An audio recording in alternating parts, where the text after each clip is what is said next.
happened? I don't know.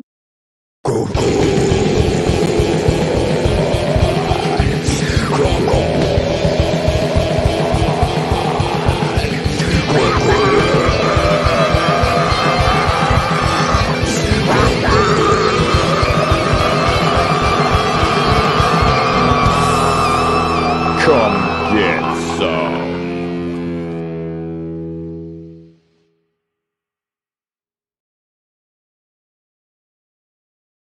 On card up here. What the hell is going on? How you doing, Dave? I'm fine, Pops. I can hear you. Yeah, I'm just like, there's the one I was looking for. This coming at you right now is a production of the Madness Comic Network. We provide online promotional services for the indie comic community, and we are here right now, CRoM Con Europe #2, coming at you with our friend Dave, Cowboy Dave, Texas Dave. Today he's Star Wars Dave. I don't know what's going on. I am. Yeah. How you doing, brother? I'm fine, Pops. How are you? Well, I forgot to go turn that light off. I got to go kill that light behind me. It's driving me crazy. But Okay.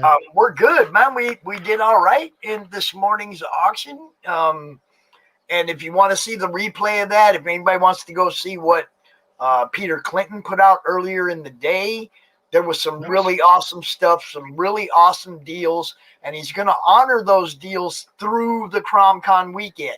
So if you go watch the replay of the first hour of the auction this morning, if you missed the stuff that Peter had up there, it was amazing. He was offering some great deals.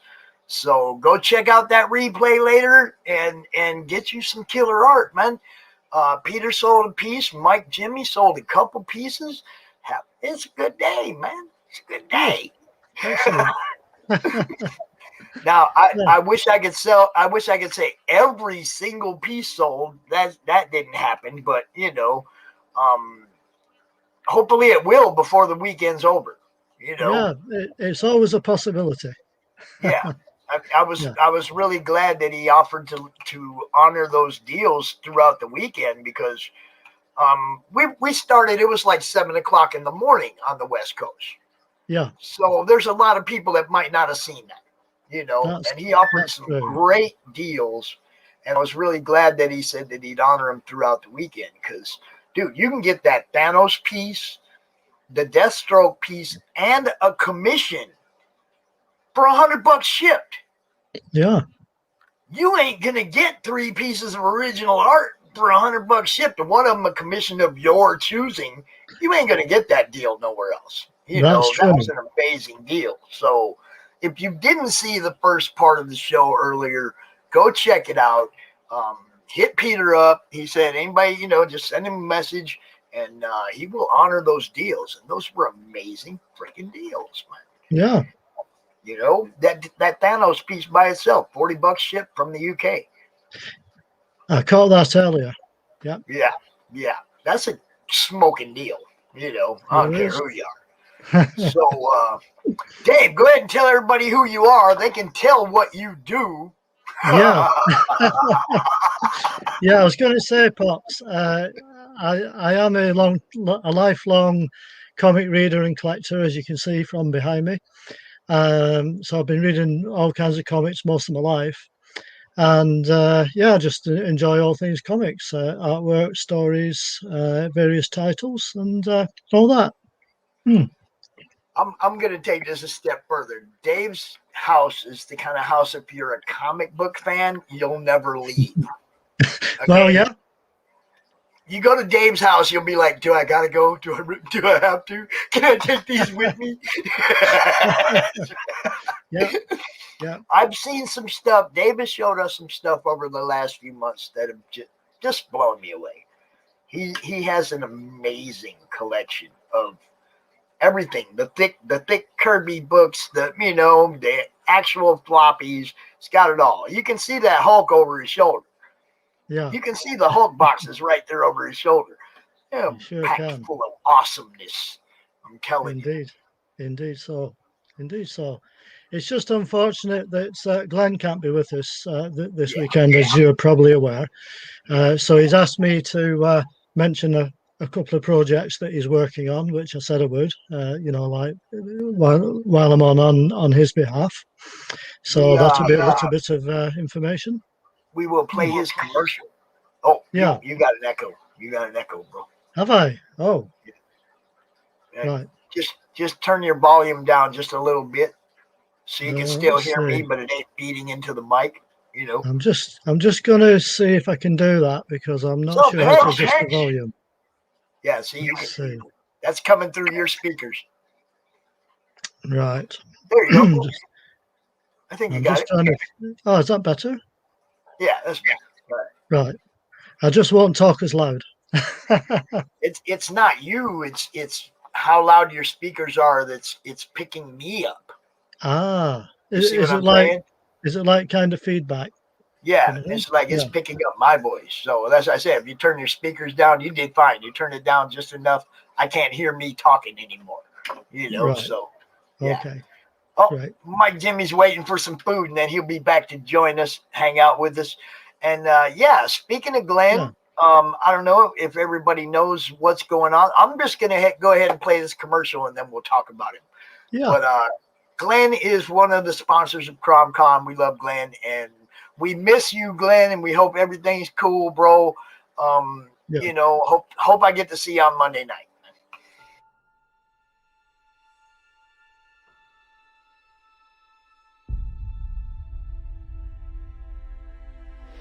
When they mined an area,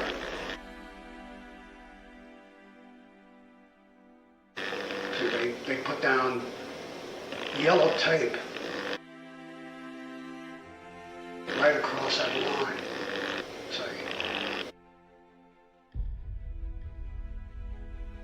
And if you walked on the wrong side of that yellow tape, you blew up.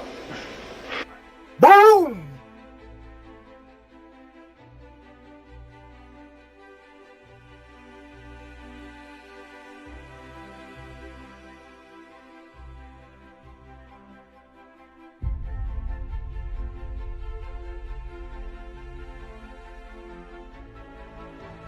Strange Tales 136, I remember it very clearly, and that was my first exposure to Kirby.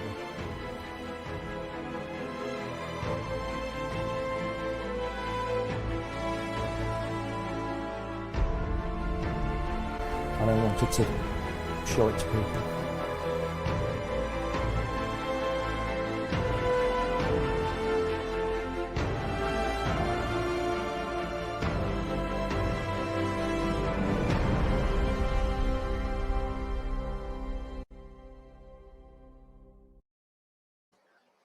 Now, just so you all know, when Dave comes out with us, we want this to be fun.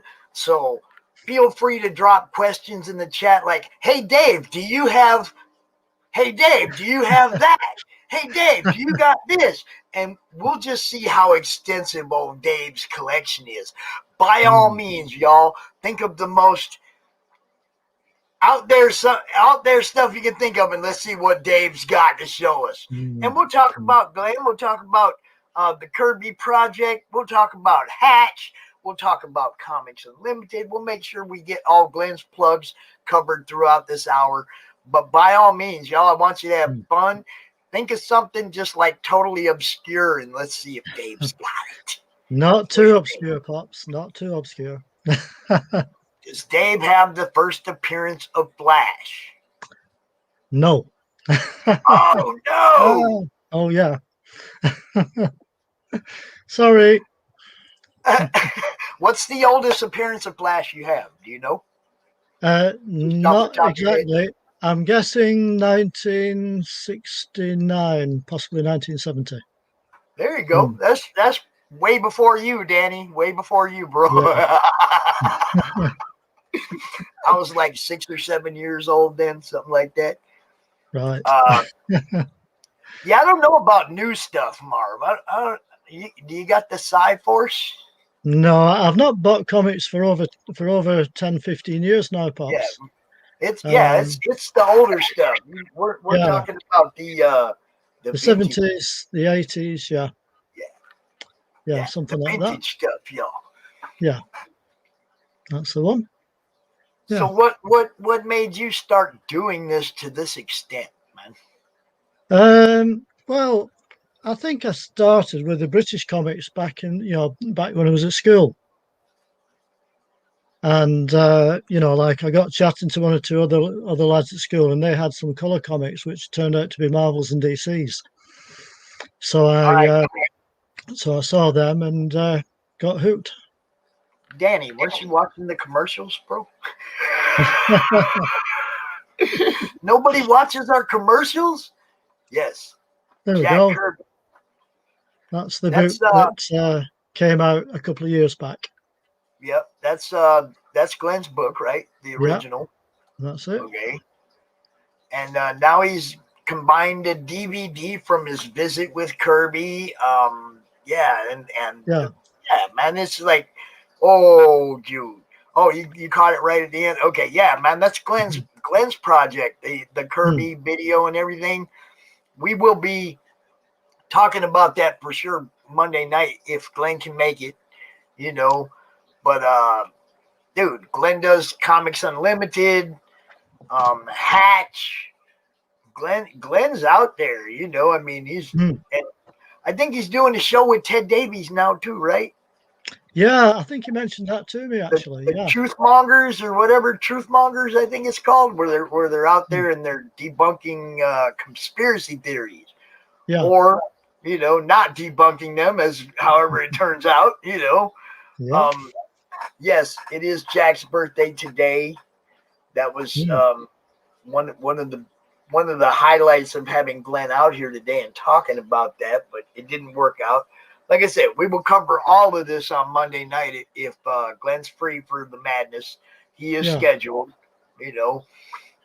But yeah, Jack would be 104 today. Yeah. He would be 104 years old today. He would indeed. Yeah.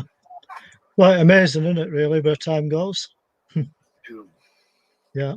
And as I get older, it's like time goes faster. Time goes by faster.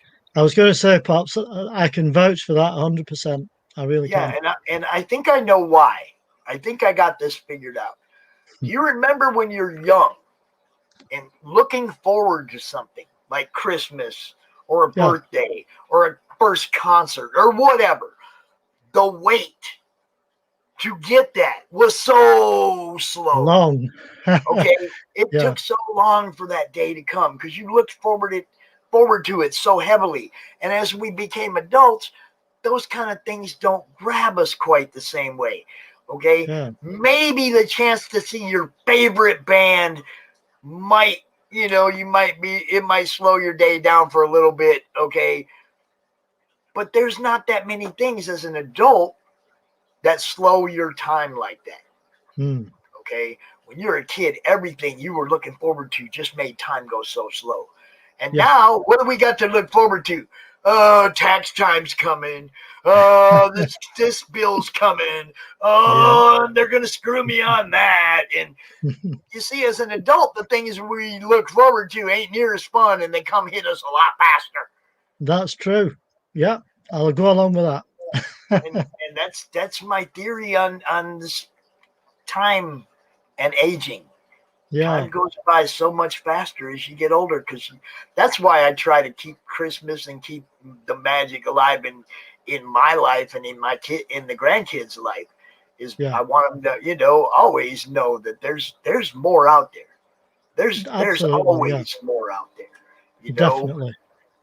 And there's more stuff to look forward to, and there's more stuff to learn, and there's more things to experience. And as long as you always got something to look forward to, you're going to live a nice, long life. That's the way I look at it. Out of things to look forward to, you're heading toward the end really fast. Yeah. Believe you me, I've been retired now for 4.5 years, Pops. And the time has gone even faster since I finished work than it did when I was still working. But one or two people said at work, "Oh, you'll be bored and you won't know what to do with your time when you finish work." Trust me, I haven't been bored. How can you be bored with that behind you? Exactly. Yeah. There ain't none of that. It's like, for me, actually having the time to go through this stuff is the issue. Okay. Exactly. I don't have the time to read all the stuff I want to read and to, catch everything I want to catch now that I actually have a purpose. Now that I have this purpose, and this takes up a lot of my time, That's right. and I don't complain about that part of it at all because, man, look, when the power goes out, I turn on the flashlight, I can get caught up on some reading, but the rest of the time I'm working. I'm enjoying this. This is it gave me a whole new target purpose for the later part of my life. That's all. Now I'm trying to build something for a whole bunch of people, not just for me, which that right there gives you, the warm, fuzzy feeling inside that you're doing something for others too. You know what I'm talking about. I do. So it's like when my grandson told me that one day, he asked me what it is I do when I first started doing this. What are you doing, Grandpa? What's CRoM Con? What's all this about? And I told him, I was like, man, all my friends, they were going to set up at the cons all summer long and sell their books and their art. And now there ain't no cons. So I'm trying to, do something to give these guys an outlet. Oh, geez. Yeah. Oh, hell yeah, Glenn. Hold on, brother. Let me get that to you right now, man. Oh, man. Yes. We got Glenn, y'all. We got Glenn. Yeah, I just saw it pop up there in the messages. Yes. Get this to him. All right. There you go, brother.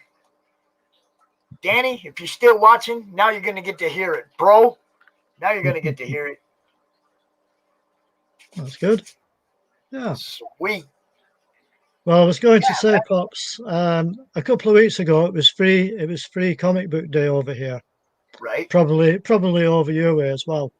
And I got the opportunity to meet the artist called Tim Perkins, if you know the name. Yes. Yeah. So he was actually there signing, Hi, Glenn. Glenn, I hope everything's good with you, bro. I hope everything's good with you, man. Just a second. I'm just getting a double. There we go. Fixed it. Hi there, everybody. Hi, Glenn. Just thought I'd drop in for a bit. How are you doing? Oh, fine. Fine, thanks. Yeah. We've had a really interesting morning, man. We sold a few pieces of art for people, and I was remiss. How am I going to do this without Glenn? Very easy without me. Very easy. Just you're doing fine. You're doing fine. And thanks for showing the promo.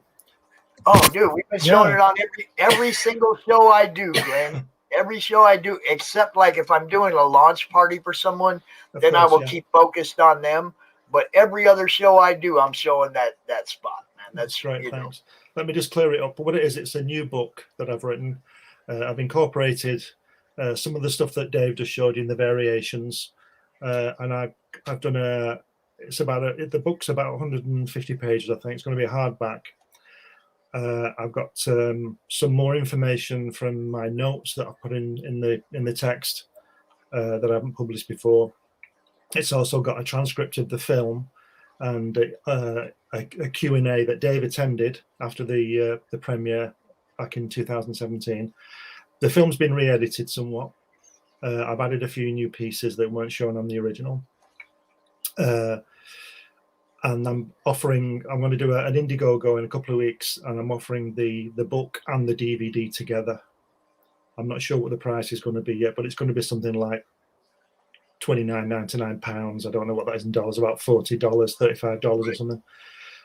So it's just going to be the one piece. I can't really offer any perks and stuff like that because I don't think I have anything to offer other than the book and the DVD. So it's just going to be a one thing. You get the book and you get the DVD with it. Sounds like a package to me. We'll think of some perks. We'll think of some perks for you, bro. Okay. I do want you to know, Glenn, this morning during the auction, I had 2 people ask to see Hatch art. Right. I do not have any Hatch art. Well, so maybe getting some. Well, I mean, I don't have any to auction off. This is what I'm saying. There was people that actually were interested in buying some of your art. So Monday night during the madness, if you want to choose a piece or two and auction them off, or offer them up for sale during the show. All Okay. you, bro. Because like I Yeah. said, we had people asking, Right. "Where's the hatch art? Where's Glenn?" I can show you some now. This will be in book 2, which probably be out by the end of the year, I think. I'm still working on this. Glenn stuff. Exactly. Now, let me just tell you, real artwork on board, pencil inked and coloured by me, hand lettered. Can you see that? Yeah, nice. Can you see All that? nice, all nice lettering. Yeah, I love it. very nice. Yeah, man. When Thank you. people are coming in my chat going, "Where's the Glenn? Where's the hatch art?" It's like, man, You got some. you know, I mean, I didn't want to be out there like telling everybody your business and stuff and why you couldn't be here, you know, or whatever. But I definitely want them to be able to get their hands on this. So we're gonna have to set up a hatch auction, bro. Yeah, we can do that. But this is the work. This is work from the second book. I've got other artwork from the first book, which is currently on Amazon. There's quite a lot of art from that. There must be at least 40 pages from that, and I'm also going to be offering on the new one. I doodle a lot with him. While Helen's making dinner, I'm doodling, and I've got got this book. And these are all original, just little sketches that I'm messing around with, you know, while we're in the kitchen there, drinking wine and stuff like that, cooking. All right, now I'm gonna have to send you. Now I'm gonna have to. Yeah, okay, damn it. Glenn, Yes. Have you ever drawn Hatch wearing a Vikings uniform? No, but I can do that. He wears a lot of Egyptian stuff at the moment. He's just found a pyramid, but he's gonna be doing that. But yeah, he's gonna be moving through time and stuff like that, and getting into odd situations, and you know, probably going to turn up on a landing craft next to Tom Hanks, you know, something like that. All this kind of stuff. So there's a long way to go with him. But I've got a couple of these books, and I might be offering, you know, these on the crowdfunder. They're just sketchbooks, just full of patch art. Patch art. Whoops, that way. Dude, that's the kind of stuff people love, man. Yeah, it's not nice, all the artwork, all in nice bound. Helen gets me these books when she sees them in the shop, and I just fill them in a couple of days, just with loads of artwork. You know, where are we going? Wow. Damn, dude. You know, but the best one I've got, I don't know whether I might be going to. I might keep this one because I've got a really You're in huge demand, bro. Look at this. You are in demand, Glenn. Look at this. Well, I hope so. Look at this. Just a minute. Let me just get it secure. We've got It's a big book. Yeah, it is a big book. We've got all this stuff here. Look, Yeah. tons of it. Wow. Just all little sketches. Yeah. You know. Dude. Yeah. And I think I might offer this kind of thing up there, you know. Yeah. Pop Culture wants it today. Is that being auctioned today?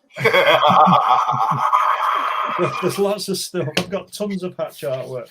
I've got more than enough for everybody. Nice. But, you know, so that's going to be going up as well at some point.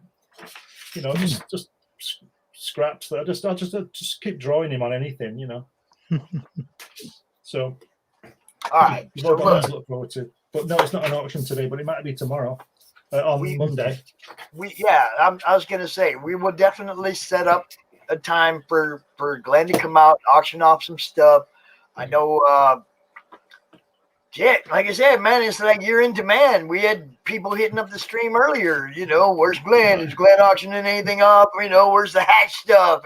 You know, I mean, so we'll definitely do a show for you. We're gonna Monday night. We're gonna talk about your Kirby thing. Okay, we're gonna talk about what you know, Comics Unlimited, your stuff you're doing.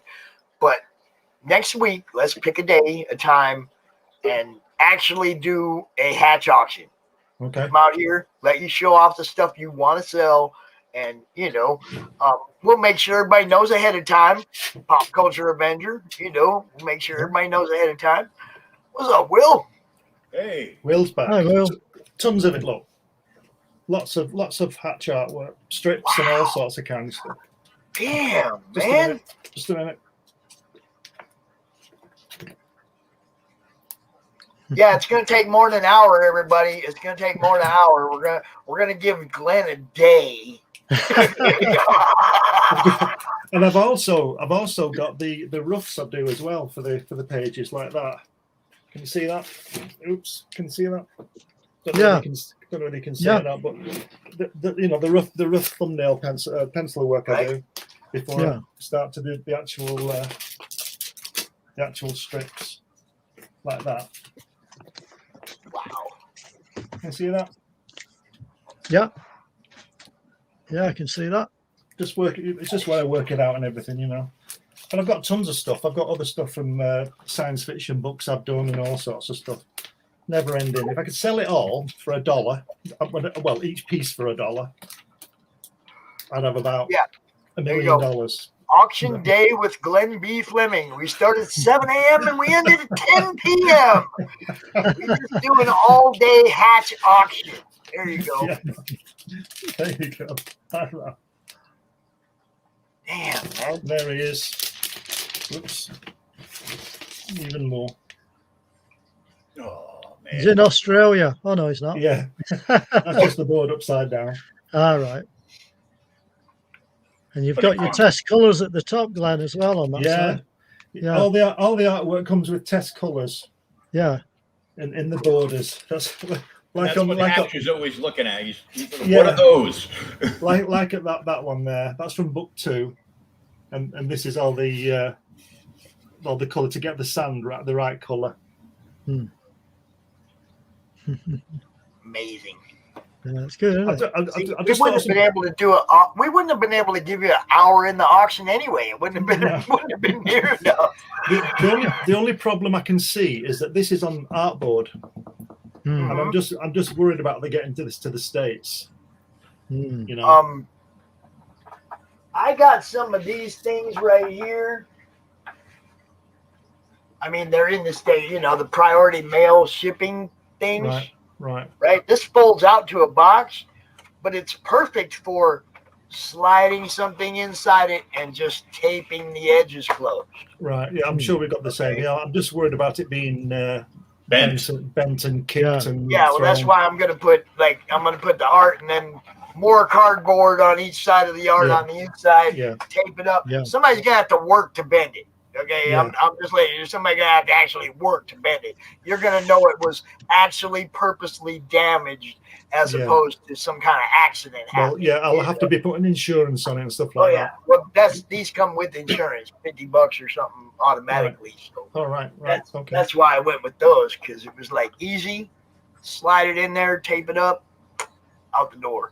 And Dave, not to be left out. I know Dave always trumps everybody, doesn't he? Look at this stuff. This is why we brought Dave. This is why we bring Dave to the show, right? Jack Kirby Collection 55. Yeah. I'm sure you have 1 through 54 as well. No, I haven't got too many of these at the moment. I'm slowly building them up to my collection. That's a Kirby collage, I believe, on the back. Look at that. Absolutely amazing. Yes, they do, Dory. Yes, they do. As long as you don't cover up the barcode thing, that's what they scan. All right. But I got three of these books last week through eBay, and they were that well packaged. It took me about 10 minutes to get into the packaging. Wow, yes, that's good. That's the way you want it, packaged for war. It was that well packaged. Wow. Look at that. What book's that from, Dave? Let me see. I'll be able to tell you in a second. Just show us the cover of the one you're holding. There we go. Wow, look at that. Oh yeah, Masters of Mystery. You see, that's the Yeah. kind of thing that just makes me want to throw all my pencils in the bin. Look at that. Oh dear. It's just amazing, isn't it? It sure is. Yeah. So these are like all oversized books, by the way. Yeah. Is that the Kirby Collector? It is. Yeah. The Right. Kirby, the Treasury edition size. Just trying to get that. Do you know, sometime in the future, somebody's going to be able to get underneath the ink on these things and get the pencils out of it. I know those are pencils there, but you know the stuff they haven't got. You know, like the Paul Reinman when he wrecked the first few issues of the FF. Ink in what I think were Jack's layouts. That's why there's not so much detail in them. And so one day somebody will get under that ink and get the actual pencils out. Just tip it a bit. Oh wow! Look at that. Pops, that book's so big you can read it without your glasses. Yeah. Steve can read it from the moon. Screw Steve. Yeah. What does he know? Oh, that's gorgeous. Wow. Oh man, Steve. See, to me, one of the good things about that book was the way that it had the bubbles with the numbers in for the script, for the letter to put the words in. I like all that kind of stuff. You know, you get this old artwork, and you can see where they've used white out on it and all this kind of stuff. I like that kind of stuff. Yeah, I've got a few books like that. Navigator, what's happening? Crack. Hey, good stuff. Hail. Everyday bow. My money, hat club. See, Glenn knows it's a hat club. He knows. We got speaking of, I can't find it now. Speaking of whiteout, I'm starting to use it myself. I'm making my artwork look like it's 50 years old by using this whiteout stuff. I can't find any at the moment. But I'm having a real lot of fun putting the lettering on. It's all on the board, just hand lettered. Yeah. You know. Yeah, hand lettered, y'all. Hand lettered. Check that out. Because when you get the stuff on the computer, which you know what I think about artwork on computers, you get a piece of original artwork and there's no lettering on it because it's been put on with a with a computer. But if you put it on the board, it's already there. Yeah. And you can see with the white out there on that one. Can you see it? Yeah. Yeah, nice. So you get the whole thing. You get the line work, you get the color, you get the lettering, you get a piece of artwork. Not part of it, not done with precision, you know, great precision, because these are all those are different, slightly different. Right. I mean, you can see the exclamation mark on that one and that one. There's a gap because it's all done. It's not just a copy paste thing. He did right. each panel. Yeah. You know, did the lettering for each panel individually. Hand lettered. Worked, y'all. He actually puts in the work, y'all. You know, I just really enjoy doing it, but I've even sort of created my own typeface, as it were, with that one. I love that one. Yeah, it's good, that. And then there's some more, you know. Test colours. I just love it. I just love doing it. I can understand why people save the time, but I think you should turn it the other way around. I think you should be getting it right as often as you can, you know, without spending, because if you're deleting your line all the time, you're not getting the line right. But I just like the feel of the pencil on the board and all that, and doing the lettering and working it out. I get a lot of pleasure out of that, and then colouring it in later with coloured ink, you know, instead of computer colouring, which I've done on Hatch Book 1 is colour on the computer. But it probably shows my lack of skill on that, because the colours tend to be flat, you know. See that? I think I showed you this one before, Glenn, but I'll dig it out again for you. Here goes Dave again. Yeah, Upstaging everybody. Oh. These are actual size pages, aren't they, from the artwork? Yes, they are. Yeah, this is the artist edition. Look at that. Look at that, y'all. Jack Kirby's Fantastic Four, the Artist Edition. This is why we bring Dave. See, Dave, as much as we love you, there's a little bit of us that hate you as well. Of course. Yeah, this is why we bring Dave. Well, Dave gives us something to aspire to as far as us collectors go. He shows us where we're lacking, but at the same time, he goes, "Hey, you artists, remember this guy?" And he throws Kirby at you, or Wrightson, or Simonson, somebody all the time, throwing somebody at you to remind you where all this killer art was inspired from.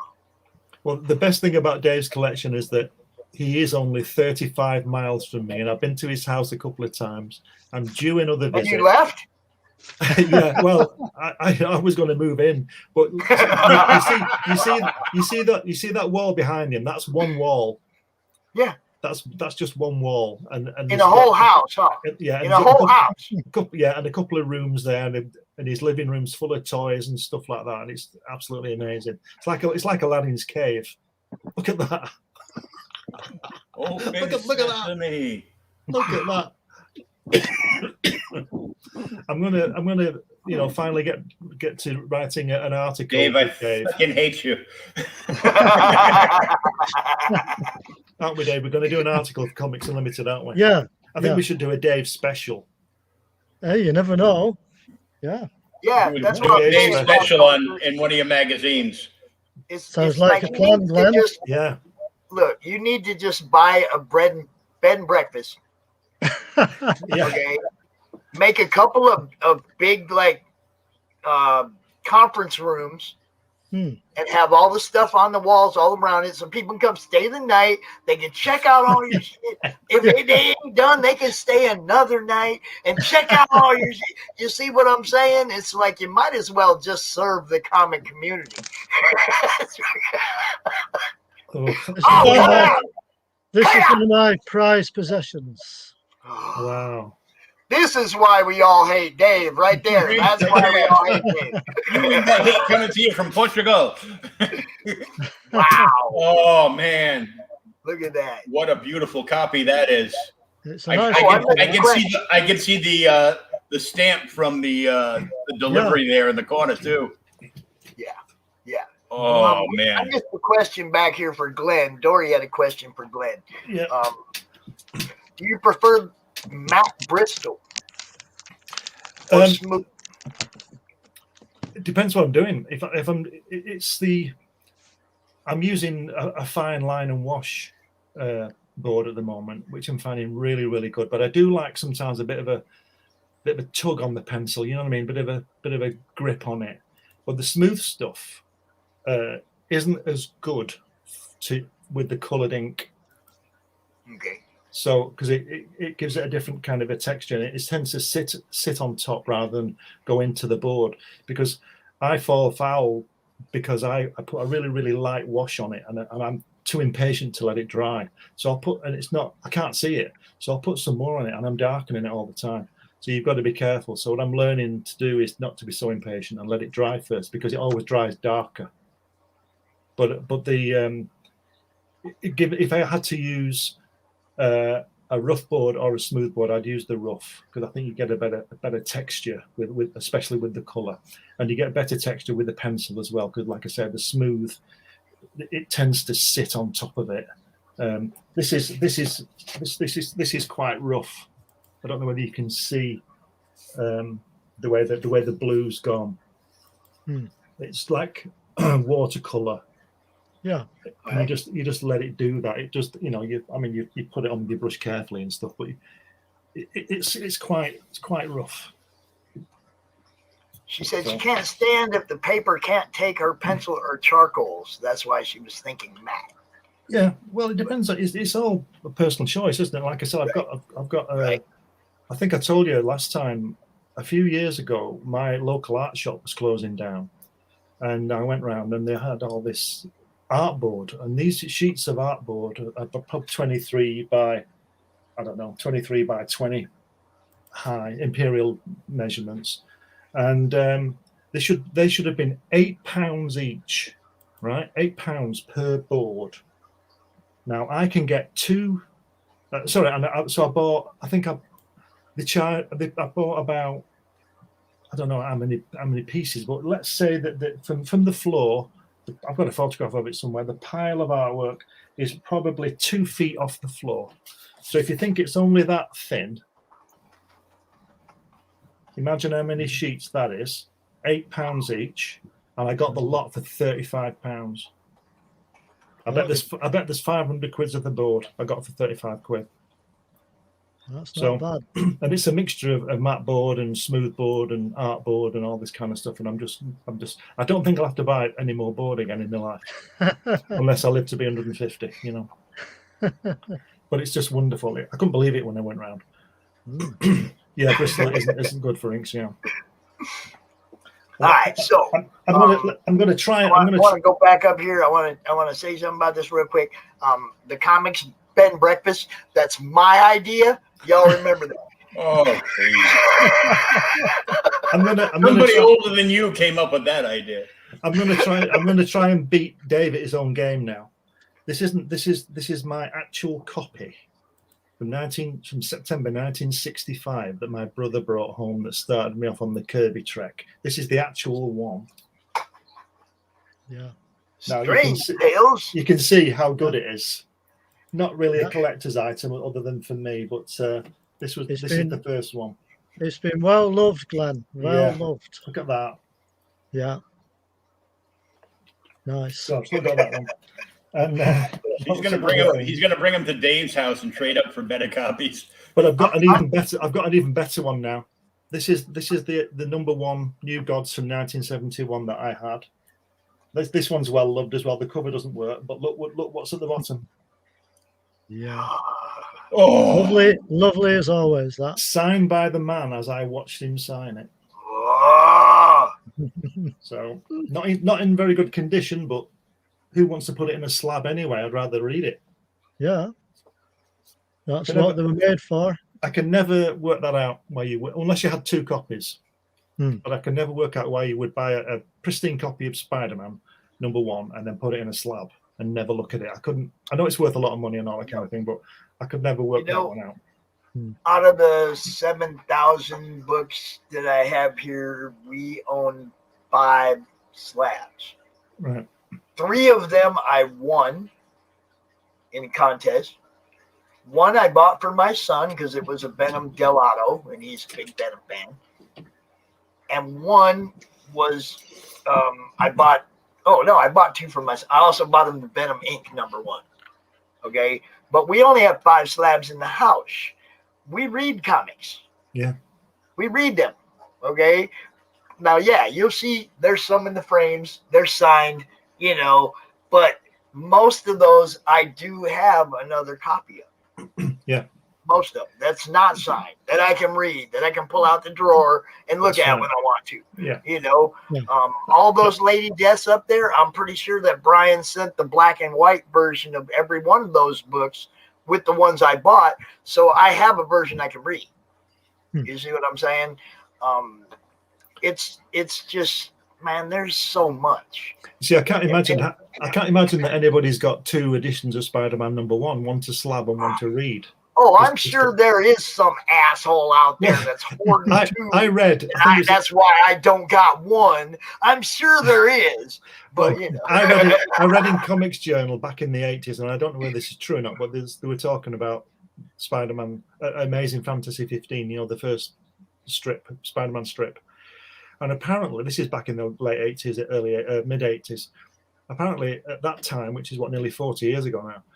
They reckon that there were more copies of Amazing Fantasy 15 out in the world than were printed, because somebody's put counterfeits out. Yeah. Oh, yeah. So how do you work it out? I mean, you know. Well, I mean, you don't just buy sight unseen. First off, you don't buy Amazing Spider-Man #1 on the internet, y'all. No.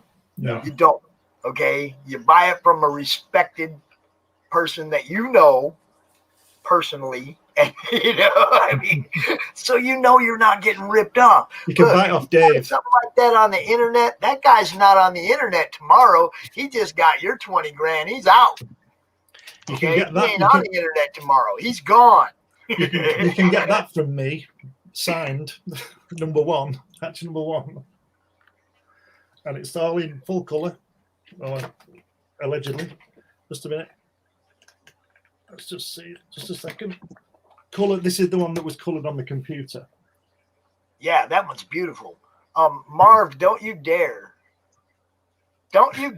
give away your comics, dude.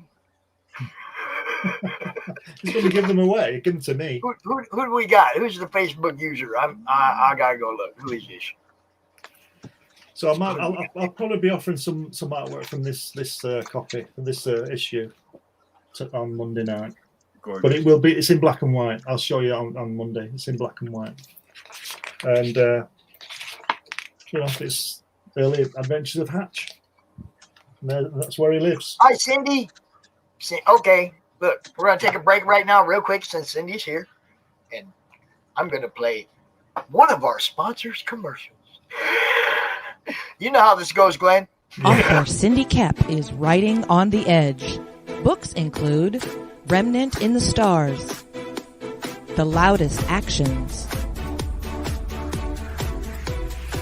Lines of Succession,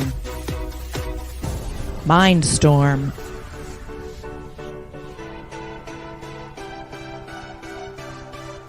Condemned Courier, the Yerushalayim series,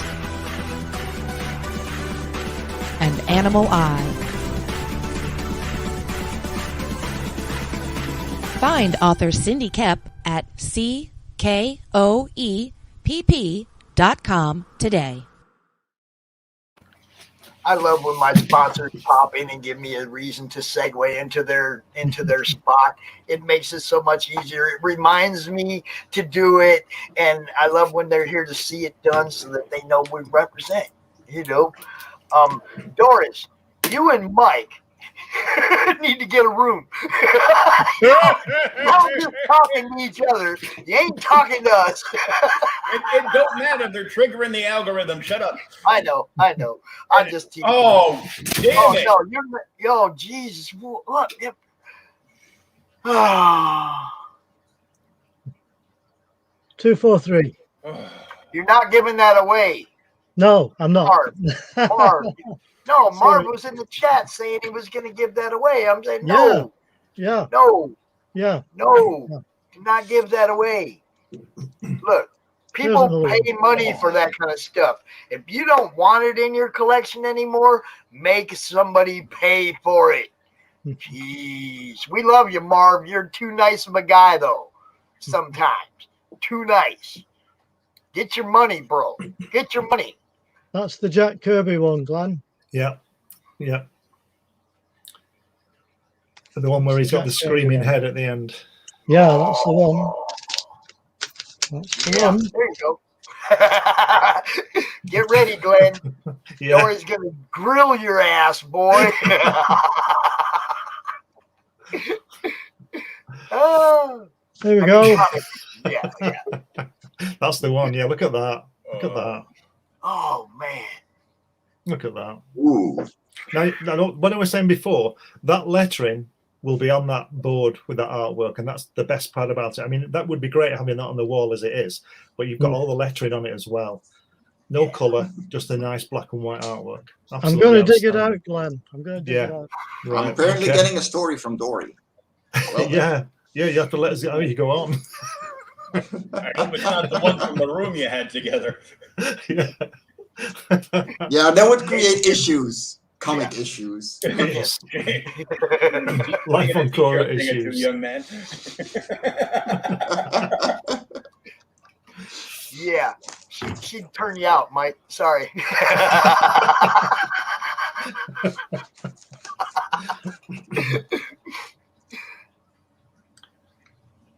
Yeah. Yeah. Graphic explorations of all art. We'll just let it die right there.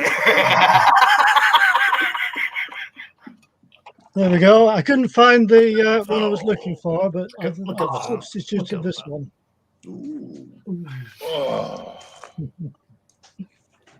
For all you comic fans out here, this is why we bring Dave on.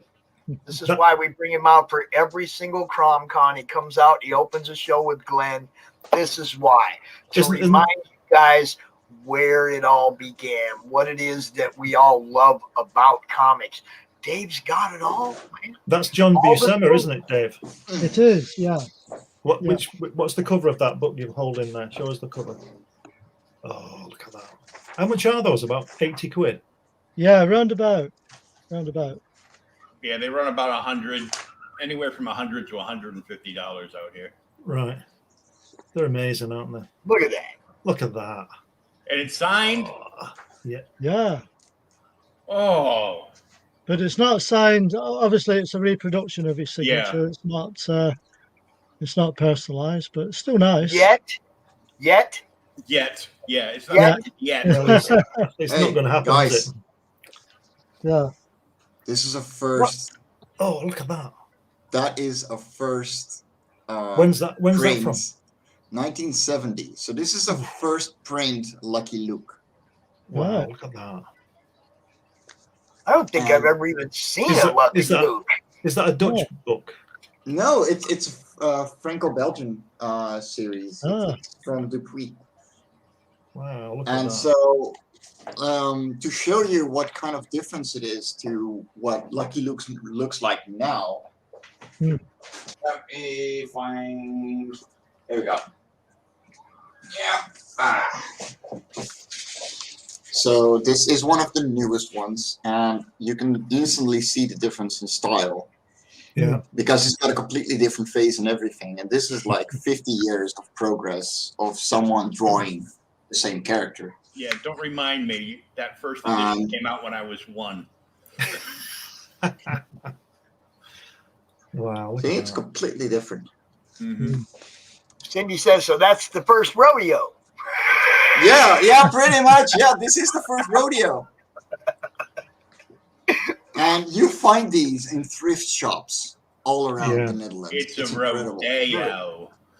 Really? I don't think I ever seen one before. So. No, No. No, well, it's it's not from around here, Pops. Yeah. no, Don't- but Don't tell Dave. He's already drooling. He's not got that one. Oh, look at look at that. Oh, Uh-oh. I see who joined. oh. Oh, nice. Oh, Afternoon, gentlemen. How the devil art thou? Oh, Hello. fuck, man, it's Put been that back too up, Dave. fucking long. Put that back up, Dave. I missed it. We thought it was Steve coming on then, didn't we? I was just about to say, has anyone seen Steve? I'm not happy with him. Nobody is. Look at that. Dave exiled him to the moon. Where he belongs. Yeah. We can wreak havoc over there.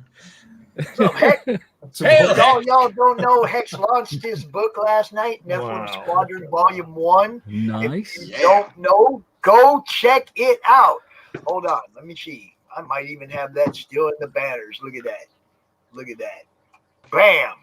Go check it out. Nephilim Squadron Volume 1. It's not coming soon anymore. It launched last night. Go back it. I Just go backed back. it. and I if backed I it. might add in, there is a nice big perk for Nephilim Squadron. If you back both Nephilim Squadron and Mavericks Volume 1, you will be able to get a limited edition print for only people that back both campaigns physically. There's a combination of I got Nephilim that. Squadron and the Mavericks on a print that looks gorgeous. A print that's kind of like this. It Yeah. measures Nat worse There it than is. Mavericks, but this one has a little guy underneath the chair. Who's that? Who's that? Who's the guy under the chair, y'all? I don't know, Steve. but when I get It's mine Steve. in, I'm It's gonna always put Steve. You white out. never need to Always ask the Steve. question. It's always Steve because Steve is an asshole. He gets everywhere. He fucks shit up all the damn time. It's his job. I'm gonna have Let to me check show to you make sure something my here. name's not Steve. What the hell? This is from another science fiction, illustrated science fiction book that I'm writing at the moment. Can you see that? Oh. Oh, look at that. Oh, man. That's beautiful. That's all right. That's nice. Glenn, you gotta teach me how to use bloody the watered down inks because holy crap, man. That is incredible. Thank you. It's real. I'm sure you'll be able to master it. It's really it's not difficult really. You know it, Hex. We got you, bro. Mate, I get lost in colors in the first place. That's why I only ink. That's why I hire people to color for me. You're like, do this for me. Wow, come on, man. Oh man, It's not fair. It's not fair. That's awesome. Beautiful. Why That can't is I draw? Absolutely breathtaking. I say, Glenn, I think I'll have to come and visit you. Yeah. Well, I've got some art. I'm gonna have to do a tour around the UK at some point. I'll just grab my bike. Yeah.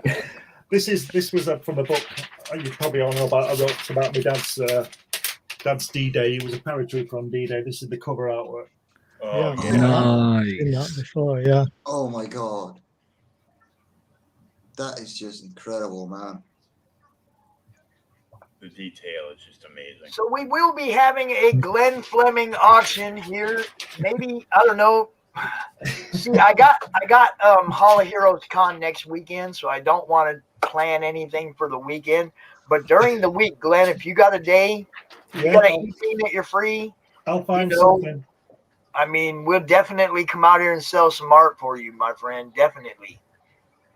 Look at that. Man. That is just incredible.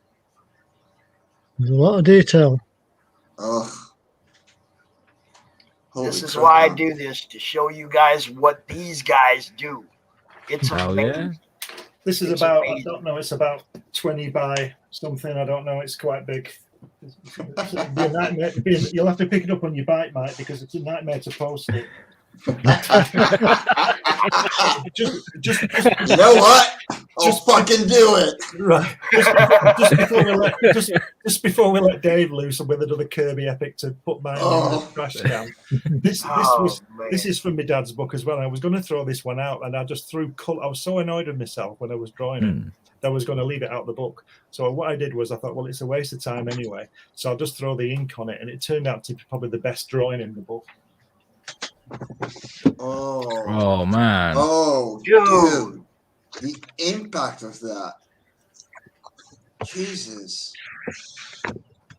That's awesome. That's my dad firing his brain gun. Wow. Oh, fantastic. Oh, man. Thank you. Yeah. There you go. Look at that. 3 comments that pretty much cover it. Wow. Yeah. Gorgeous work. And insane. Last piece. Beautiful, Glenn. Beautiful, Glenn. We'll get that one in there too. Last piece before Dave shows us something.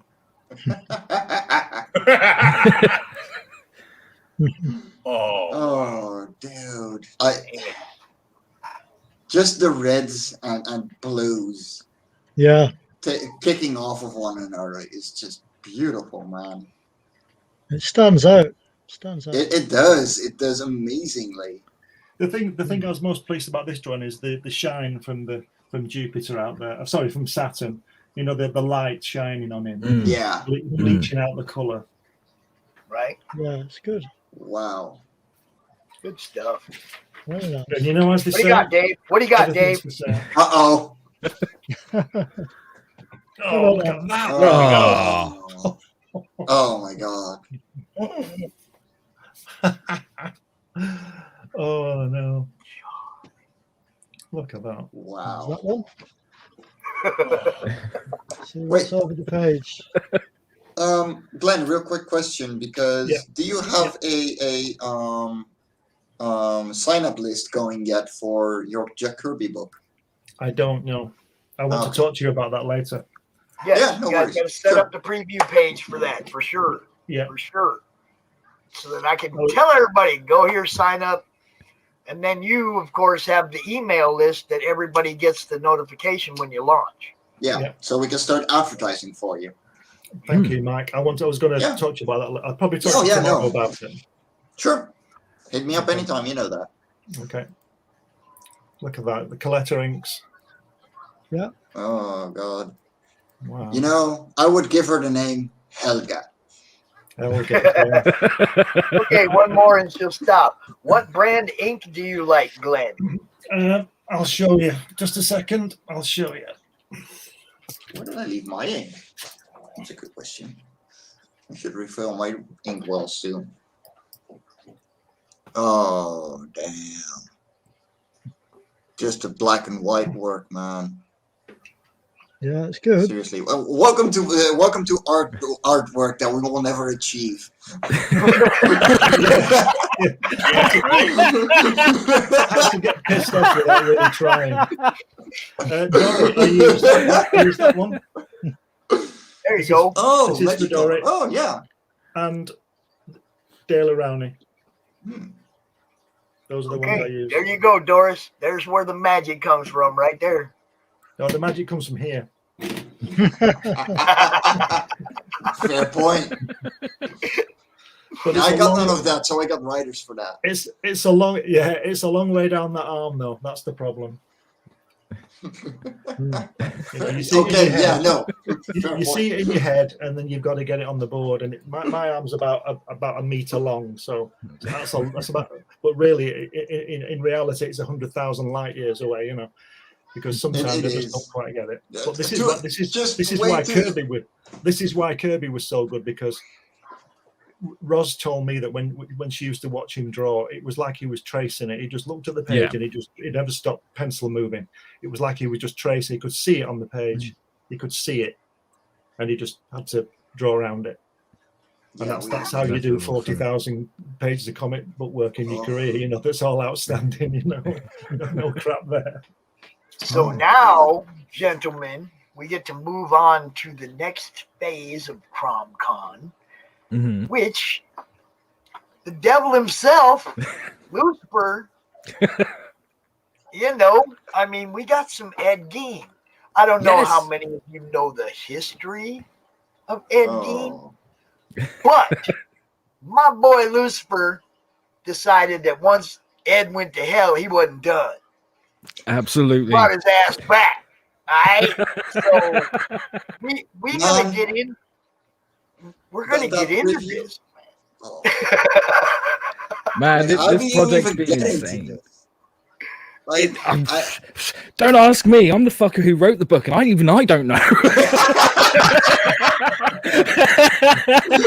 What is one of our lives? Steve can explain it for you, can't he? Oh, Steve can explain anything and everything. If you ask him to explain quantum physics, he'll do it on the back of a fucking napkin. You get him to explain how magnets work, he'll do it in no time. There is nothing that Steve cannot explain to you. Because Steve the problem is that he writes in like every single language that you don't know. Yeah, absolutely. Like it's my name on the book, but I think Steve wrote it. I think that he was the one who wrote it. Yeah. But he didn't do the greatest job. And I tried to tell him, and he wasn't listening. He was like, look, let me tell you about the moon. And I was like, go in the corner. Right? Here's your hat. Here's like some thread to play with or something. Leave me to it. I'll clean this up. It'll be fine. You got the sin killer out here saying, I can honestly say I'm friends with the devil. Yeah. Trust me, there are lots of people debating right now whether I am actually the devil or not. And even I don't know anymore. You'll have to ask your partner. You have to ask your partner there. What's really up? Mike, John, before you go, What? That skull looks like your drawing that you showed before, doesn't it? Oh, it does. Yeah. Hold up. There you go. It didn't sell. Put that up there. Hold on. Where is it? Except that it's got the curly ram's horns instead of the straight up. It does. Yeah. Well, it didn't auction off, so if someone still wants it, it's $50 including shipping. Look at that. Oh. Nice. That bird's fantastic. Yeah, but you gotta look closer you gotta look closer though. You see the steps, you see the door. Yeah. You see the steps and the door. It's somebody's house, man. Yeah, I called it Cozy Home, and it's from 2016. So this is from before I made comics. So there's your excuse because it's from 2016. That doesn't mean anything. You know, like, it could be from 1816. It's still fantastic. You know? Beautiful. So these are the pencils when I still did traditional pencils mainly. You should always do traditional pencils. And if you watch then the we got- replay, if you watch the replay of the earlier segment, the art auction replay, I'm pretty sure Mike's gonna honor those prices throughout CRoM Con. Okay, so if you watch the replay from this morning, you see Mike's stuff or Peter's stuff. They are honoring those prices throughout CRoM Con. You can still get that art.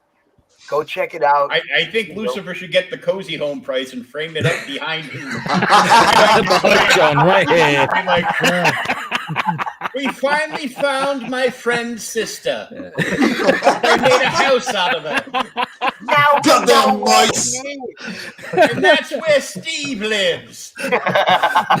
No. Steve is just the homeowner. He actually sold it to a bunch of mice.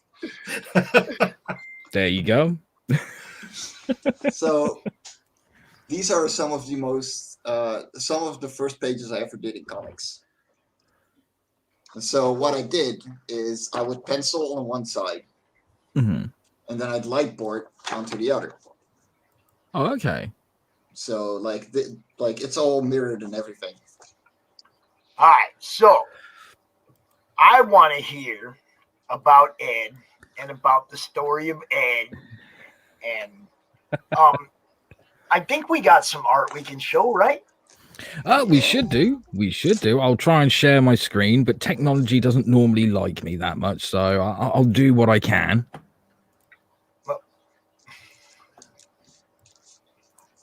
If you give me 2 seconds, I believe. I saw some of this artwork earlier. It's outstanding. It is. Christian Rossi is the artist on the book, and he's just killing it. Absolutely killing it. It's insane what he's done. Some of the pages people for, some of them they won't have, such as this one, which just speechless. Seriously speechless. Yeah. Every time he hands me new pages, whether it's the pencils or the inks, I'm just blown away. Every time. The guy is a machine. It's absolutely unreal what he's been able to accomplish. I feel so bad for him because I sent him software to like the kind of photos. You're breaking up a little bit. You're breaking up pretty bad. We might have to Steve's fucking with your audio. Yeah. Steve's fucking with my audio. How fucking dare he? I got a plan though. Let's try this. This is the sign up page, y'all, for Ed Gein Demon Hunter. I want you to go right now. Sign up. All right. Sign up. Yes. Check out these pieces. Look at this piece right here. Look at that. Oh, yes. Isn't it lovely? Isn't it stunning? Christian's kicking ass on this art, y'all. Yeah, absolutely. And we're almost done with the first issue. We're just about 8 pages away from having the first issue complete. So once it's complete, I can get the lettering finished. We've got most of the lettering done. We can start getting the pre-press stuff done. I'm in 2 minds on whether we're going to run the Indiegogo campaign, see what we raise, and then release the book, because we're planning to start the Indiegogo campaign in about November. I think it would be nice to get the book out in time for Halloween. So, I'm thinking of speeding stuff up, and maybe the Indiegogo campaign might come a little sooner. We'll just have to wait and see. Dude. That's great. Dude. Can you read that there, Lucifer? Can you read that? Lucifer's mic problems are the work of Jesus, who also goes by the name Steve. I've said bad things about Steve, and now he's fucking with my mic. Actually, I don't think it's Steve, y'all. You know what's up when it happens around here. It's most likely, that guy. That's what he does. He messes with our internet. He messes with our show. He's been doing it from the beginning. I'm pretty sure that's on him. I don't think. And that's what Pops looks like when he cuts his hair and shaves. Ah.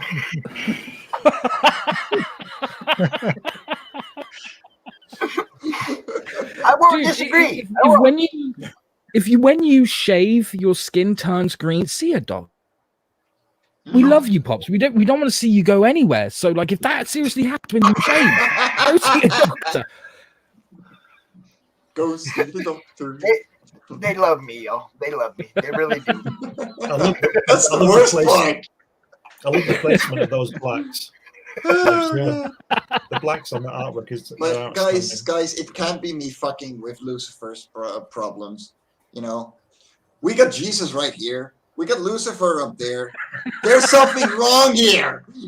There's a reason why we're spot. like three people. Oh no, now we're too close together. Now the match is on. I'm gonna go out on a limb here and say Jesus don't smoke cigarettes. But okay. I'm gonna say. Well, maybe he does. It's not like he can get cancer. Yeah, I thought he hand-rolled these for me, you know? He's smarter than that.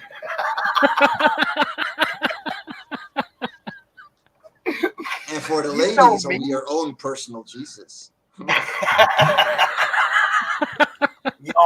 We all have to live by our own personal Jesus. Oh. And our own demons. Oh, we have to learn. Yeah. We all have to learn to deal with those. You know what's up. Absolutely. Yeah, it's right here. Yeah. Oh, look at that. Supercar. Here comes Dave again. Hello. Here comes Dave again. Supercar. How about that? Look at that. Supercar. How many people remember that? Oh, I do. Yeah. I remember that first time around. Issue number 98. Yeah. I don't remember issue number 1. Is there issue number 1? Yeah. Yeah. Is there? This is a fanzine that comes out every few months. Ah. It's a British fanzine. Nice. Cool.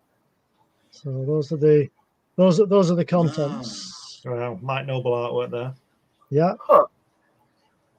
And which one of the articles is written by Steve? None. Good. No. So you know it's in good. that case, I'm in. I will get my best crayons and make the best counterfeit money I can to get some. Look at that. There you go. Wow. That's pretty cool, man. Yeah. Something a bit different. Something a bit different. So, 4-issue Outlaw miniseries. Now, I talked to Lucifer about this earlier, and you guys got to know that they have photographs like from the arrest of Ed Gein that they drew panels from. I mean, this story is based like from before he dies to through his death and rebirth as a demon hunter. Okay? Oh, yeah. But, Lucifer, tell everybody what really happens when he gets to hell, bro. Tell everybody what really happens. So, Ed Gein Demon Hunter is an adventure horror story, okay? It all takes place 7 years after Ed Gein's died because Satan's doing his thing. It's the 90s. Hell is a business to him, okay? And unfortunately, the business is going awry because a deranged demon has escaped hell and landed in Plainfield. And he doesn't know what to do because last time a demon escaped, he went after him himself, and all the residents of hell decided to start a holy war in heaven. He got blamed for it. He does not want that to happen again. So who better to be a demon hunter than Ed Gein? He knows Plainfield like the back of his hand. He's ruthless. He has skills as a hunter, but also he has enough remorse that he won't just get there and be like, cool, I'm free, I'm going to go do my thing.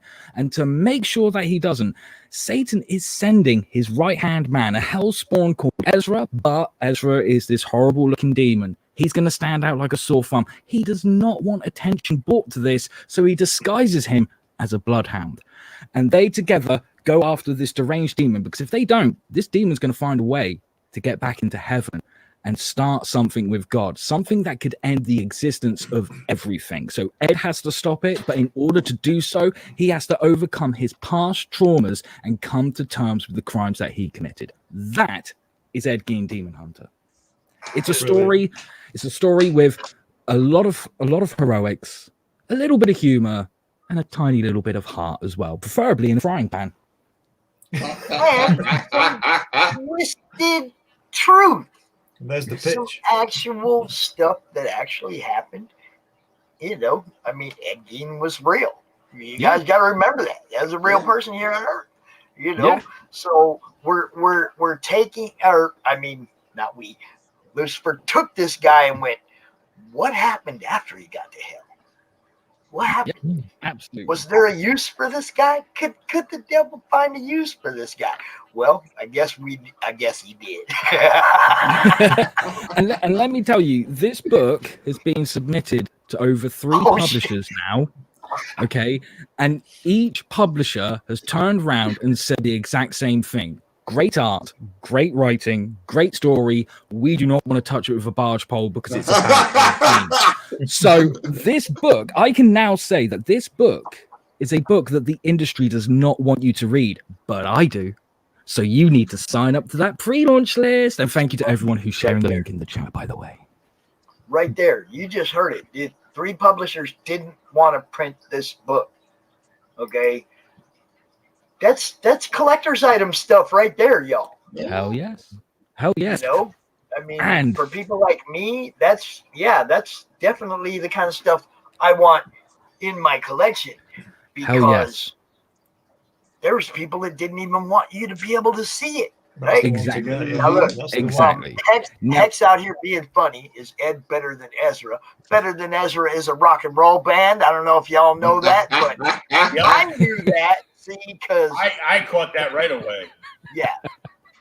I did not know this, but that is fucking hilarious. And check this out, okay? Every time I've done a campaign, which before this has been one, I like to try and add an item in there, a perk for people that is unique. You will not see it on any other campaign, okay? Now, this time with Ed, we're doing a perk that will be available to only 10 people, and you're going to be picked at random, okay? So this is a backer perk. Once we get to 100 backers, 10 people are going to be picked at random. I have not told people what it is until now. Hold up. CRoM Con exclusive. Okay. Don't get too excited, because I can honestly say some of you are really going to be like, what the fuck? So, as we know, Ed Gein, he loved to skin things. He dabbled in taxidermy. And I know a very lovely lady who is a taxidermist. Oh, no. And everyone who knows about Ed Gein, when you say to them Ed Gein, they're like, oh, the guy who made the nipple belt, right?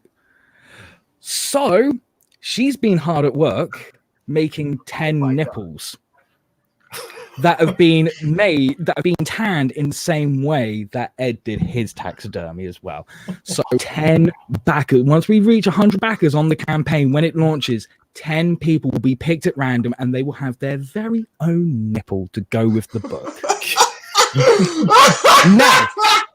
Now, can I just tell you how proud my mother is of me? Right? Extremely.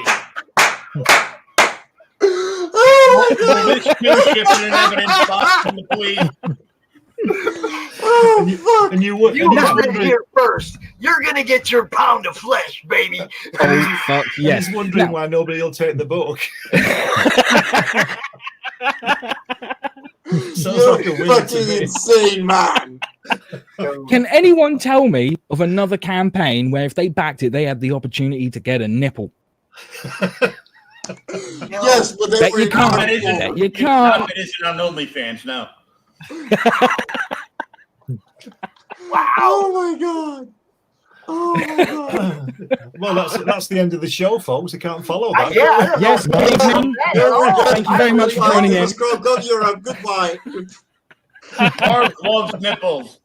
I don't know if we can top that, guys. I really don't. Lucifer, Mike, I know.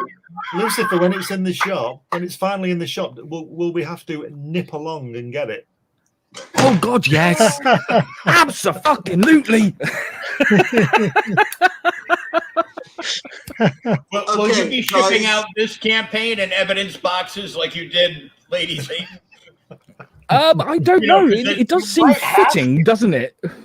Well, for those 10 at least, because it could be a crime evidence. Get a retail tier in the body bag. Oh, trust me, I'll be thinking about how we're shipping it out soon. Little baby body bags to slide the Gemini into. Little baby body bags. Just a big zipper on it. There's so Mark much wants that to can know be if done. Dave has something with nipples. Dave, do you have anything with nipples? I'll have a look. He'll have a look. Hey, Lucifer, you know what I'm going to have to follow this up with? Go on. 6-issue romance story. I'm fucked. You know. Now funny you say that. Oh, good Lord, no. Look, I feel Hex's pain right here on this. I regret missing out on the Lady Satan evidence box as well, because when I first met Lucifer, I was a broke ass. I didn't have nothing going on. I was like the few things I was backing, it was like, hey son, will you get this for me? It wasn't even like I was buying it myself. Okay, I was a broke ass, and I missed out on that campaign. And yeah, that one hurts. Okay, not missing this one. I'm still a broke ass. I'm still broke ass too, but I'm not missing this one. I'm not missing this one. Ain't no way. See, I signed up for it as soon as I saw him post on Twitter, and then I DM'd him asking him to come on Creators Outlet, and he ghosted me like I was the fat chick at a fucking buffet.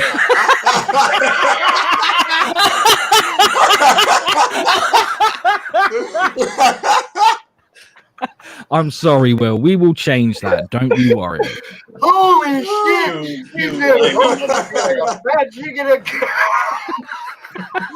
Dave's back. Fuck with the monetized. Uh-oh. Has Dave got something with nipples? Nipples. Close. Close. It is close. It is close. They're there. They're just covered up. There's a booty. That's good enough for me. Booty time. Booty time. I got nipples. There we go. Oh, yeah. There you go. 1950s good stuff. We can see ankles. Yeah. Now, what book is that? What book is that, Dave?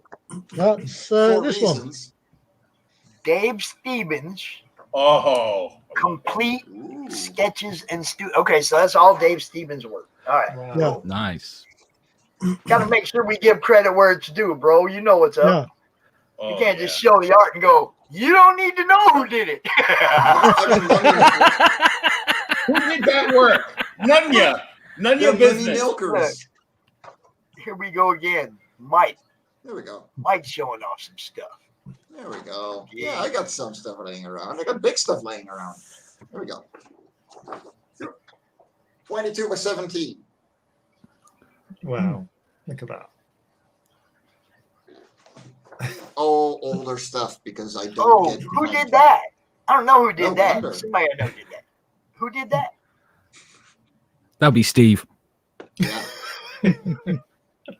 That's the second thing I ever drew as an adult. Ah. Second thing I ever drew as an adult. I think that was the third.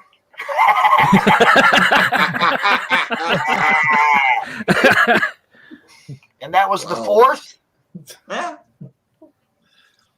And there's a couple other things I drew after that, but I don't draw like I have to be really kicked in the head. Something has to really inspire me to get me to come out here and draw something. But man, when I get that inspiration, I love doing it, man. You know, color blending. Obviously, I have no idea what I'm doing. Shading. I have no idea what I'm doing. I'm just like trying to figure out what you guys do. You know what I mean? And get a feel for what you guys do. It's amazing. What do we got? What else do we got here on this page? We got another piece down here that's yes. On the street outside, right? Oh yes.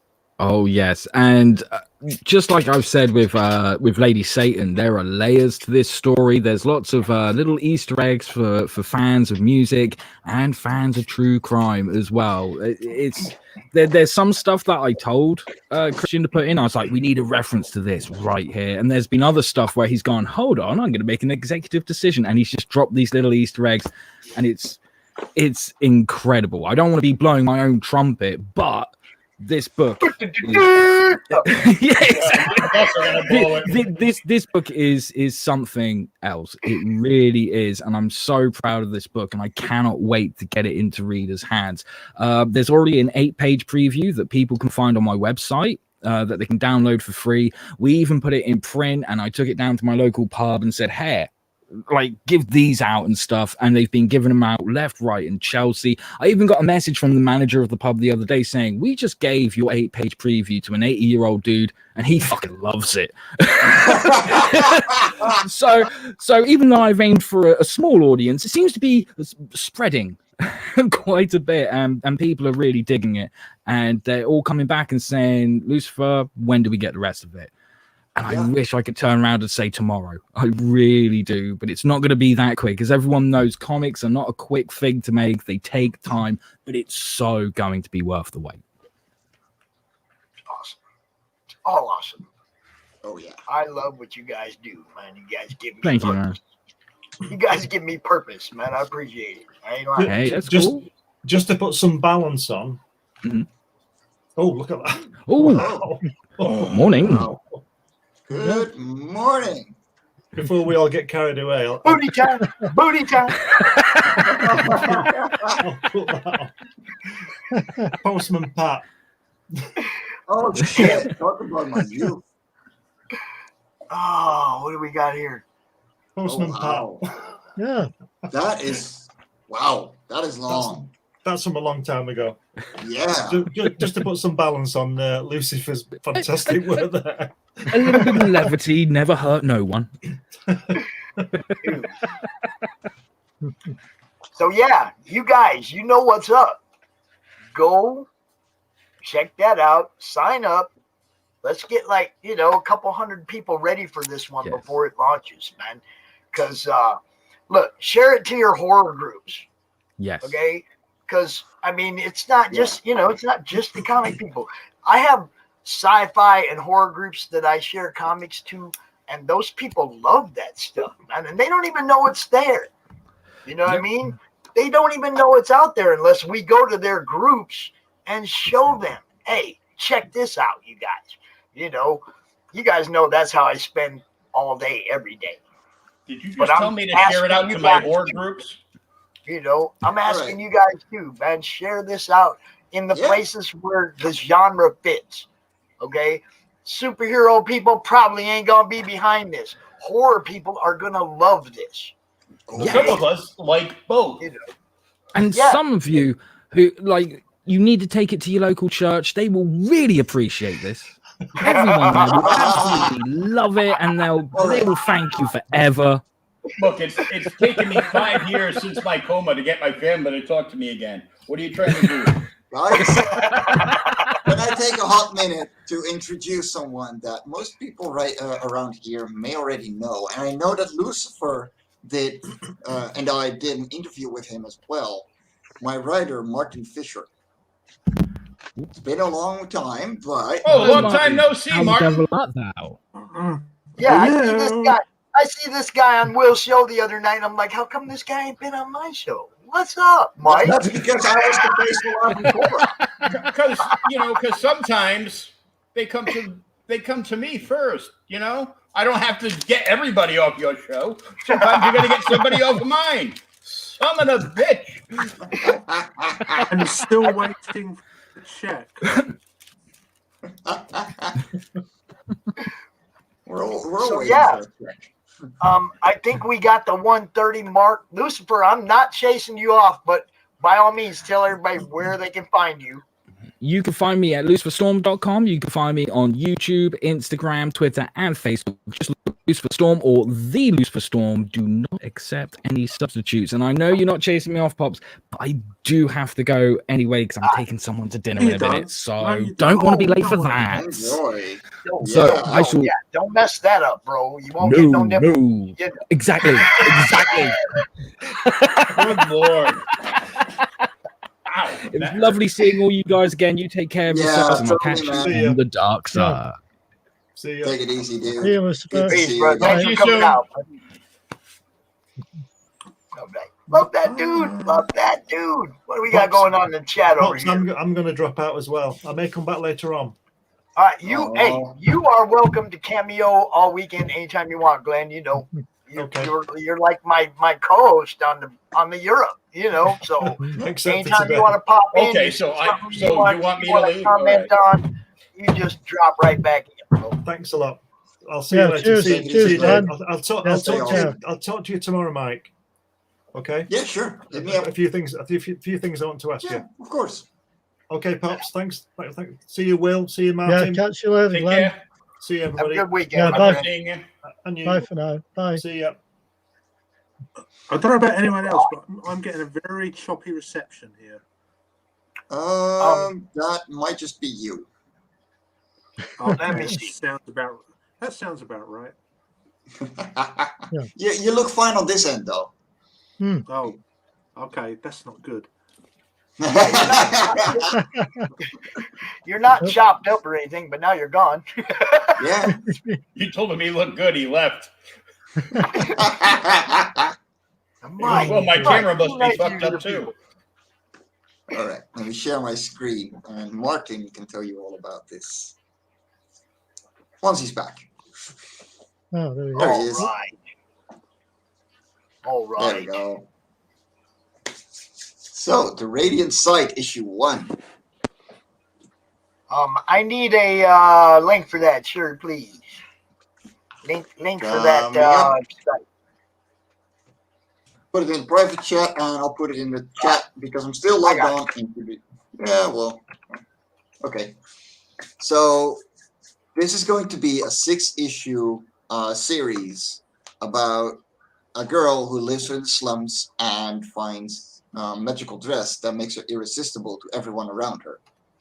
So with it, she's getting herself up in society, but also tries to bring up society as a whole. This is going to be a nice little romance. It's K-drama inspired. So for all you Korean drama people, this is for you. And Martin, you might... Yeah, there we go. See? Does that work? Yeah, now we're back.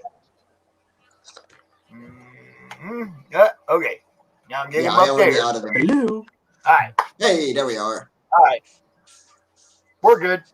All technical difficulties. Yeah. Been overcome.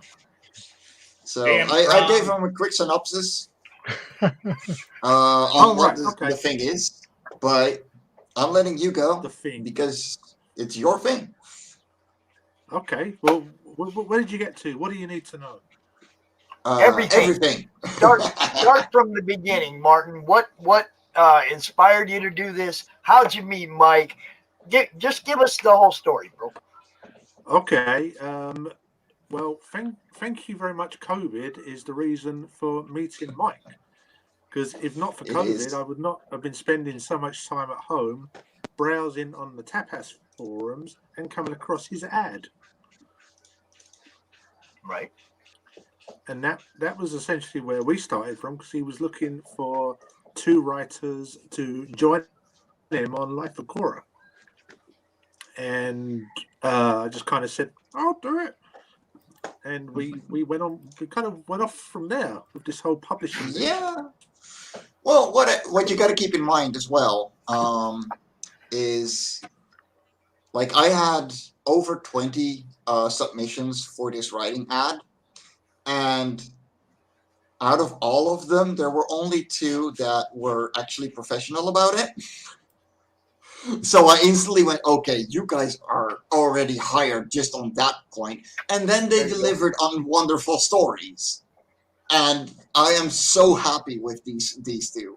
You know, Martin did a wonderful job on Life on Korra 3, and like Life on Korra 5 is ready to go as well, and a couple of others, you know, and it's just wonderful working with these guys.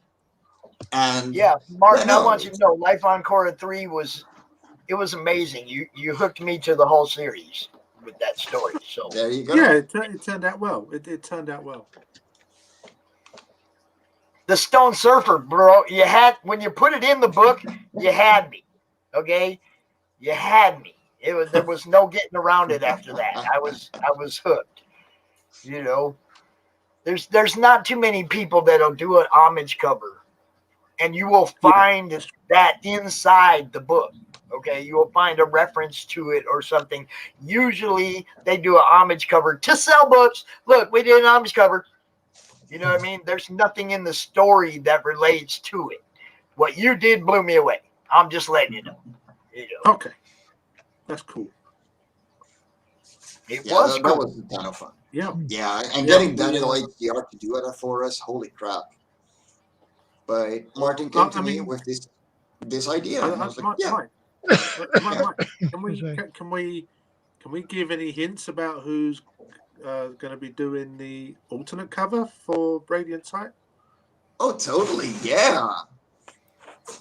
Okay, so I'll tell everyone here that for the alternate cover, at the moment, we've got one of my friends called Robbie Musso. Robbie has been professionally published. He's drawn Transformers for IDW. He's drawn them for Fun Publications when they used to do the Transformers fan club comic. He's been a toy designer for Hasbro as well. He's done an official Speed Racer comic in the past. He's got this fantastic anime manga drawing style and sensibility, and if everything pans out, he will be doing the alternate cover.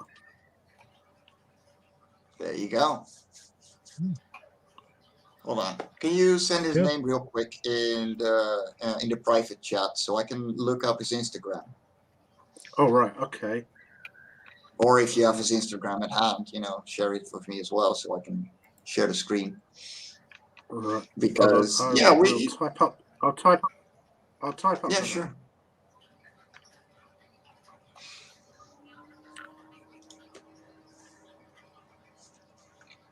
There we go. So let me find that.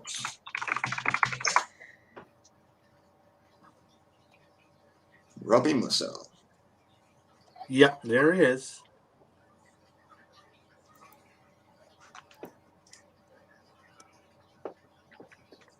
Well, at least it would be if it worked. Ah, there we go. There we go. Yeah, we know some really cool artists. Yeah. Yeah, Robbie knows how to draw a robot, and he knows how to, as you can see, he can really capture that anime style. Pretty damn good. Nice. Okay, so when we launch this, am I going to get all you guys out here for the show? Yeah, I believe so. You, Robbie, get all you guys. When we launch it, try to get the whole team up. I don't know about Robbie because he still freelances for Hasbro. So I'm not sure about Robbie, but you'll at least have Mike and myself.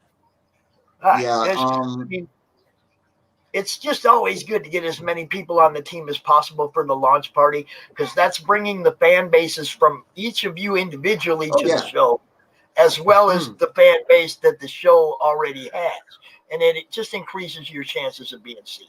That's all. Well, I mean, the thing is with Robbie, he's pretty much on kind of like 24-hour call with Hasbro. If they give him something, he has to drop everything and do it. Right. So I think the chances of Robbie coming in are going to be very small. And for the main artist, Arch, he wants to say anonymous pretty much. He will do the art, and that's about it. So that's.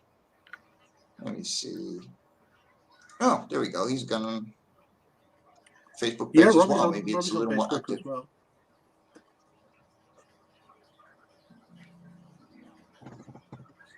Let me see.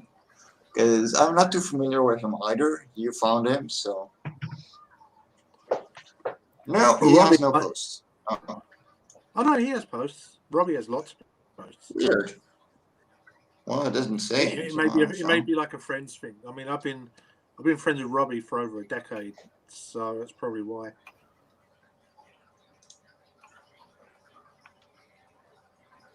I don't think it's him, but it's DeviantArt.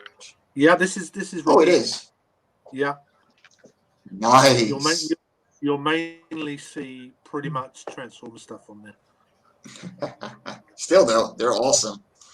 Oh yeah, but, I mean, guys, you know, if you like your romance and hold on, let me get our because you showed me his preview.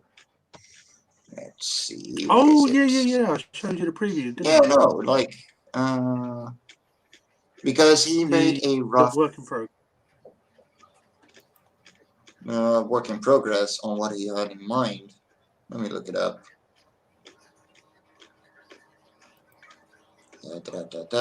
You might. Tell us a bit about the story while I'm looking around. How about that? All right, yeah. So the basics of the story is it's about a lady who lives in a poor part of a town, financially struggling with her best friend. She inherits a dress from her deceased aunt that she never knew she had, and then she discovers when she wears the dress, she can kind of start getting almost everything that she wants. And so she also falls in love with a CEO of a company who doesn't know who she is. So he's trying to find out who she is while she's trying to figure out what she can get by wearing the dress, while also trying to kind of be more with him as well. It's a romance story. It's very heavily influenced by many a Korean drama in terms of the story. But Korean dramas, I do like a romance story once in a while. And Martin has proven himself to be an incredible writer. So why would I deny him getting more credit? And I know he can deliver. I know the artist team that we put together can deliver. They already have. So yeah, I went with it, and I'm super proud to promote this to get it out there and tell the world. And yeah, this is gonna be the variant cover. So this one will be Indiegogo exclusive, and it will be from the main character. One end being her working and the other hand being the dress. Yeah, because one other aspect of the story is that she will at some point become or assume the identities of two different people, even though it's still her. So part of it is also because of trying to maintain that balance in her life and seeing what happens. Yeah, it's gonna be cool. We're at 29 signups so far. So yeah, if you're interested in romance stories, if you like the manga styles, this is definitely for you. So Brad, my boy Brad. Brad is now my live co-host. He's like my cameraman, my sidekick when I do live cons. He's like the guy who's making it possible for me to even get to these cons. Brad, you rock, bro. Let me know about next weekend. Which day works best for you? We might do both, but let's concentrate on one day first and see how this goes. Hall of Heroes Comic-Con next weekend, y'all. Nice. Pop's gonna be live. Pops and Brad, we're gonna be live. Nice. Walking the floor. Pops. What do you got? What's that? Fucking minions! I swear to God. It's a minion. It's a You minion. can't do anything if you don't have minions. Very true.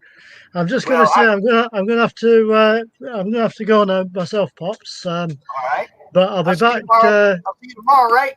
Yeah, I'll be back tomorrow about 5. Yeah. All right. Cool. All right. That'll be fine. So it'll be nice seeing all you guys again. go ahead and dig out some new stuff to show us tomorrow, man. I'll do my very best. I'll do my very best. Okay, see you all soon. You bet. Take care. Okay, thanks a lot, everybody. Yeah, bye. Cowboy Dave, Texas Dave, tearing it up from the UK. What do you know? Texas, my ass. Maybe we have a Texas here. You don't know. Do you? No. No.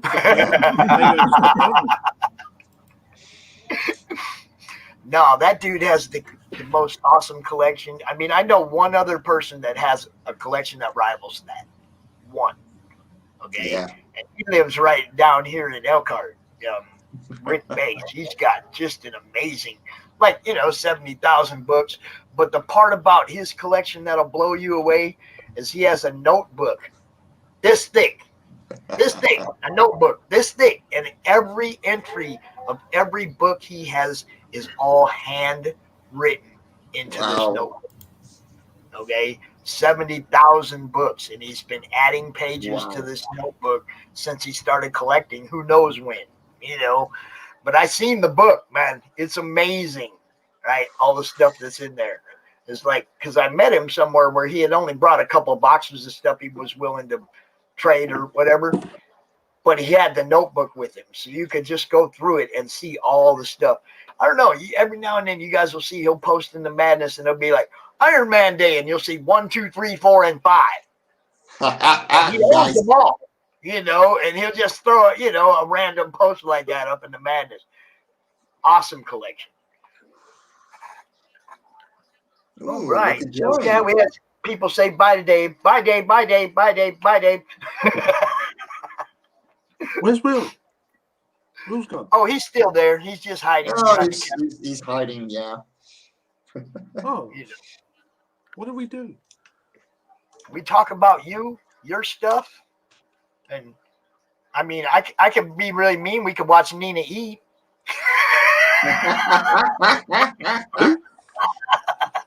Nina. Hi, Nina. I see you back there. I'll let you eat your lunch first, then we'll come out. Then we'll bring you out. No, keep talking books. Books are more important. Now, did you work on number 4 too, Martin? No. My next one's number 5, the one that Mike has now started upon. Okay. Okay. And magic is happening. Cool. Well, I only finished one page, and that's literally all I can do because my storyboard artist that I hired is doing a concept for it as well. We finished the concept, but now she's got to finish the storyboard. But yeah, once that comes around, I'm going to be pushing this hard because I have not been able to work on this as much as I'd like to. And people deserve to know, I want more out. I want more Cora. And guys, you see that one over there, Love and Cora 4 by Kimberly Kovac, myself, and Aristine? It's ready to go out. It's literally ready to go out. I'm still waiting on the patches. Do that again. Do that again. There we go. That's a stack of books, y'all. Geminis. Yeah. Don't we love Geminis? You see those two boxes on the bottom? Those are retail tiers. Nice. We love Gemini. For your discount code on your Gemini, Bolt 10 when you order. Bolt 10 for your discount code on your Gemini mailers. Thank you for the segue, sir. Hold on, where's the retail tier? So if you want 10 copies of every issue so far, you can get it for only €100. That's 75% off right now. If you want 10 copies of issue 4, that's €40, 60% off. That's the same price as all variants together. Just saying. Nice. Very nice. Guys, we're one backer away from 45. We're pretty much closing down the campaign once I have these patches. So okay, do we have a 50 backer? Do we have a 50 backer reward? No, we don't. Well, let's do something. Let's do something. If we get to 50 backers, you're going to randomly give somebody one of them pieces of art you were showing off earlier that doesn't sell. No, Mike's going to shave off his beard. Oh, hell no. I'm not Rich Perlotta. Oh no! Oh, that's forceful. Hell no! I'm not shaving this beard. Mine. It's my rebellion. What about trimming it? Just trim it. No. I only shaved part of it. I shaved the side. You didn't know that. Give us a goatee. No. I like my Jesus look. No. Bad. That's hilarious. Go ahead. Guys, give him hell, Nina. Tell him. Give him hell. Guys, seriously. You see this? Yeah? Yeah. Took me 2 years to grow back. No, because when I was... okay, so a little bit of a personal thing. When I was in construction, someone actually took my ponytail and cut it off with scissors. So I had to go bald. So I remember taking that thing off. Oh no, I showed him a new one. But nonetheless, this thing and these are not getting off. Yeah, you ain't getting the hair. Is that your? No, I'm not getting my hair used to be down to fucking here. Okay, it's not going that far anymore because I'm balding. But the longer hair is not coming off. Can we ask the audience, phone a friend, or get a 50-50 on this? Fuck you. Ooh. That's a very harsh word coming from the publisher. I'm pretty sure. Yeah, you hit a snare here. Sorry. You really did. So what do we got though, Mike? If we can get this to 50 backers before you close it, let's throw a piece of art in a random package. I'll throw in an extra page into someone's package. Something. Okay, so if we can get it to 50 backers, somebody's going to get something cool, a surprise. And whoever gets the surprise, please come to the madness and let me know so we can go out and talk about it and tell everybody what Mike did. I like to be able to tell everybody, the fans, what you guys do for them, because not everybody sees what came in my Gemini unless I go out here and show people what came in my Gemini. Do you see what I'm saying? You're going to get a lot of goodies. If you get something that's, you know everybody else didn't get one of these, come out to the madness and show us what you got. Let me show you what you're going to get in your package. There we go. So, you're getting a lot of stuff. These are just goodies, If you back Talus and Live from Korra, you're getting this original piece of art. So this is going to be completely exclusive to Talus and Live from Korra. Then, every backer is going to get a random sticker out of the sticker pack. And you're going to get these bookmarks. Now, instead of trading cards, because I really don't like trading cards all that much, they have info about the creatures on the back. Okay, cool. And we got all of them unlocked. Then everyone is getting this poster as well. That's a standard. Now, this series has 4 issues.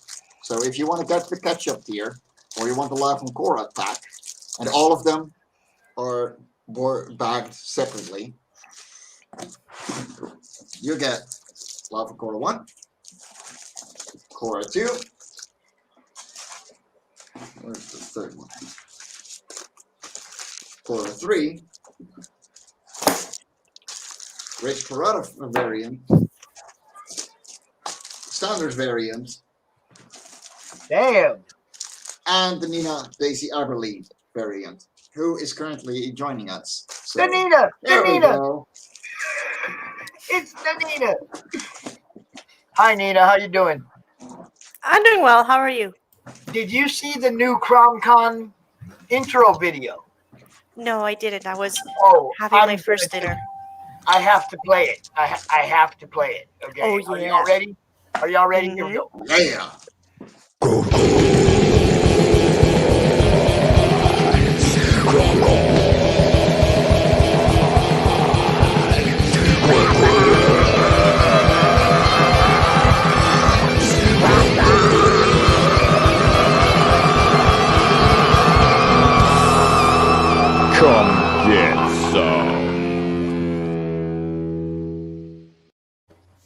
was a really nice artwork of CRoM there. Did you see that? We got Dory in there. We got you in there. Yeah. All that wonderful CRoM art. Every time somebody sends me a piece, I'm gonna figure out a way to incorporate it into our CRoM Con video from now on. So. And yes, Hex, you have to backtail us as well, because then I can add you to the list of people that get the extra trading card and print. Yes. I'm already getting that. Yes, you are. And I know you signed up for the Radiant site as well. So yeah, he very much did. I think I did. I think I did too. I don't know. Yeah, you did. Yeah. You said the other day. Yeah, you said you did. Are you saying that it's not true and you were actually telling a porcupine? Yeah. Gotta be able to share it out. You know, I gotta know what's happening. There's a lot of times, man, when I will come across a book that's got 4 days left in the campaign. Yeah. How come I didn't hear about this last month? You know, so my main thing is always being out here ahead of the game and knowing about your books before they launch, so I can let everybody know they're about to launch and be there during the launch and the whole campaign. You have to do what I do. To do what I do and do it right, you got to be there from beginning to end. Yeah. I mean. So Mike and I aren't done yet. We're not done yet. We've got revisions to the cover to come as well, and hopefully we're going to have a trailer at some point. Oh yeah. And I'm going to go on that. Oh yeah, we're going to have a surprise voice actress actually doing some narration. But we're not going to tell you who it is. We're not going to tell you who it is until it's done. All right. Which means that we'll be launching at CRoM Con next month. Just saying. All right, September 24th or 25th. That's I right. believe is our dates for next month. I thought it was 25. Hold on, let me check. Let me check 24, 24th, 25th, I think, something like that. 25, 26. Okay. But so yeah, 24th is the Friday kickoff show. You might want to do that on the Friday night kickoff show. Yeah, but we're in Europe, and I probably have to work, so I have to get up at 4:30 a.m. If it's on a Friday, I will probably be in the office. Okay. Yeah, that's our issue. Like, I'm thinking. I mean, if we launch at like 3 o'clock our time, that'd be like 8 o'clock your time. Yeah. But I mean, I still have to commute from London, and it's all depending on trains and stuff. Because if they're delayed, I can't get home. Yeah, that's why we want a clear shot for a Saturday, and with the main event anyway. You know. Okay. Earlier in the day, for us, is prime time for you. So, if we launch it, like you say, like at 3, it would be like 8 and 9 o'clock for you guys, right? Yeah. So if we launch at 2 or 3 o'clock our time, we'd be hitting you guys prime time perfect. So yeah, that's all right. I mean, I can just watch my K-drama earlier, so it's cool. All for reference. No, like 3 or 4 p.m. That would work perfectly. Yeah, I'd say. All right. I just don't want you to have to be out here too late. Oh no, that on a Saturday that's usually okay. All right. I usually find him sending a message at like 11, and I'm like, but I was already asleep. Hey, I remember there's a time difference. But we got work to do. You ain't allowed to sleep on the weekends. We got work to do. Yeah. The buck never stops. It just rolls on. So, how is Nina today? You still got 2 minutes. Not here. No. It's running. It's 8 here. No, it's not. It is. I've got 2 p.m. I've got 2 p.m. I'll fucking screen cap it. It's freaking 7:58 and 55 seconds. It's 20 here. I got 2 It's o'clock. 7 I got o'clock 2 here, which o'clock. is 8 o'clock for Netherlands. Yeah, I got 2 o'clock. That's what I've got. Now it's 2:01. Now it's 2:01. You're in your time, Yeah. girl. We're in your time. All right. Start talking. Start talking. Okay, words. So today, unlike the previous months, I definitely will not be talking about my Indiegogo campaign because that is already done. Finito. Completato. And all of the English copy pledges are already out. And look at this beauty. Look how pretty. Nice, rather thick book. It came out beautifully. The cover is really soft. I could use it as a pillow. And I saw got mine the other day too. If you open up a pillow, it's all you'll find inside, basically. And yeah, it came out really well. Look how nice it is. It is so nice. Yes. That's beautiful. Exactly. Okay, guys. And the bookmarks too, because Mike was showing his bookmarks. I may as well show mine as well. They got a nice little pink ribbon because it's a nice little color. And they're all classified. Laminated. Look at that. Look at that. That one ain't gonna get all torn up, y'all. You're gonna be Exactly. able to use that So you can decades. pour coffee on it, you can pour bourbon on it, and it'll be just fine. Just There don't you pour go. bourbon on the book. That will not be just fine. Look, that is amazing. I'm glad you did that because the bookmarks are one of the things I actually do use that come in these packages because I read a lot of books. So I'm always looking for a bookmark. And they always end up getting torn up because I use them a lot. Laminating it was a great idea. I don't know what that cost you. But I have a laminator that I use for work purposes. So I was like, why not? May as well. That's a great idea. Great idea. Yeah. Why don't we start laminating comic books as well, just in case? I'm just thinking that bookmark's not going to end up in the garbage because it got torn up from overusage. You see, It's not going to end up in the trash. You're going to be able to keep using it. That's a good bookmark. That's, like the metal ones. That's a good bookmark. It's going to be around for a long time. See? Yep. Great idea. Great idea. There we go. You're a pretty little girl. No, she's not a little girl. Never mind. She's just pretty. Well. Oh, right. I mean, I'm pretty sure that everyone who's watching at this point is already rather familiar with my work because even looking at the chat, everyone that is on there right now are people that I know and that I have seen me before. But for those who do not, my name is Nina. I am an Italian-Canadian comic artist, and the work that I am trying to promote today is my biggest project to date, Sunrise Blossom. As I showed you before, the first volume is already complete. And if you are in the States and have ordered it, it's on its way.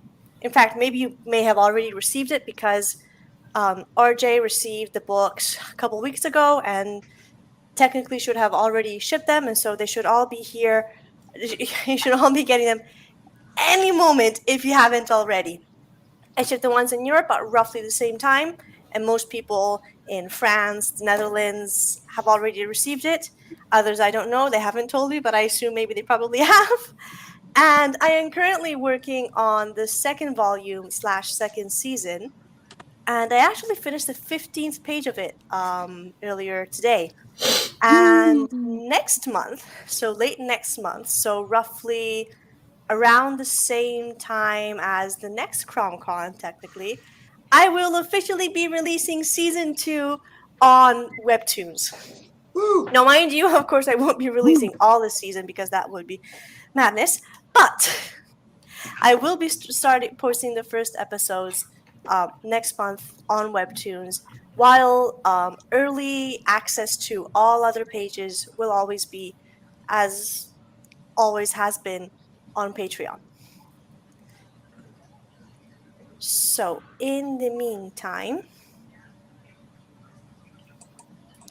I figured, no, wait, wrong one.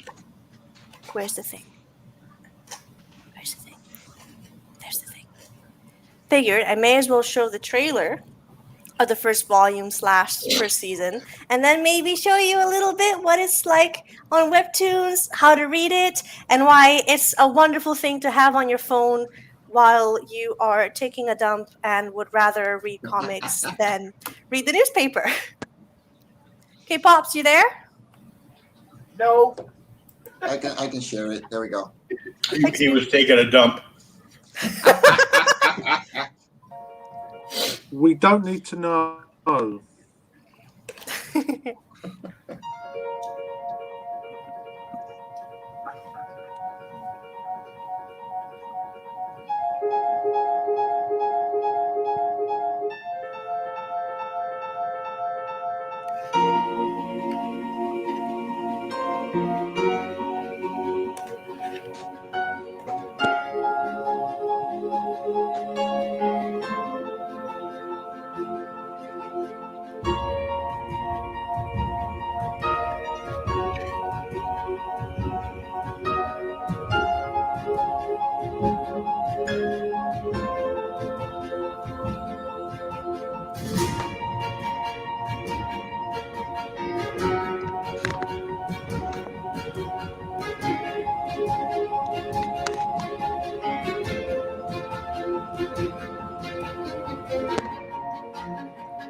Hooray! Though, of course, you can no longer order it on Indiegogo.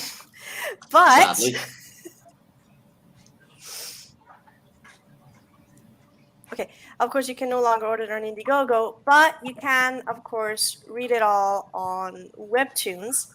And also, small thing, the comic, because it is big and lots of other reasons, it is all done entirely in grayscale / black and white.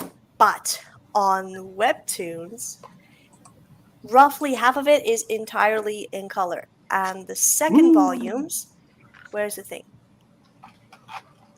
There we go. The second volume will also be entirely in color. So shall we take a look at the first couple of episodes and the sneak peek of the second season? Yes. Yeah. So, ever since man walked the earth, so did their animal counterparts.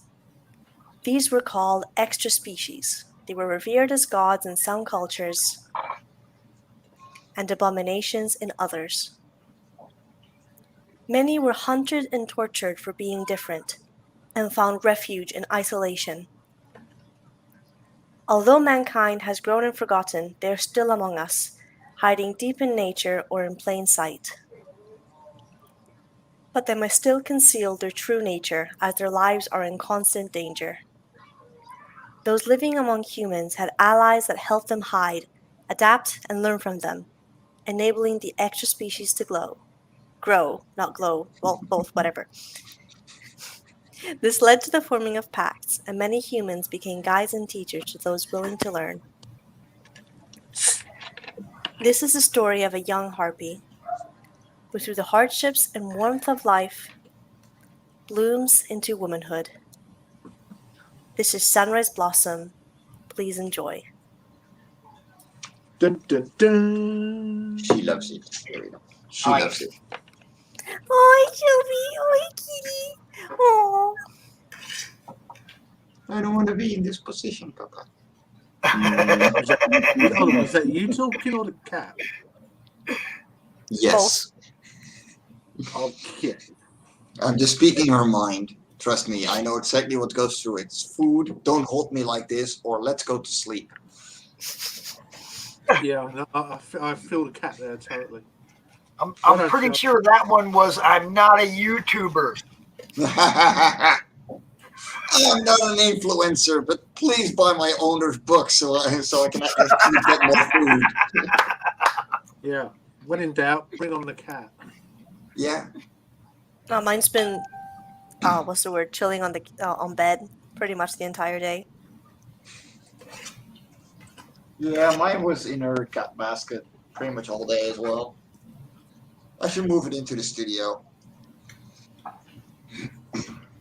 That would be a good idea. Right. Guys, I'm going to have to shoot off now because while we've been doing this, there's actually me and a friend of mine in France, we're trying to upload a fully Korean webtoon onto the Korean Webtoons website. Oh, good luck. Have fun. Yeah. Good luck. Martin, it's great meeting you, man. I expect to see you again next month for the launch. You know, we'll promote the hell out of it, bro. We'll do what we do. Yeah, we'll do the same as well. You know, thanks, Pops. We'll be here. All right. Cheers, mate. Good weekend. Take it easy, man. Really good to see you again. Stay awesome, dude. Mike, I'll see you tomorrow. Yeah, like literally everyone else. Yeah. Everybody needs Mike for some reason. Of course we do. Our lives is complete without it. Okay. Take it easy, dude. Take care, Martin. Bye. Bye-bye. Gonna be right back. Now, thank you, Martin, for coming out. We appreciate you, man. Peace.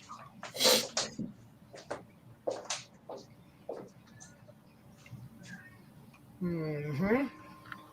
Definitely one of the strongest points of this comic is the way the art dramatically improves from the beginning to the end.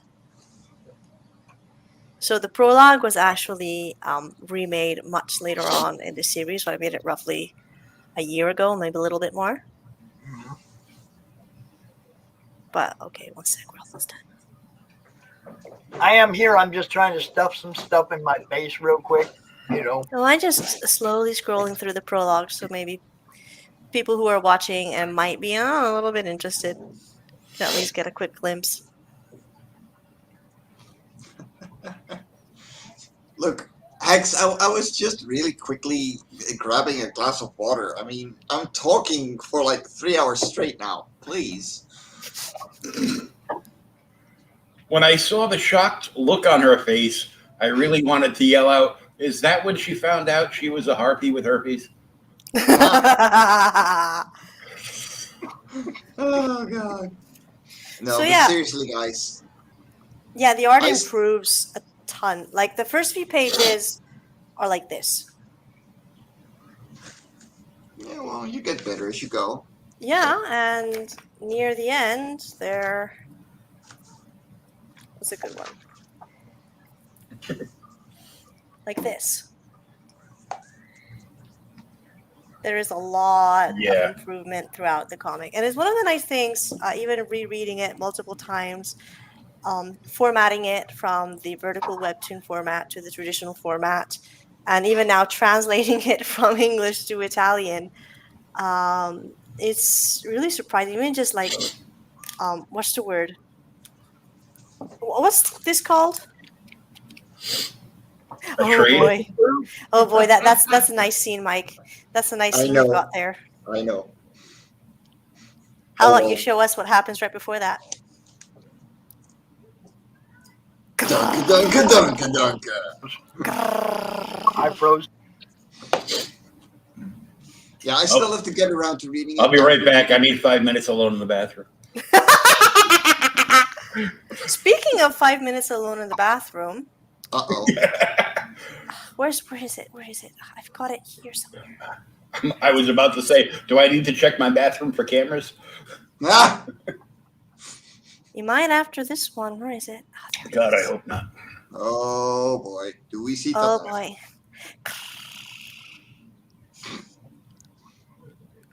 It's Scottish. It's Scottish Santa Claus. But I won't show more. I feel called out. No. No. I was about to say, wow, Mike's been working out. It's supposed to be a reference to Outlander. It's supposed to be a reference to Outlander because. I love that show, by the way. Me too. I know, but I just can't help it. I didn't even notice until you pointed it out. Mike Jimmy needs a print of that so he can sign them and sell them. Mike Jimmy when he turns 60. Well.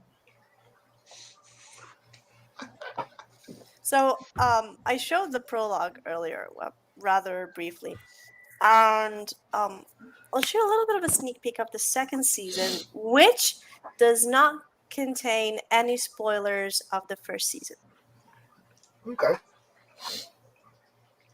So this is a sneak peek that I posted a couple of weeks ago, which are technically the very first panels of the second volume.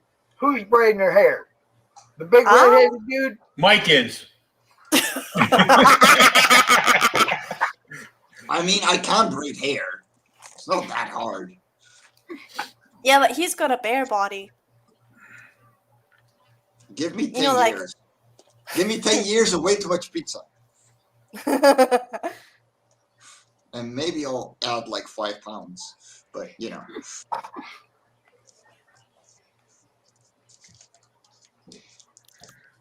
But yeah, things go through a lot faster when you don't have a million things to show on the crowdfunding campaign. How about I show you the prints? Mike, have you got them? Yeah, I do. Okay, because I've got them in boxes, and I would have to go grab the boxes in. Yeah, the cool thing about this, Nina, is this is your time, and you get to talk about or show whatever you want. So if you like girls kissing, if you like birds, if you like monster girls, if you like furries, go read Sunrise Blossom, free to read on Webtoon. It is very cute, and please, thank you. I would really appreciate it. Here we go. Signed. Ha! So we got the winning picture. Yes, that's right. I love that one. That one came out so good. Yeah, I did. And the cover. Nice. Yeah, I still gotta hang them around my office. I haven't gotten around to hanging around anything, but these walls, you know, they're all white right now. They're going to be filled with art. Man, I wish I had some bare wall like that. Yeah, well, you did at some point. Oh, that reminds me. I cracked myself up. Somebody asked to see something the other day, and I showed a picture of the book. But then I realized that the wall behind me was completely bare. It had to be like when we first moved in, right? Didn't have nothing on the wall yet or nothing. So I pointed it out. I was like, damn, that wall looks bare. That wall behind me right there. That wall, you know, there's nothing on it. It was completely bare. I was like, damn, we must have just moved in. Because I went right to putting stuff on the walls as soon as we were here, you know. Nice. I mean, and it's all changed a lot since then, you know. We pulled the old stuff down and put new stuff up. And, you know, just keep doing what we do. We don't even have room for the dory art on the wall. We had to just keep it right here. Henday.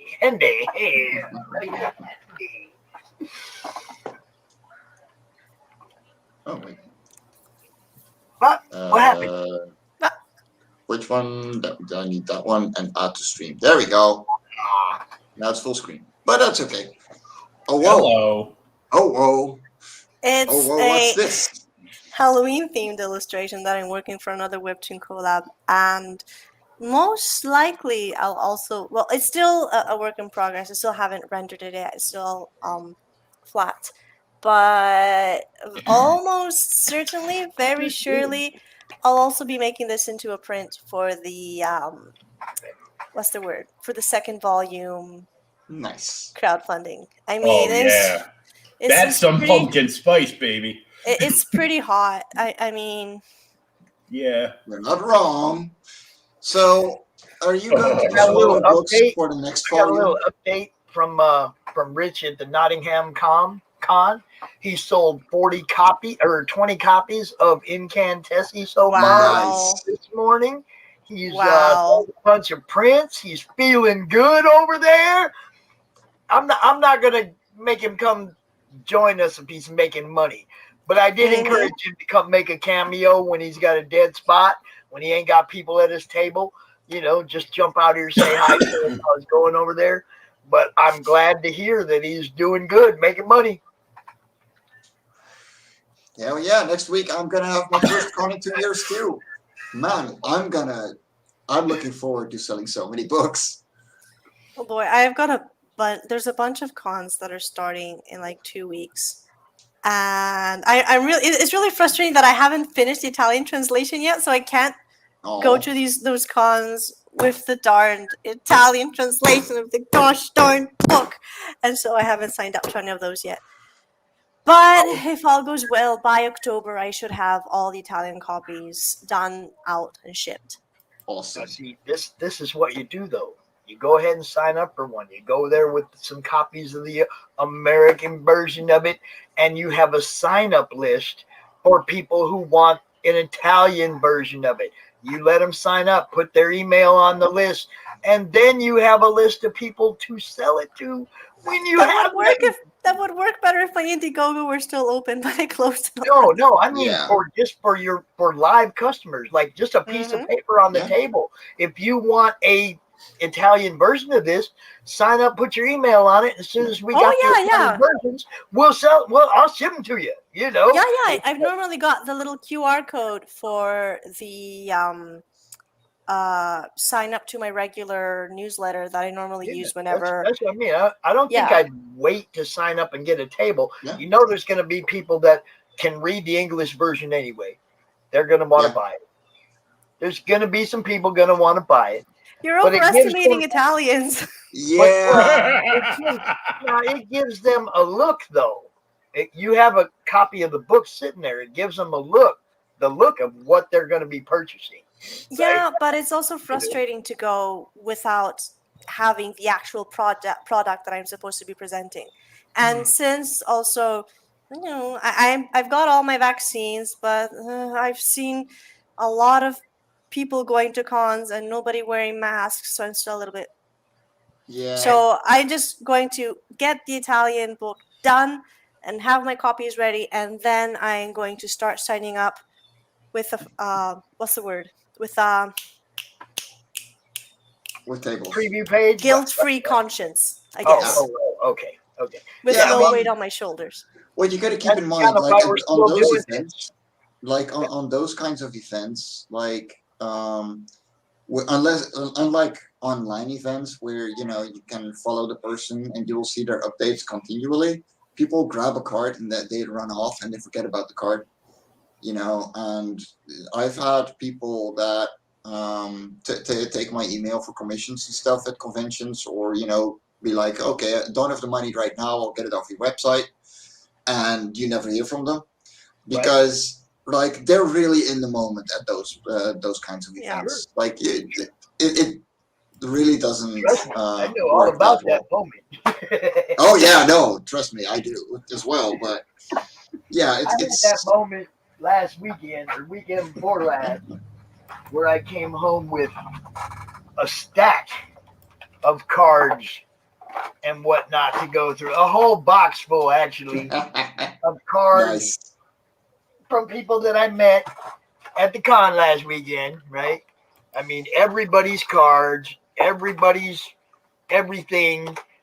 Even some people wrote their email down for me, and I contacted every single one of these people over the week after the con and invited them to join the group. Let them, I mean, I told them what I did when I met them, but then I followed up and I sent them an email with the link to the group and what we do and whatnot. Pops, that makes you 1 in a million. Dude, that's why I was there, though. Yeah. Was to get all this contact information and bring all these people to the masses. Yeah. Local people that I didn't even know. It was amazing. I got to meet a lot of people right around here that do this stuff that I didn't even know. So I'm going to do it again next week at Hall of Heroes down in Indiana. Yeah. And I'm going to run around and I'm going to get business cards and I'm going to tell people what we do. And I'm going to keep trying to increase the amount of people that see what you guys do. I'm going to keep trying. And hopefully maybe I'll have some stuff to hand out too that'll bring people to us as well. But, that depends on how well I do this week in the auction. If I get some extra money, I'm going to print up a bunch of cards or flyers or something to hand out at the con next week. And, help our own case that way, as opposed to grabbing everybody's card and coming home and working. I just give everybody our flyer. Yeah, you want to do that. You definitely want to do that. An offset print for like 1,000 flyers is nothing. Yeah, that's what I'm trying to do. That's the only reason I'm even auctioning stuff off this month. The phone bill's paid, the StreamYard's paid for September. I'm not worried about that, but I would like to print up some flyers, some business cards, some stuff to make myself look a little bit more professional when I start doing these actual live cons and going out and meeting people. It's like I need to present a more professional look. So that's why we developed the new business card look. That's the business card. Nice. So we're just going to try and do some things a little bit more professional and bring more people to it. I didn't think we'd be doing this still. No, but here we are. What she just said about some people not having masks, some people maybe not want to go set up a table until they feel more comfortable. Obviously, we're still going to be doing this for a while. Yeah. So, I mean, for those people that don't want to go set up a table, for those people that don't want to go to a con and walk in a crowd, we're still going to be doing CRoM Con. We're still going to be trying to expand this to more and more people and, expose you guys to more and more fans until there's not a need for it. And right now, I don't foresee that time. No, it's going to keep going for this for a while. So, I agree. Cons are not going to be picked up as big as they are yet, as they used to be, which makes sense. And honestly, these kinds of cons are amazing places to just hang out and then have fun at. Meet people, network, make friends. And, we see a lot of the same people, and that is more like that can be a bad thing on one end, but on the other hand, we made so many friends in the last half year knowing you, Pops. I mean, we wouldn't have gotten as far. Simple as that. Definitely. That was the whole purpose. I mean, the madness didn't start out this way. You guys know that. It started out as a fan group, Yeah.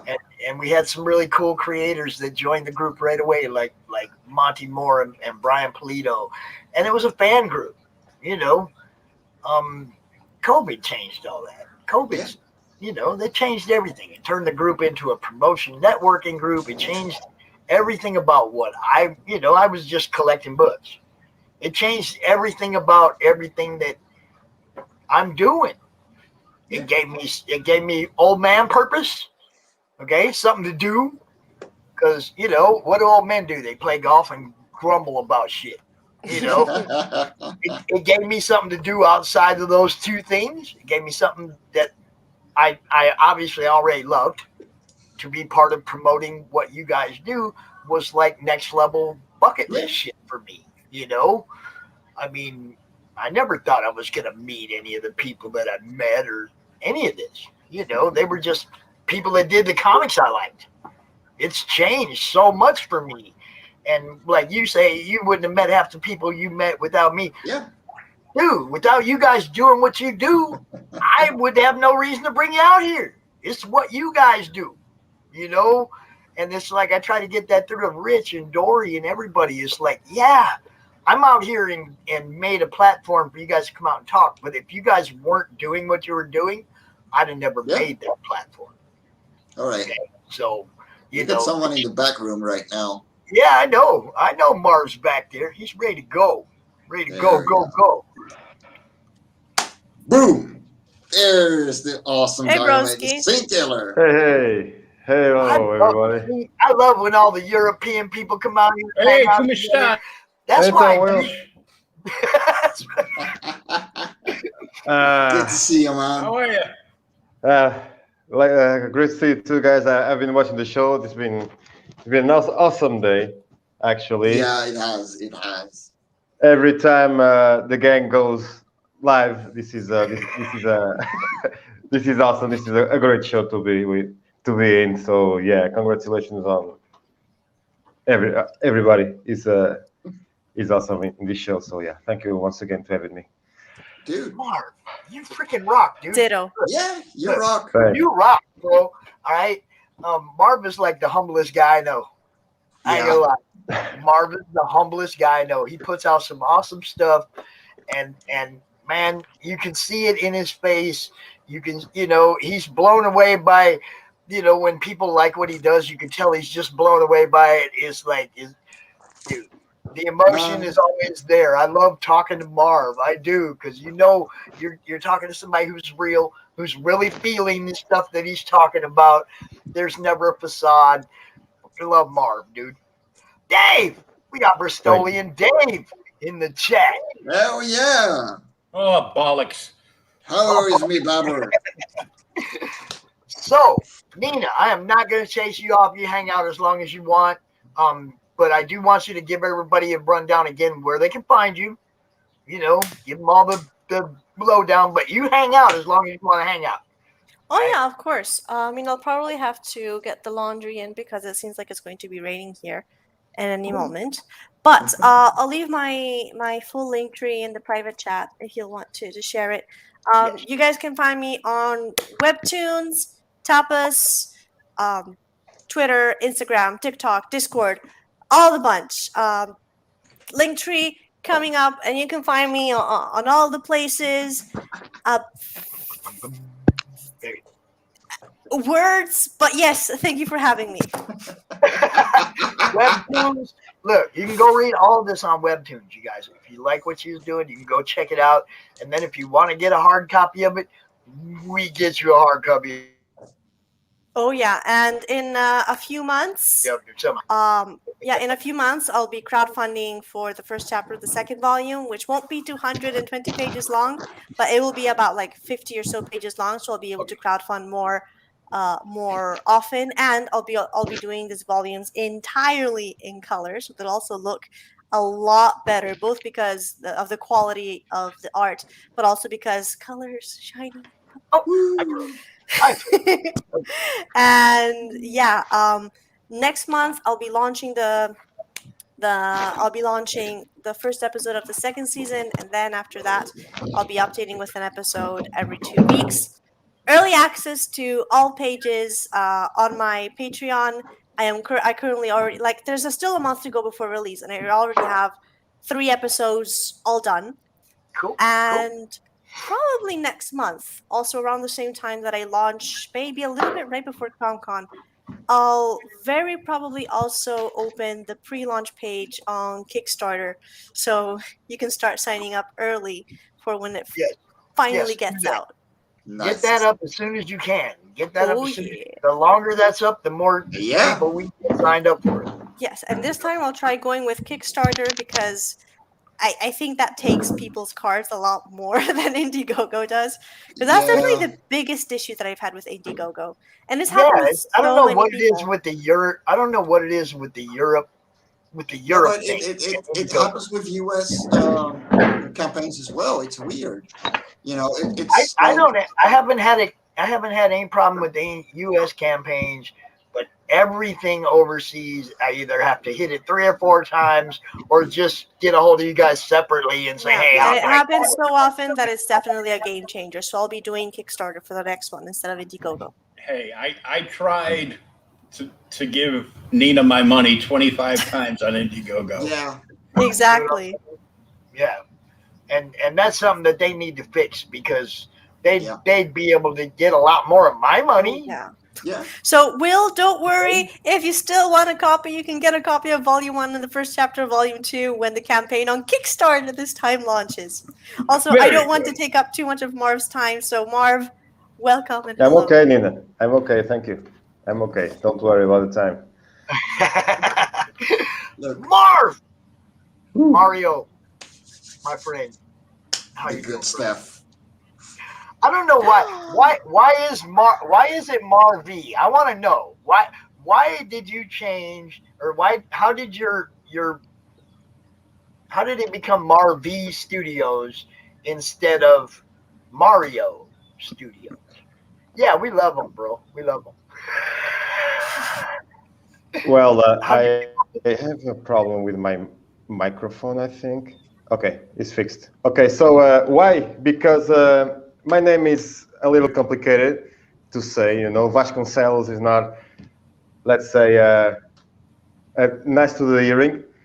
So I've decided to take the 3 first letters of Mario, M-I-R, and I put the V from Vasconcelos. And first I was introducing myself as Marv, but then Randy called me MarV because there's a capital V. So that I really enjoyed the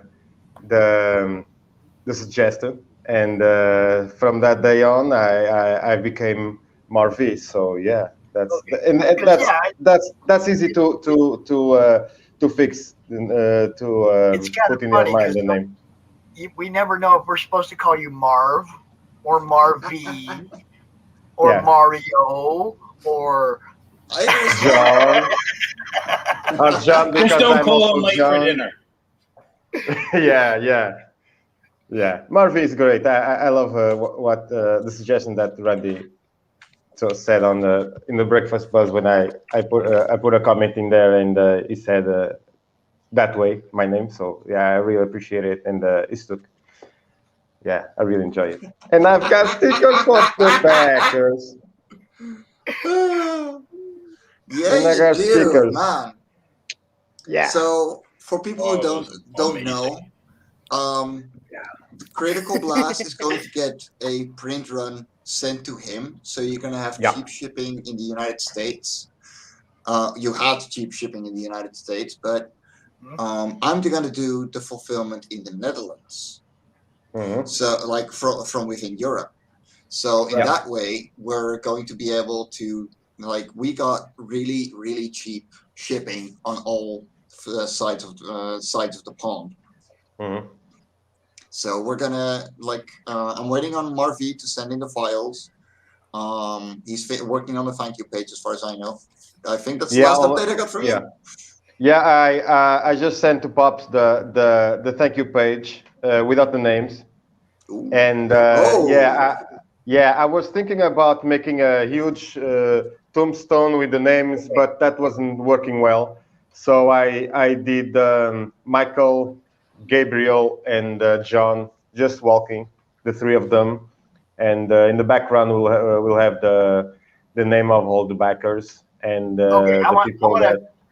I want to see if anybody in the chat can help us. You guys know the Spider-Man issue that came out, I don't know, a few years back, that had all the guys who ever drew Spider-Man's names on the one side and then Spider-Man on the other side of the cover. It had a whole bunch of artist names on one side. Yeah. You know the cover I'm talking about, Will? Yeah, I don't know what issue number it is, though. Man, see if you can find it and show it to Marv so he can take what he just showed me and add the names that he wants to add to it in that style. I think it would be awesome. Yeah, really that was a great suggestion from you, Pops. Thanks. And I really enjoyed making that last drawing for the Sin Killer Revelation. It took me a while because I was having problems with my hand, but finally I just finished it, and I just my wife's gonna help me with the names because I suck when it comes to organization, and she found out about a couple of backers that was not going to have a drawing. So you forgot this guy, and I said, oh man, we gotta fix this. And we saw the list like 3 times. Yeah, she's watching the show since the beginning, since he started with me. And yeah. Look at that. Look at that. Nice. Now look, if it had all the backers' names down the side on the right, with different fonts for each name, just like it is on that Spider-Man cover, I think that would just look freaking badass. Yes. So like every name you put up there, you pick a different font. You go right down the font list, and every name you put on there, you put a different font, and go right down the right side, all the way down. You know what I mean? I think it'd be awesome. Yes, but make sure that the fonts are not copyrighted. No, I mean, like, I'm gonna use the ones on Procreate. I'm gonna use the ones on Procreate. That's what I have. That's what I have. Okay, that works. Yeah, just a couple of them that I don't know, 20 or something that Forget have. So that's what I'm going to use. Yeah, that's gonna be a great poster because I'm gonna make a poster of that to put behind me. And Nice. yeah, See? it's gonna be. Dude, it would be awesome. Nice. Now, Hex had a question. I know the answer to this, but you go ahead and answer. He wanted to know why you closed the Sin Killer so quick. I know the answer, but go ahead and tell him why. Man, I was dying. yeah. No demand, nothing else.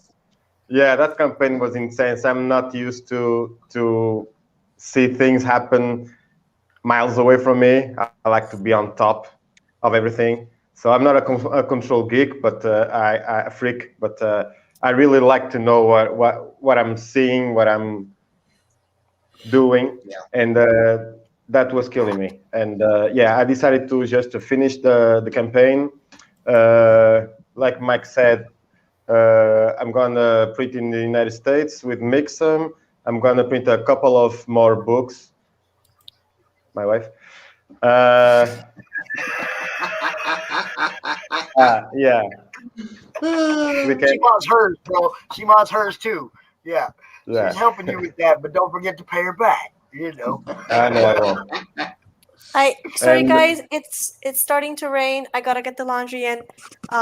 Pops, thank you so much for having me. Also, thank you, Mike. Thank you, Will. Marv, I wish you all the best. You can do this.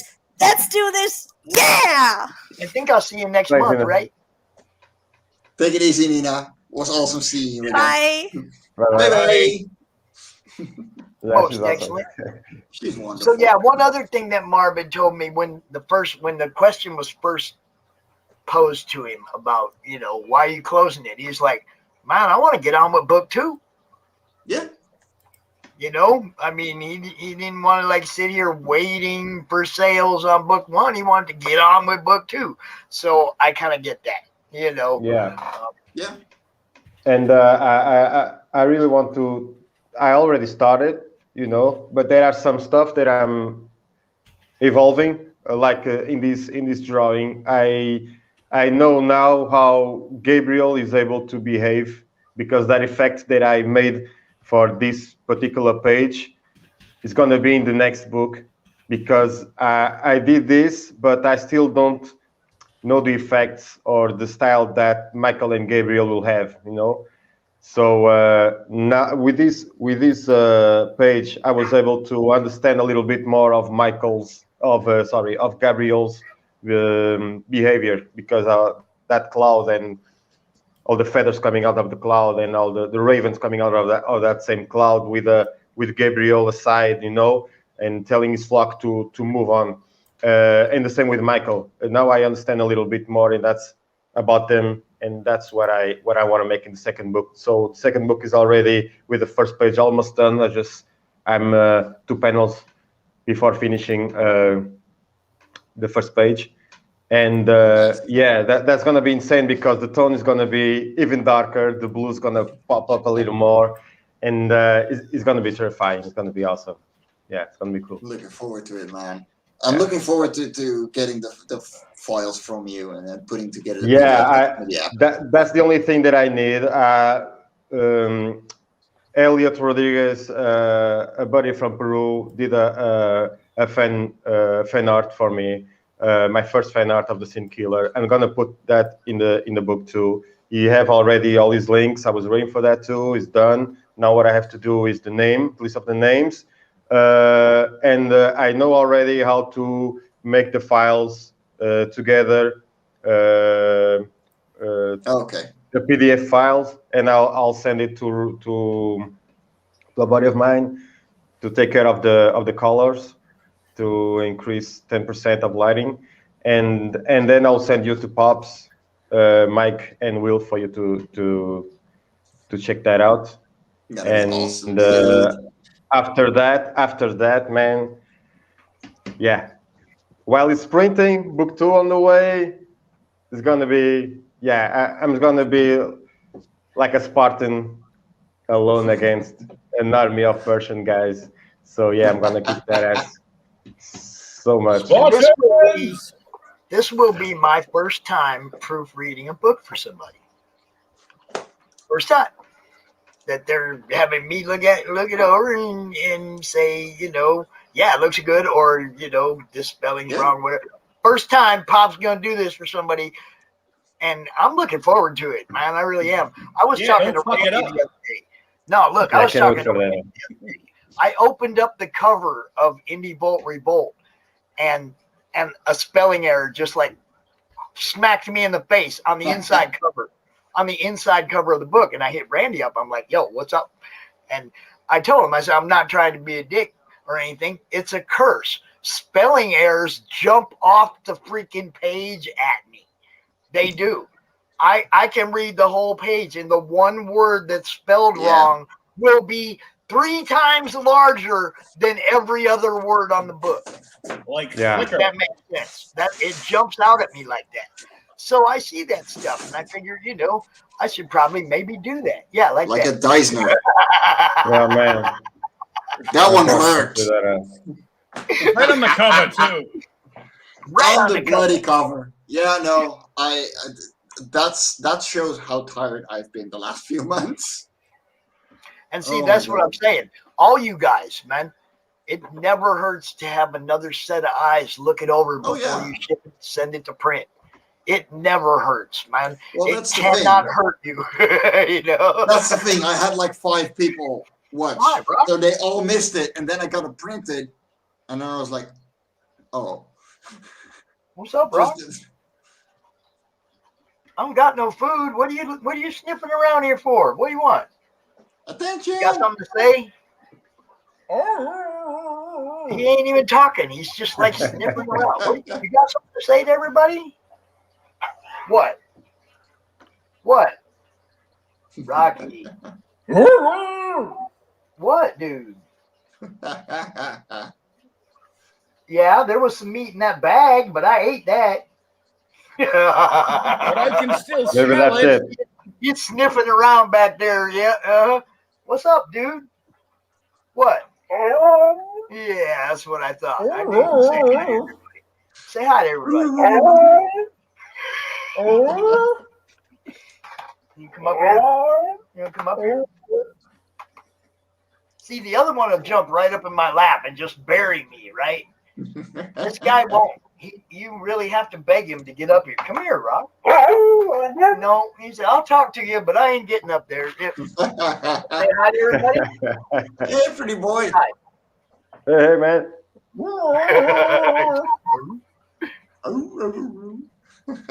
No, you stay away from that bag, dude. You leave that bag alone.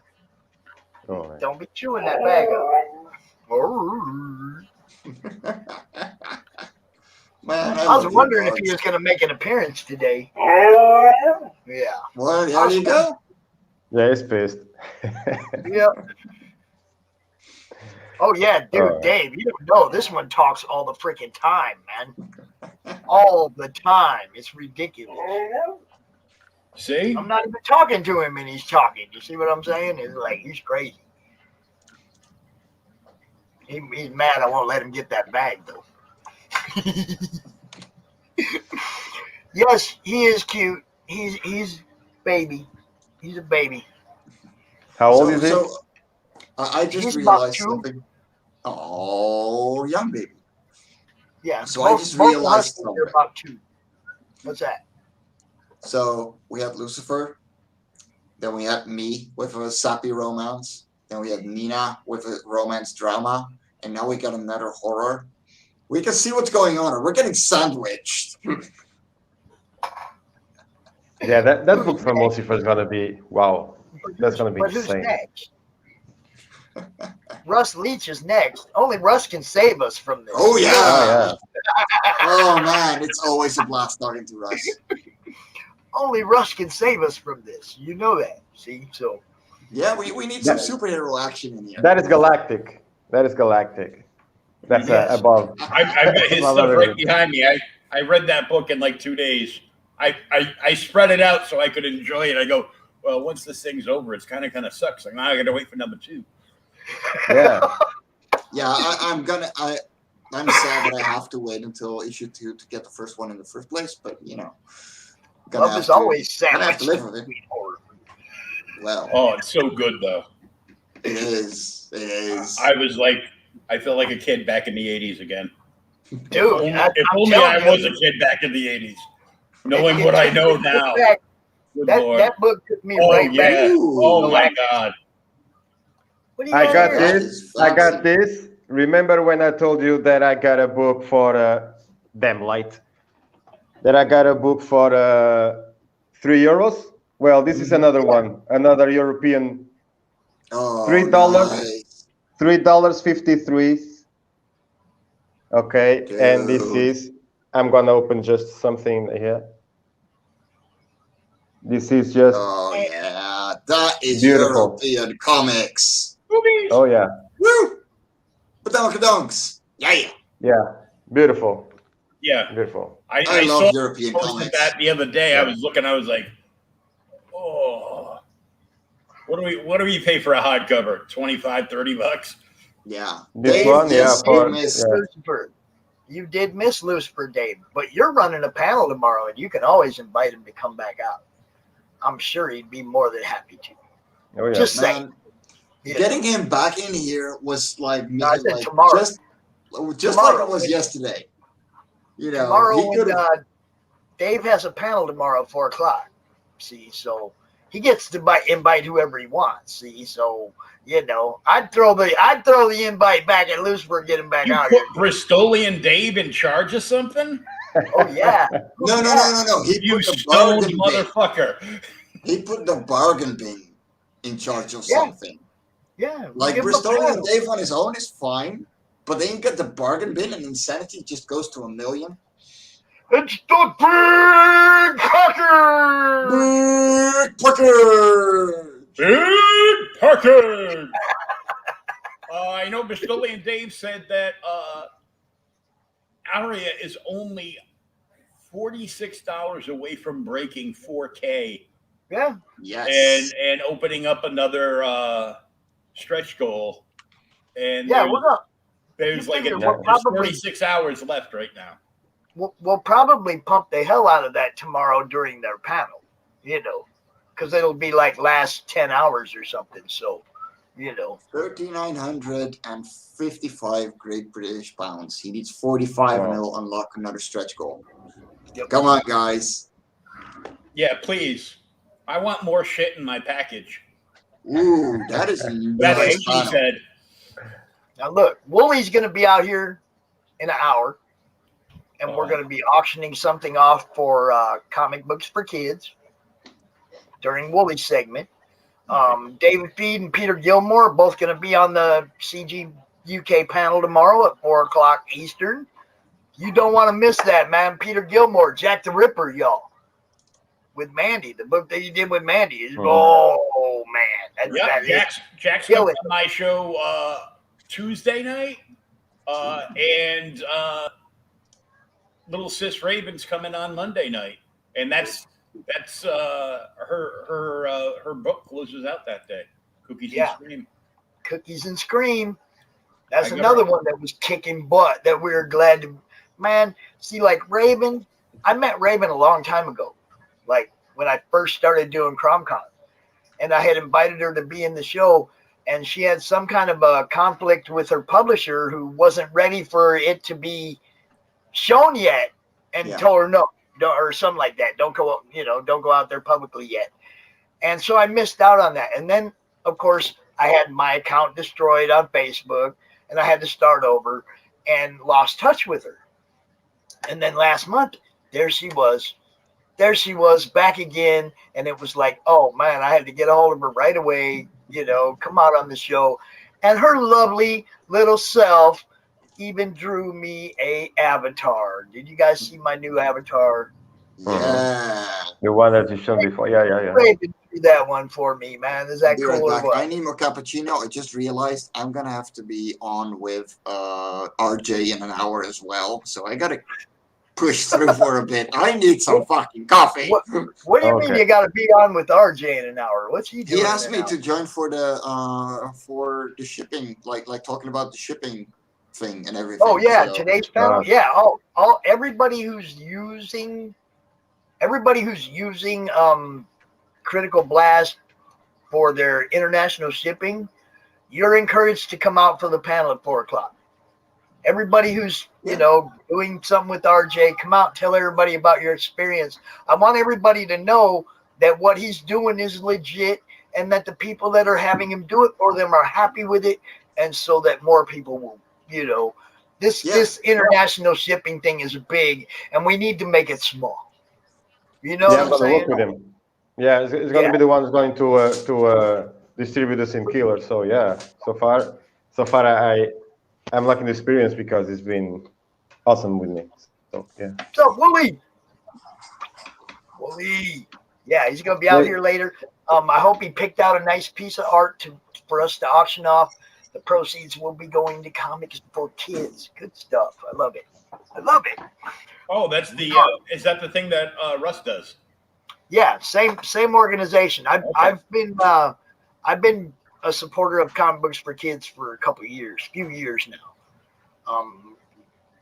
I don't know how Russ hooked up with them guys. I mean, I didn't hook him up with those guys, but I'm glad he found those guys because what they do is awesome. Can I show a piece for Russ's association for tomorrow? Can show anything you want, bro. So for Russ, so this is couldn't like inspire thing, Oh my God! If you want, please. Nea, Europe. That's Europe. It's Europe. Fuck off. That's Europe. Yeah. Okay. So yeah, this one's amazing. Are we gonna auction that off, Marv? Yeah. All right. Y'all heard it. So tomorrow at what time? Let me see. What do we got here? I'm looking at today. That's today's schedule. That doesn't tell me anything. Tomorrow or today? Tomorrow not too late because I have to work Monday, but I'm available at any time today and tomorrow if it starts soon. How about in the morning tomorrow? How about in the morning? How about you kick us off at 10 a.m. 10 Eastern. Your time. Yeah, 10 3 o'clock 10. your time. Okay. Does that work? Yeah, it's work. Great. All right. So tomorrow, Marv will be kicking off the auction show with some of that. That you just saw. And I'm going to take a photo and I'm going to send it to you so that you can share it. Okay. Okay. Well, I mean, I just send that to me. I'll just put it right in the brand where I got all these other ones. Okay. Because I keep all this stuff, where I can just pop it up just like that fast. So just send it to me in the just like you sent me that other one, and I'll be able to show it off. Now, gentlemen, I don't know how many of you. I don't know how many of you are ready for this, but I've been saying it for a while. Only Russ can save us. Only with a glass of red wine. Hey, whatever it takes to fuel that fire, brother. Hello, everybody. Hello. I see Mike Jimmy has been empty chaired. What's going on? He's not here to defend himself. He needed to He's make come back. He's come back. Oh, it's a Russ. Chat, we got 3 in the chat. What do you mean it's less European? Jeez. Is Russ suddenly a complimentary United States citizen or something? I am a citizen of the world. There you go. Oh yeah. It's one of those new age. Okay. I am an international interloper. There you go. There you go. Wanted on 5 continents. I cannot tell you the crimes. Bond. Russ Bond. I think it's more like Brook Bond. That's T over here. So how you doing today, sir? Sorry. How you doing, Russ? Good Yeah. to see you. Oh, good. I best bring my mic over. That'd be a bit easier, wouldn't it? Yeah. It's just a little bit. Yeah. Good. Yeah. I'm very, very, very busy. I was just scanning in some artwork. Actually, all right there, Wooly. With terrible Scottish accent. Yeah, I was just scanning in some artwork, and I'm finishing off Outliers for Joe Fulton. And I had to do some more stuff for Only Death Can Save Us issue 3, which has got to go to print next week. Wow. So And then as of Wednesday, yeah, I'm working with Thunderbuns. Yeah. Nice. And then on Wednesday, I start book 2 of Only Death Can Save Us, which is issue 4 for Arrow Comics. So yeah, it's just non-stop at the moment. I have another secret thing going on that I can't tell anyone about, and that's pretty cool as well. So yeah, my days are stuffed. Well, awesome. I want to let you know I was lucky enough to receive the first floppy. Oh right, from okay. From Arrow 4.0 of Only Death Can Save Us. When I bought the Indie Vault Revolt, everybody knows Randy threw some extras in everybody's package. I got your book. Excellent. I got Hero Bot. Oh, that looks really good. Hero Bot. I've got the PDF of that. I'd really like to get a floppy of it, actually, signed by Randy. Yeah, it's great. And then when I met them guys last weekend, Randy gave me a copy of Monkey Boys from the 90s. Spank and Chalk, the monkeys. Yeah. His monkeys. Dude, that book is hilarious. Hey. It is great. If you love to laugh, that's proper underground. That is. Dude, look up all Randy's old Arrow comic stuff, man, because everything I've read from Randy so far has made me smile, made me laugh. I can even get the relation to it. It's like I told Randy, Hero Bot Zero is Randy. Yeah, it is really. Yeah, he's a grumpy really old is git. Randy. Okay, Randy is that grumpy old git. He really is. Yes, I ain't doing nothing without getting paid. It's like you hear the dude talking in Randy's voice. I fully believe that. Randy's so cool. I absolutely. I mean, because I've got a couple of Arrow comics. I remember them from way back when everyone was making a comic, and oh, look at that. So, yeah, the soapbox. With soap, y'all. It's actually got 2 different scented soaps. I had to buy one just because scented. He loves scented. Stand on, That's awesome. It was great. It was Lola's idea, and she had some made up, and it was hilarious. I had to have mine, and we'll always keep it right here with my very first press pass. It's always going to be wrapped around my first press pass because that was where I met those guys. And if you're not hooked up with Indie Bolt and running something through those guys, you're missing out on a big part of the exposure going on out here. Oh, yeah. Indie Bolt are growing at an exponential rate. They're doing it right. And they are. Yeah. What's great about them is they don't care about who you are; they care about the books, and that's what's important. And that's all they're interested in. So people can row and they can get upset, and people can scream and holler on the internet. Of which I do not care what you say or what you do. All I care is the books, and that's why I love Indie Vault the way that I do. Why I got involved with Randy and Varium and those guys, because they're all about the comic books, which is what we should all be about, no matter what our personal opinions are. 100%. Yeah, exactly. That was the way I built the madness. And Randy and Varian have been a big part of encouraging me and keeping me rolling when I get discouraged or whatever. I'll get a message from Randy. Man, fuck those guys. Don't worry about those guys. You do what you do. You're doing good. You're doing good stuff for people, Haters are going to hate. You just got to get on. You got to focus. You got to do your thing and just get out there and be courteous and polite and professional. And the other people that aren't being that can do one. That's the end of it. It works. Yeah. And I'm going to use that as a segue to do one of them sponsor things. Hey, it's Belle from Liberty Entertainment Distribution. We've got quality indie comics in hand ready to ship to you now. Yes, really. And it gets better. At Liberty, publishers set their own wholesale pricing, and we don't take any fees, so don't wait. Call or visit me today at ledg.us or call 1-800-525-2091.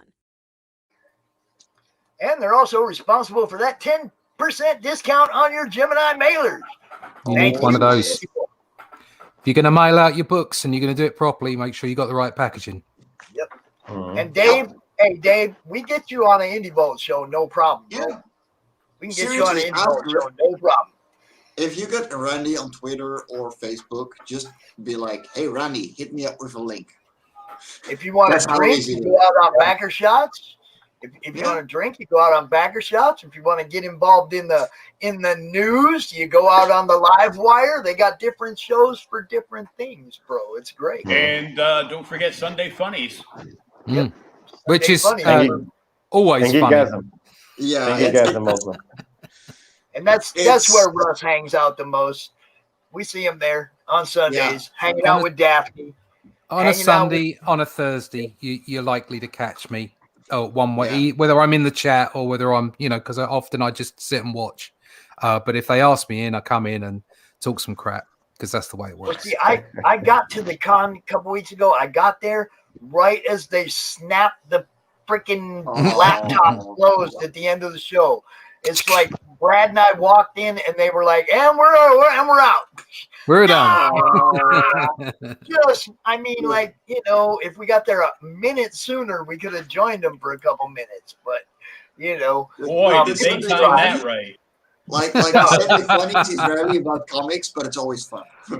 Yes. Last Sunday, it was mostly about comics. Actually, we did very well, staying on topic.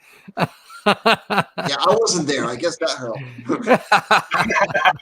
No, my writer was like, how about a voice call at 2 p.m.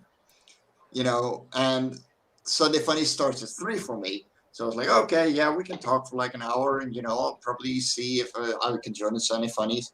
No, we talked for 2.5 hours.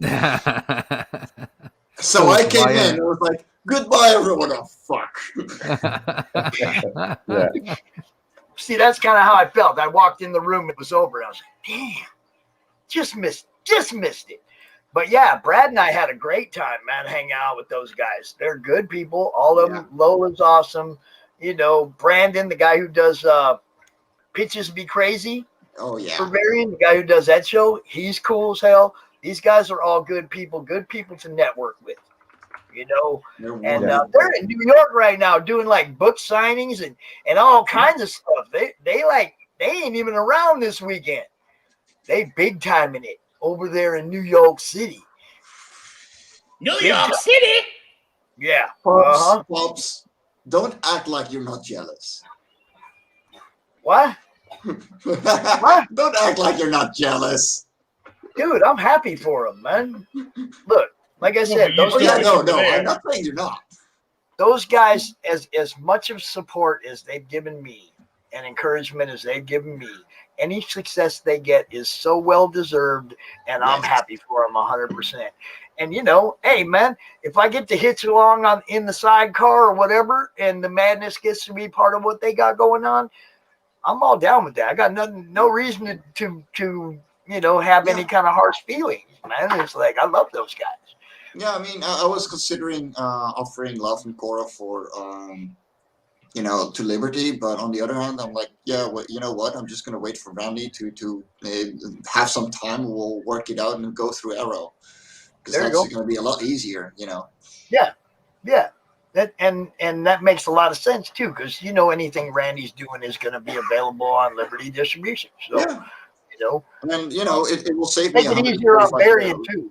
Yeah, because Arrow Comics is only available through Liberty, so you make it easier on Varian too. We are exclusive.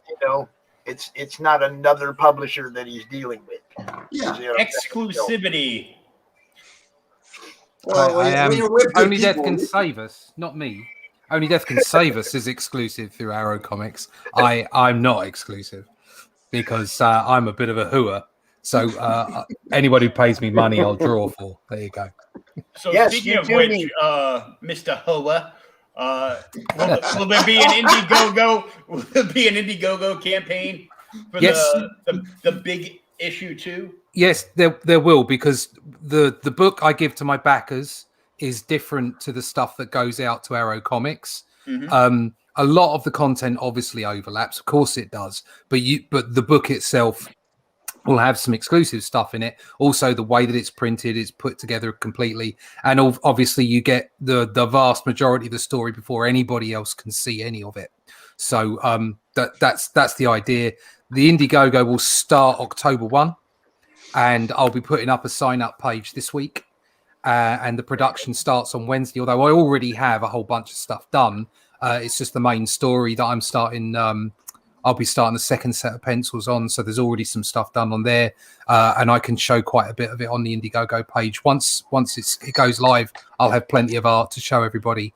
And of course, I have a track record, so people know that I'm good for my word. I'll get the stuff done as and when. And in fact, I have no choice, because I have some pretty hard schedules to hit over the next 6 months. So damn it, people, you're going to get your book. You know that. Good luck, have fun. We're going to be grinding. Yeah, there's going to be a lot of grinding over the next 6 months. So I can show you a piece of art if you'd like it. Ooh, yeah. Yeah. Okay, let's go. And yes, Dave, you should get BristolianDave.com. Yeah, you should. Yeah. You can you should. Yeah. And you should check this one out. Onlyfans.com/BristolianDave. No, BristolianDave.com. Please. Yeah, BristolianDave.com. Yeah, absolutely. Yeah, and that's while the you're way at to do it, you can go check that one out too. Oh, then Dave yells out afterwards, Russ likes to sell his arse around. There we go. He ain't bound to no pimp. No, exactly. I'm not bound to no pimp, and I am totally in touch with my feminine side. Oh man, that looks epic. Right, that's the black and white. That's the cover for issue 3. But there's some internal stuff as well. Oh man. So you've got some of this stuff. I saw that one. Oh, nice. And there's that one that I was quite pleased with as well. Yes. Yeah. Oh man. Oh yeah. I'm gonna be honest with you, Russ. I was quite pleased every page I turned in your book. Thank you. I was quite pleased with every page I turned. Look, it definitely gives you that 80s vibe, you know, the superhero vibe, the Galactus era, whatever you want to call it. Yeah. It has that feel. Yeah, it's definitely sort of Jim Starlin and Jack Kirby and John Buscema, Joe Sinner inspired, like that kind of sort of cosmic Marvel stuff. Yeah. But sort of with my own twist. Obviously, the story is something that I've come up with myself. You've never seen death like this before, and the concepts that underpin a lot of the story mechanics are actually quite esoteric. There's a lot of quantum mechanics in there. There's a lot of current theory in there. But it's on the top of it, on the very top, on the top layer, it's all just beating the crap out of each other, big guys like beating lumps out of each other, and a great fun buddy story. Basically, it's a journey of the two main characters, and Chrissy is just as important as Dee, and actually you'll see even more of her importance in the second book. So the part I liked, it was that who knew Death had feelings. Yeah, that was actually Who cares? I was like, what the fuck am I reading? That was the core. That was the core of my story. When the story first came about, I wanted him.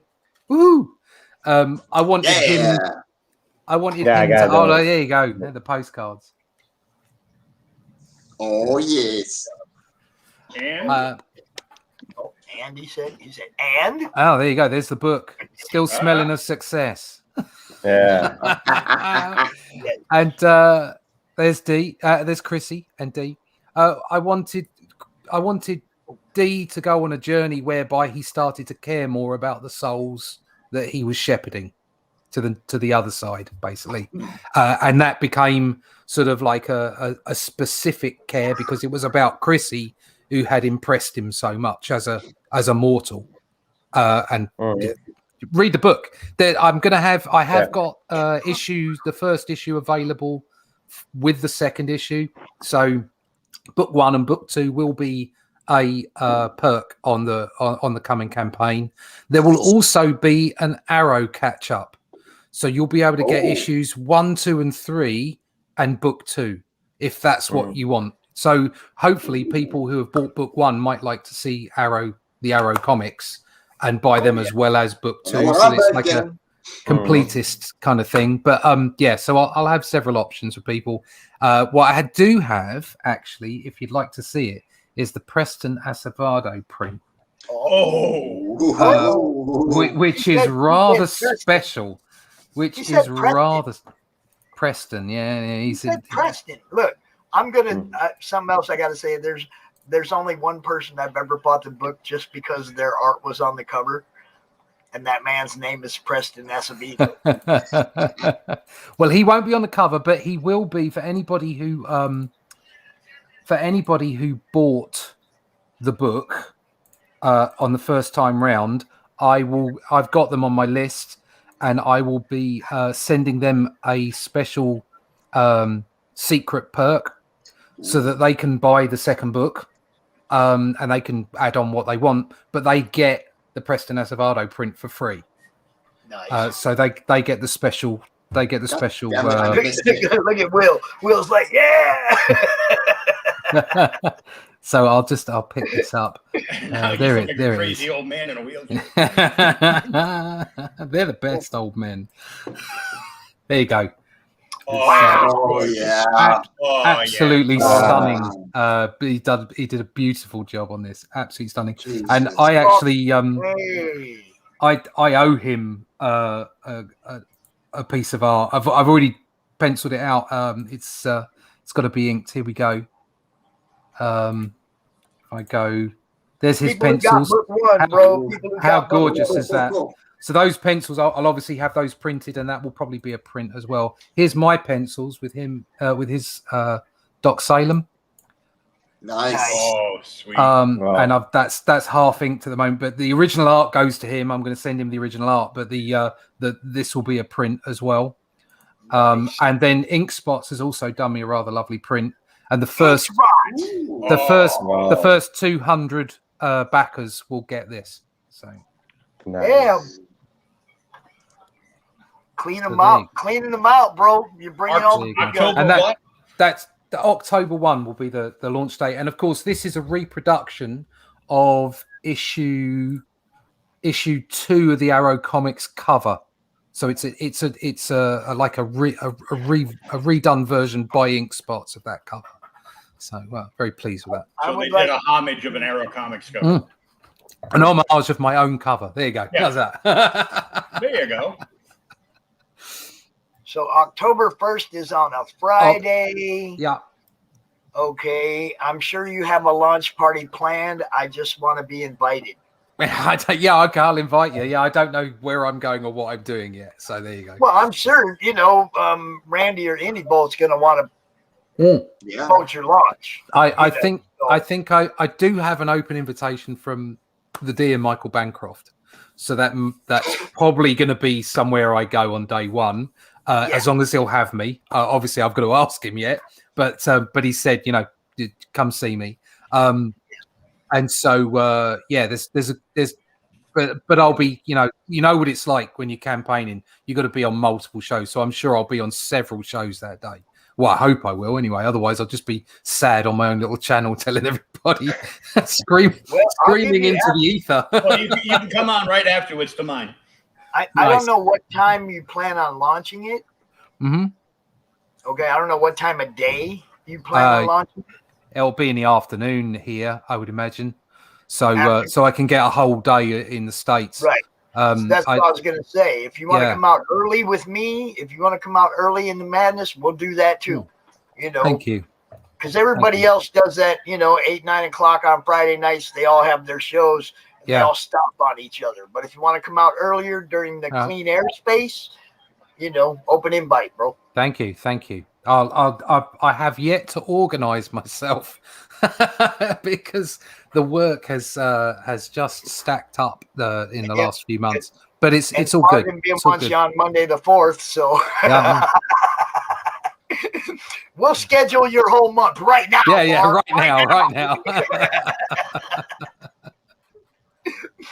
That's how you do it, though, right? You get out there on as many shows as you can, man. You get exactly, seen. You just got to get out there and speak to people and just show them your book and say, here it is. Do you like it or don't you? Buy it, and make sure that they get what they ask for, what they pay for. Make sure that the service is there. They get hopefully, a good book. I'd like to think it's the best book I can put out. I think it's going to beat the first book. But not only that they get it in good order and they get it, they get told along the way. I did fair few updates, not too many, because you don't want to bug people. You don't want them to get annoyed with you. But regular updates to show people how things are going, how it's going on, where the print is at. I even did a video of the print and that kind of stuff. So always good to make sure your backers are happy. You made Dave happy. See that? Gonna get the special print and the ink spots print. If you back in the first 200, you will get the ink spots print as well. Thank you very much, Dave. He said, "Don't get a big head, Russ. Just because we all love you, bro." Thank you. Never a big head. It's all. I absolutely love doing what I'm doing, and this year has just been exceptional. Things have been going on. That are just amazing. The industry is changing, and it's changing for the better. I go on. I'm with Joe on Thursdays, and I obviously speak to everyone over at IndieVolt. I come on IndieVolt as well.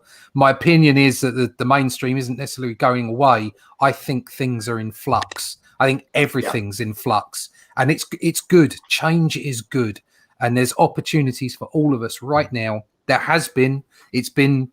I think the indie scene has changed so radically over the last 4 years. We all know why it's changed, but it has radically changed, and it's all for the better because so many people are coming out, so many creative people are coming out and making fabulous books. I don't have enough money to buy all the great books that are out there, and I bought one earlier on today. God, I can't even remember the bloody name of it. I think he was on with Will. Hashtag that book. Yeah. That's what I'm doing. I'm just off to my Indiegogo to see what the last book was I bought. I know I want the Aaron.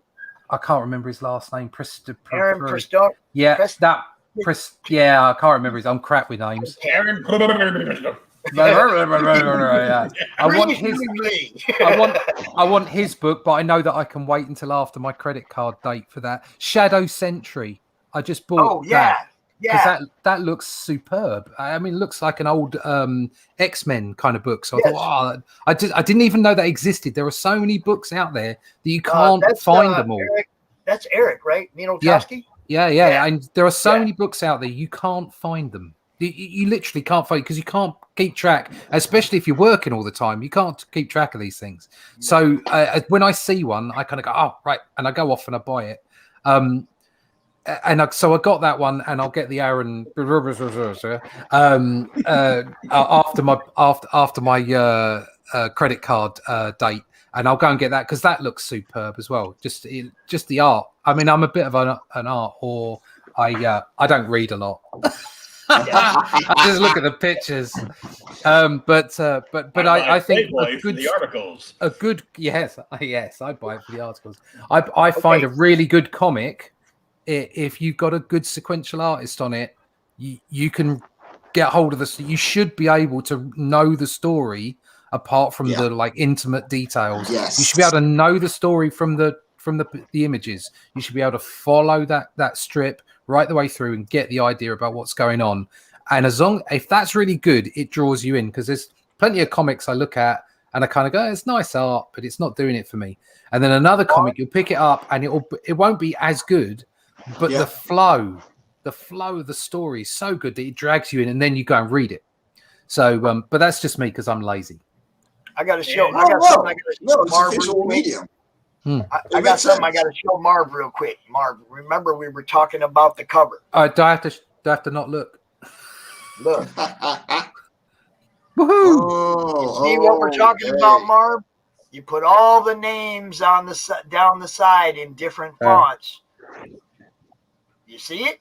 Oh, look at that. That's like a No, not yet. Okay, now I can see it. Yeah, that's great. Yeah, that's what I want you to Very do nice. with that thank you page, bro. Put everybody's names down the Spider-Man side. number 700. Okay. You see? It get all put the Spider-Man on it. fonts, whatnot, and it's like you can take everybody who backed your book, and you can run it right down the side of that page you were showing us. Yes. Right down the side of that page, right there. See that? Yeah. Don't make it too close to the edge, please. Yeah. Or it's gonna cut off on a couple of names. Yeah, don't. But you know what I mean? it shouldn't. I Bizarrely, think it would be awesome. it shouldn't be as close to the edge as that book is. Yeah, true. That's not good because that could easily be cut off. Yeah. Very, and I'm going to close. put the drawing is going to be smaller. The drawing is going to be smaller, so there are so many people that I want to say thank you. So yeah, I think it's going to be awesome. It looks amazing though. I would love to see that with that look though. I'd love to see that with that look for all the names. That's really clever the way that it's a cityscape as well. Yes. Yeah. I didn't notice that first time looking, but now you can do a graveyard scape. Over here. Oh, we're making a comic as we go, mate. This is great. Dude. No. We're adding more work for him. Poor guy. And speaking of which, I want to congratulate Hex Allen, Nephilim Squadron funded. Yes. Yes. I was on Indiegogo, so I'm trying to figure out how to look up my stuff to see what I've got coming in, and I was scrolling down the page and I saw it. He hit 101%. So nice. Awesome. I just have somebody with a soft launch. It's not necessarily that Marvel did good because, like everybody pointed out, the names were too close to the edge and all that. The concept, the concept of the cover was awesome. Very nice concept, very nicely done. Yeah. And when Mark showed me the piece that he had, that piece that he had for his thank you page, because the right side of it was all open like that, that was the first thing that came to mind. Yeah, no. Now, when Russ pointed out the cityscape, of course, the next thing is the Sin Killer's a graveyard book, man. Gravestones on the side with everybody's names on them. There you go. Tilted over, you got the graveyard with all the gravestones, everybody's names. I'm seeing it. I think Mar sees it too. I love it. Before I go, I just have a question for Russ. Tell us about your initiative, the comic book for kids. Comic book for kids. I think I'm not involved that's in the other Russ. That's Russ Allen. And Russ Allen. I'm involved in. Yeah, no, I'm involved in something called Liverpool Heartbeat, and I work with Tim Quinn on that. And it's a kids charity, mostly in Liverpool, and I've done lots of work for them. But I also did some work through them with DC. We did some stuff around Supergirl and stuff, but no, not that one. That's not me. Okay, well, because when Pops talk about Russ, I thought about you, obviously. Oh no, you're the only one that I know. I'm the only Russ that matters. No, I actually donated $100 to comic books for kids earlier this week because, the kind of things those kids have to go through, guys. So, how does it work? How does it work? They have a PayPal connection. No, I don't have a PayPal, so I have to have a PayPal, right? We'll set you up a PayPal. Karen, look, Marv, if you really want to know what's going on with them, get a hold of Karen Pearman. She's in the madness. Karen Pearman. She's been part of what CB4K has been doing since the beginning. Okay. Russell, you know, he's got this huge thing going on, and I don't want to distract him from that. Okay, if you want info on the organization, get a hold of Karen. She'll put you in touch with anybody you want to be in touch with, as far as donations, donating books, whatever you want to do. She'll put you in touch with the right people. What Russell's got going on is kind of big, and I don't want to distract him from it. Really. Yeah, but tomorrow I'll be them too, but he's got so many people involved in it that, you know, yeah, dude, that's probably not going to go for the kids. That's probably going to go for us. Yeah, but that's the way it is. So that's going to be. Yeah, someone will buy that, mate. We won't tell them what we sold to get the money for the kids.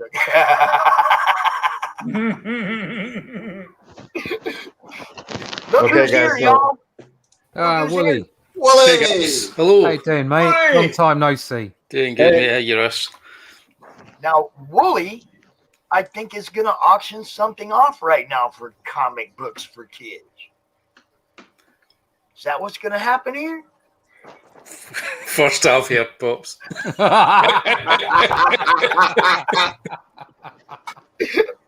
Get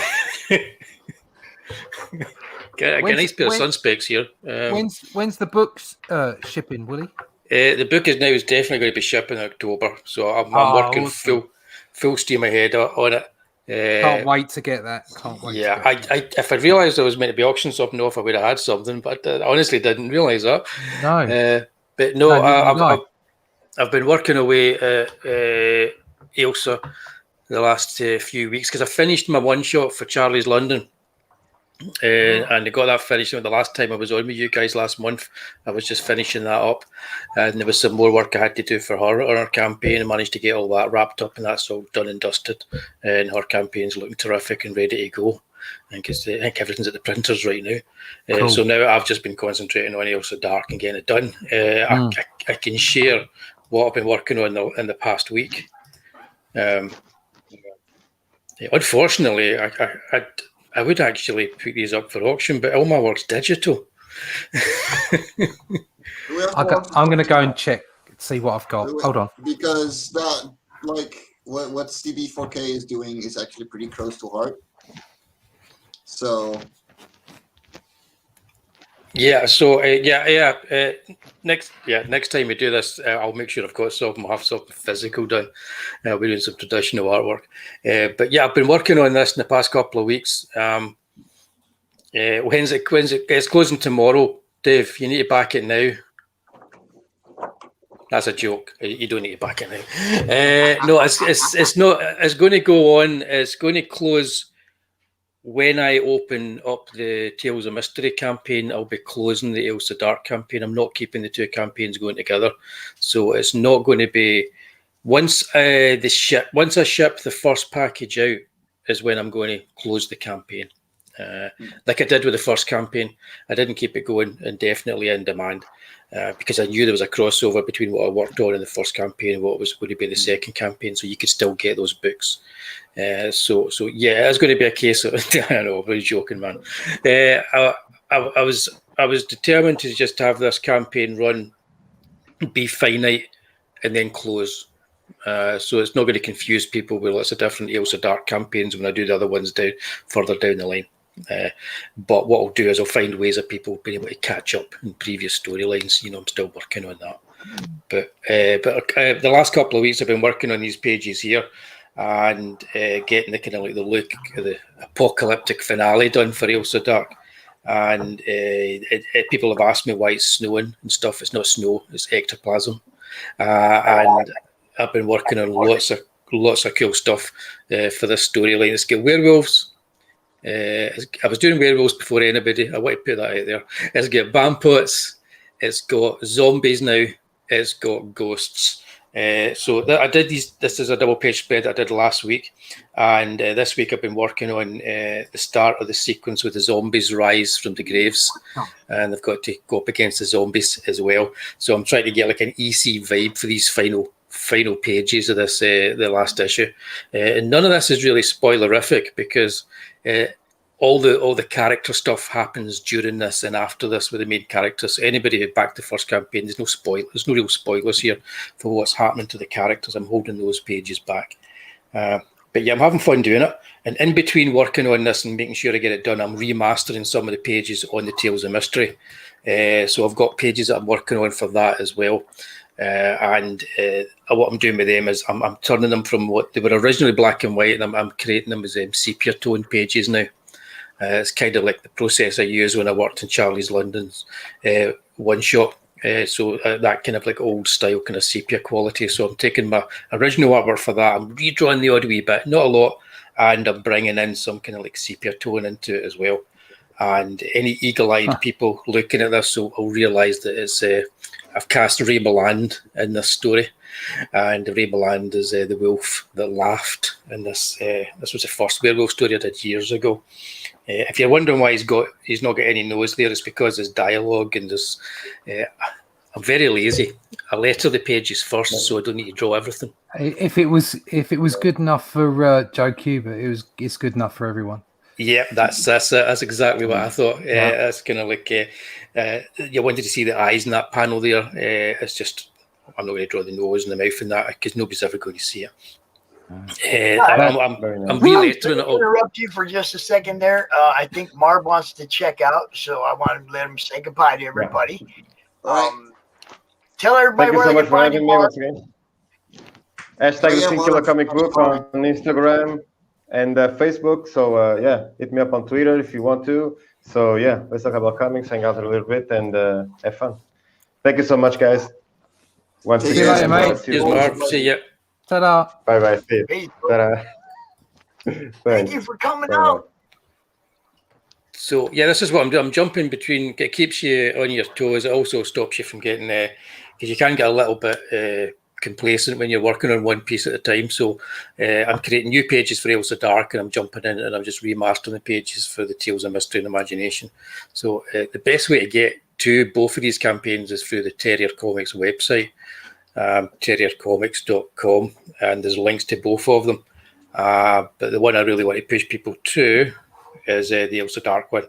I've flatted this page out. I flatted this page out on Tuesday on my live stream. So I live stream every Tuesday, and I'm just working on the comics on Tuesdays, and also I live stream every Thursday. But that's talking about movies and stuff like that. This is awesome, mate. It looks so cool. Cheers. I'm trying to get. I want to have it so that I've put out an update just last week. I'm trying to get updates now every 2 weeks, so people see new pages every couple of weeks. I'm holding back the ones that show what happened to certain characters, so they're not completely spoilerific. So also I'll show the start of a battle, but not exactly how it ends. And I'm trying to give it a sense that the panels are beginning to disappear in this, and I'm going to try and go kind of like a Jim Steranko approach to stuff. Nice. and design the pages as double page spreads, which is a little bit more difficult than I initially thought. You look at it here, you see I've got my guidelines in because it's now 64 pages instead of 52. That means there's a perfect bound book that's going to be more gutterless. Yeah, and that's my bugbear for everything these days. So you can't really help it with some of the image in there, but you've got to make sure that you've got all the dialogue and all the important action out of the way of the gutterless. Something that DC and Marvel do not bother doing. DC especially do not care. With my double page, I had one double page spread of story in the first book, and obviously I did it as a double page spread.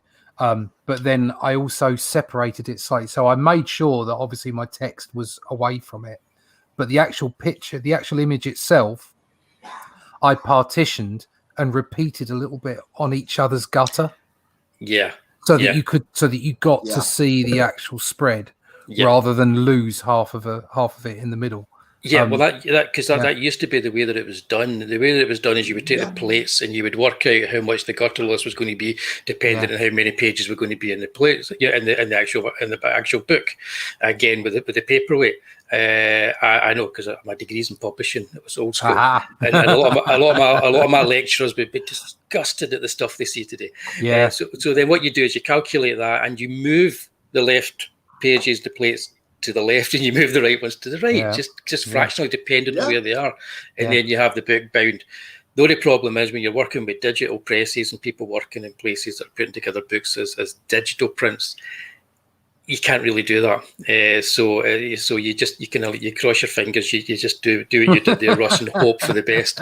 But what I will do is I'm going to make sure I'll get a proof done first to make sure everything works and make sure that I've got the gutter just right. So I want to get it so that it's not like a DC collection where I mean, I can't imagine how anybody could read a collected edition of the Batwoman comics with all those amazing double page spreads. There's just so much lost in the gutter. I was reading a Superman, and it wasn't Superman, it was an Infinite Crisis collection, and I opened up and Superman's got his dialogue on the left hand side of the gutter and the right hand side of the gutter, but he's completely disappeared into the actual binding of the book. God. You know, and you're like, come on, guys. No, think about what you're doing. That's good. So it should all work out fine, and I do make sure I've got everything. Oh, that's the wrong one I'm clicking on here. I'll click on this now. I do have everything. Hang on, what's going on here, guys? Yeah, my Photoshop's just killing me. I do have everything sorted so that I've got everything in panels so that I can move things. So if it's not working in the gutter, I just start moving things slightly. So everything's not completely flattened down. That is the advantage of digital. You can do that. It totally is. Yeah. You don't need to start going in with a scalpel and cutting things up in pages and moving things about and going in with whiteout. Oh man. But yeah, so that's I just thought I'd show you. These are the pages that I'm working on. And just to remind everybody. I'm not making sense. I should be drinking. Just to remind everybody. I've had most of this glass of wine now, and it was a big glass of wine. Yeah. What's wrong? I know I'd finished my wine before I came on. Just to remind everybody, I write this, I draw it, I colour it, and I letter it, and I design it as well. So for the actual designs of the books and everything too. So again, that's probably it's taken a wee bit longer than I'd hoped, but a lot of that's to do with the day job as well. Because I always like to remind people that most of the guys out here that are doing this, it's not their full-time job, you know. And with the way things have been with the pandemic and the lockdowns and everything there's been a lot of delays coming out because of that. But I'm full steam ahead now, guys, you'll probably get an update in a couple of days. That update will include a double page spread with a motorcycle. Yeah. Yes. Gotta love it. Like I say, it's in my head, I see Jack Kirby and Jim Steranko, and they're having a baby together or something. Yeah, love it. Sweet. So what do you have up here, Russ? Right, okay. If you want that for the comic, if you want that for an auction, you can have it. Nice. That's pencils from Draw the Marvel Way, and it's a Loki. Would you send me that in my Facebook inbox so I can show it off to people? Yeah, I'll do that. When I do my segment of the auction, anything that somebody's doing for charity, I'm gonna throw it up there. Okay, well you can have that for charity, all right? All right, and I'll put that up. CB4K. That's for the Comic Books for Kids organization. What they do is they get books and stuff and they send them to hospitals nationwide for the kids that are in the hospitals, comic books, okay, and coloring books and crayons, all kinds of stuff to help the kids that are stuck in hospitals, cancer kids, stuff like that. It's a great organization, and thank you very much, Russ. We will definitely make sure that this one gets put in the charity auction for sure. I'll pop that image into your inbox. Thank you, sir. Appreciate that. Pops, add this one to it too. Okay. And before I guess we're gonna have a charity auction and a Madness art auction. I think there we go. We're gonna have to do another one.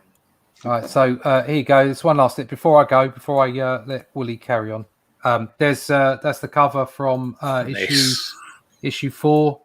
Ooh, freshly inked. Lovely. And the byline for that is life after death, and I'll leave you all with that. Cheers, Russ. Cheers, lad. Cheers. Thank you very much for having me on. It's absolutely wonderful to see you again, Willie. I haven't seen you for too long.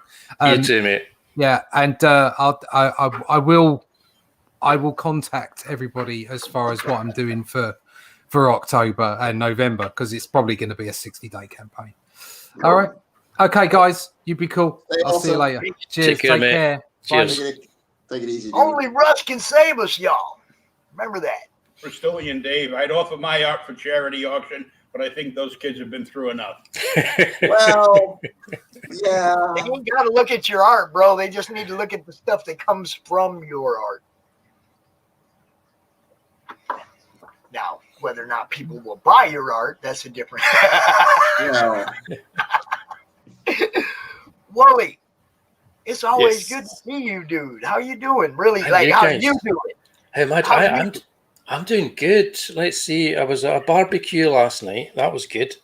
I went for a good wee hike this afternoon. That was good. I had a nice wee glass or two of wine before I came on here. That was good. Yeah, things are good these days, Pops. How about you guys? You're all looking good. Hey, I'm living the dream. You know that. I'm living the dream. Every time I get to come out here and do this, it, gives me some purpose. I love it. Excellent. That Will's making me hungry. I don't know what you're eating there, man, but I want to eat something now. Just get him out of there. You're gonna eat. Get out. Chowing down and stuff. Oh, that's looking tasty. Tea and biscuits, huh? Tea and biscuits. That's what you got going on over there, Will. Lemon biscuits, yeah. Oh, nice. Nice.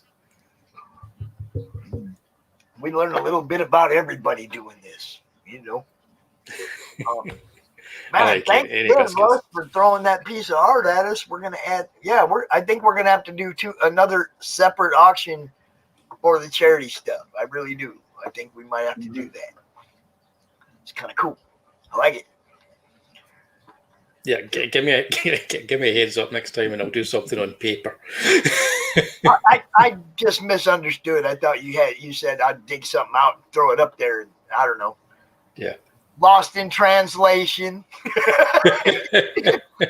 that thick with 5K's accent or something, Yep. Yeah. Or maybe. Yeah. I just forgot. I don't know. It's all good. We, everything that we do, every bit of it, it's expanding.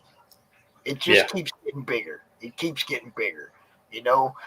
We got some people that don't like Pops, whatever. That don't stop the movement from growing. The madness is not Pops. The madness is you guys and what you do, and the fans that pay attention to what you do. That's what the madness is. I'm just like a voice. I don't even have to be out here. I'm just like a voice promoting it. And I'm just like, damn it, I'm out of cookies. I just wish a lot of people would separate that, though. I wish people would separate that. It ain't about me. This ain't never been about me. I didn't start doing this because COVID knocked me out of the cons or took my tables away or cost me any money. That's not why I started doing this. I started doing it because of you guys. And the movement is about you guys. And I really hate it when people go, oh, because of Pops, I don't want nothing to do with that. I don't want people cutting their throat or cutting your throat over me. I'd rather not be the guy. I'd rather it was the madness that people focus on, So. Yeah, I started doing it because I just want to make comics. Yeah. I want to read comics, and I'd rather read indie comics. I'd rather read something that people got a bit of passion about when they create. I think that's what it's all about. Oh, yeah. I'm just, like I said, I just want to have fun. I want everybody to get the kind of comics that they love. And that means I got to talk to everybody about what they're doing. So Whoa. I had to mute myself so I didn't blow out anybody's earphones. because everybody. Hey, that's what I'm saying. I want to promote everybody. I don't want people to be mad over somebody's politics or whatever. That's all stupid. It's all about promoting comics, man. Be nice to me. I'll promote the hell out of your comic. I don't care what your politics are. Be nice to me. Jeez, is that hard? I mean, that's all, the only people who I don't promote are people who were not nice to me. That's all. And that's a personal thing. I wouldn't do that either. I wouldn't promote folk that weren't nice to me. Yeah. That's what I mean. That's a personal thing. That doesn't have anything to do with their art or anything. They came at me stupid and they got left behind. That's okay. They're left behind. We go forward with more, new, better, and we keep expanding. It keeps getting bigger. Those people that are out there, the naysayers, aren't stopping this from growing. They're not. I mean, I make fun of it. I make fun of the fact that, Pops is canceled. I love going out there and making fun of it because it ain't going to happen. You cancel me, the madness is going to grow. It's going to keep growing. Will's going to keep doing what he does. Yeah. Willie's going to keep doing what he does. Mike's going to keep doing what he does. None of that's going to stop. So as long as they're doing what they do, I'm going to keep promoting what they do. That's not going to stop. Everybody just join in and be happy about it. That's what, just join in and be happy about it. Everybody's got killer stuff out there. Hi, Brianna. How you doing? Hey. Evening, Brianna. I'm going to see Brianna a couple of weeks from now on a convention. Oh, yeah? Yeah, where's that? Because she lives in the Netherlands too, and one of the places is very close to her. So I'm really looking forward to that. That's going to be cool. Mike's like, I'm going to go. What are you going to do about it? Look, I want to meet all of you guys in real life. Do you know how hard that's it what is I'm talking about. That's exactly why I started going out and doing, went to Grand Rapids Con and walked around. And I didn't walk around and look at people's art and buy stuff. I walked up to them and I shook their hand and I said, do you have a card? My name's Pops Van Zandt. I have this comic network on the internet and we do online cons and blah, blah, blah. And I networked with these people. I worked the con. It was fun. It was so much fun. It was so much different than going through long boxes. So much different. I went there trying to meet people like you guys and bringing them into the Madness network. We brought quite a few in. I don't know if y'all noticed, but the Madness jumped up about 25 people, and almost all of them people I met at that con. So networking is what it's about. Yep. It really is. And if you cut off a segment of people you could network with that you don't even know, you're not thinking right and being smart about selling books. Mm-hmm. Don't cut off your fan base. Merch. Yeah. Don't cut off your fan base. Give the people what they want. They're going to ask you, just like today. This morning, we had people hitting us up. Where's the Glenn Fleming Hatch art? While we were doing other people's fucking auctions, right? And they're like, I was trying to sell this thing, and someone walks in going, so do you have any Glenn Fleming Hatch? And I'm like, no. Now we're going to give the people what we want, and we're going to do a Glenn Fleming art auction. Yeah. Give the people what they want, no matter what it is. If you really want to promote, network, sell your books, give the people what they want. Give them what they asked for. Acknowledge that they asked for it and tell them, I'll work on that, whatever. Work with your fans. Make your fans happy. They're going to buy your books. It's that freaking simple, And that's just like if you like a certain kind of shoe. I like those Brunos.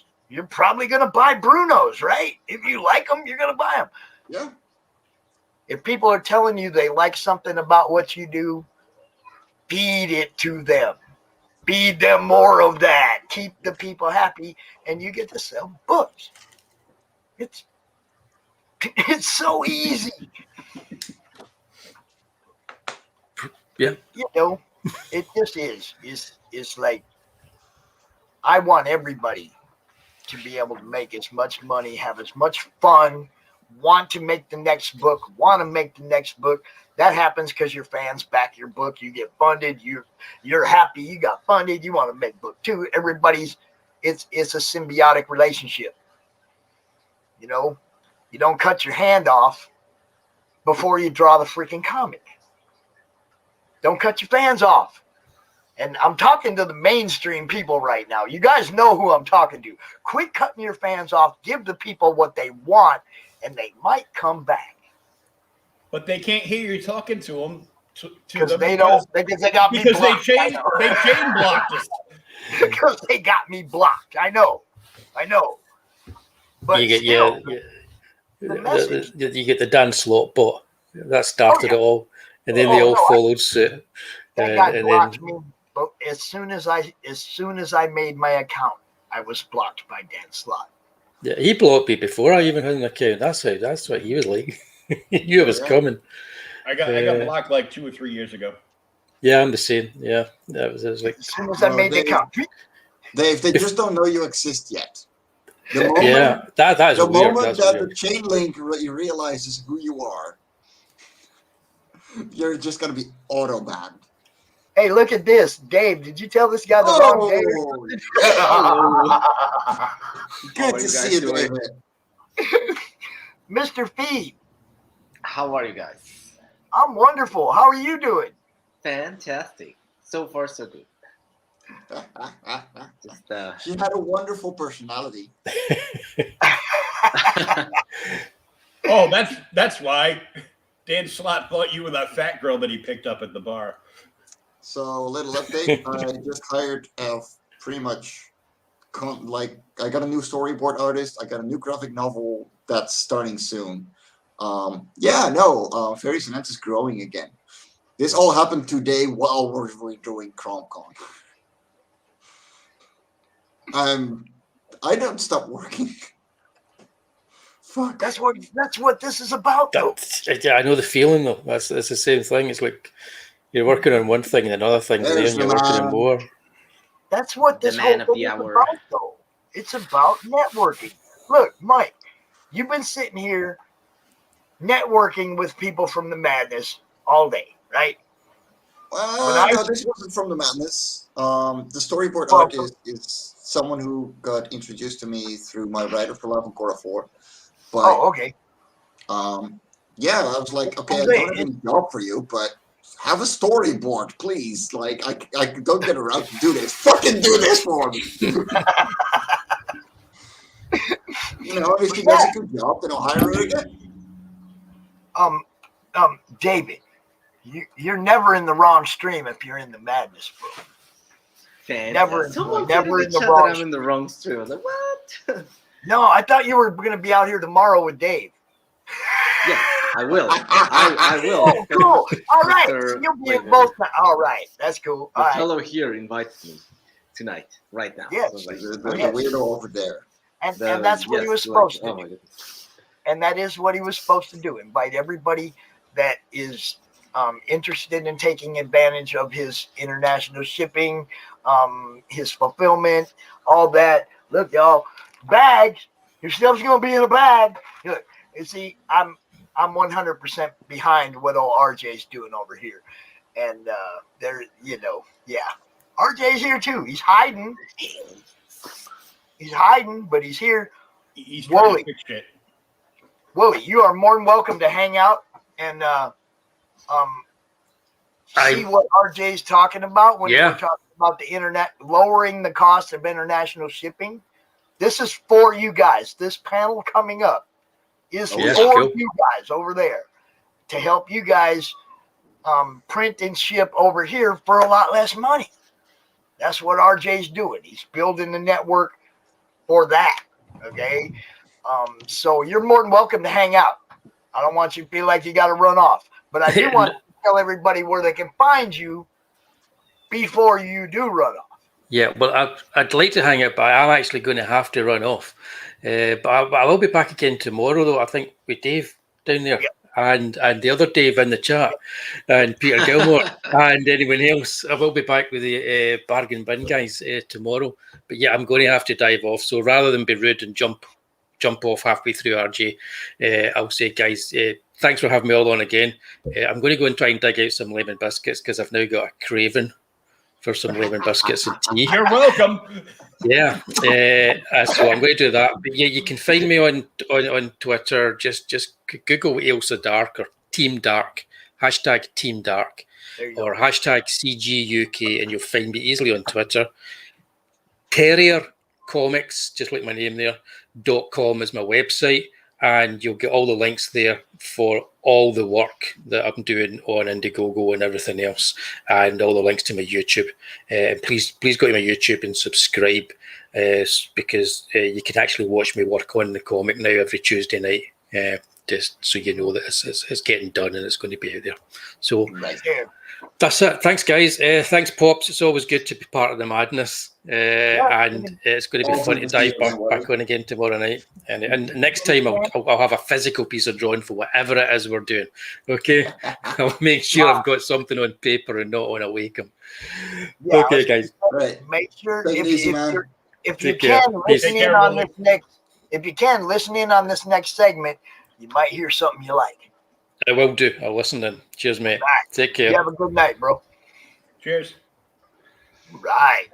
Yeah, there we go. And now things start to get interesting, because now we're going to start talking about things that can benefit everyone. Everyone that ships books overseas. It always gets interesting when we start talking accounting.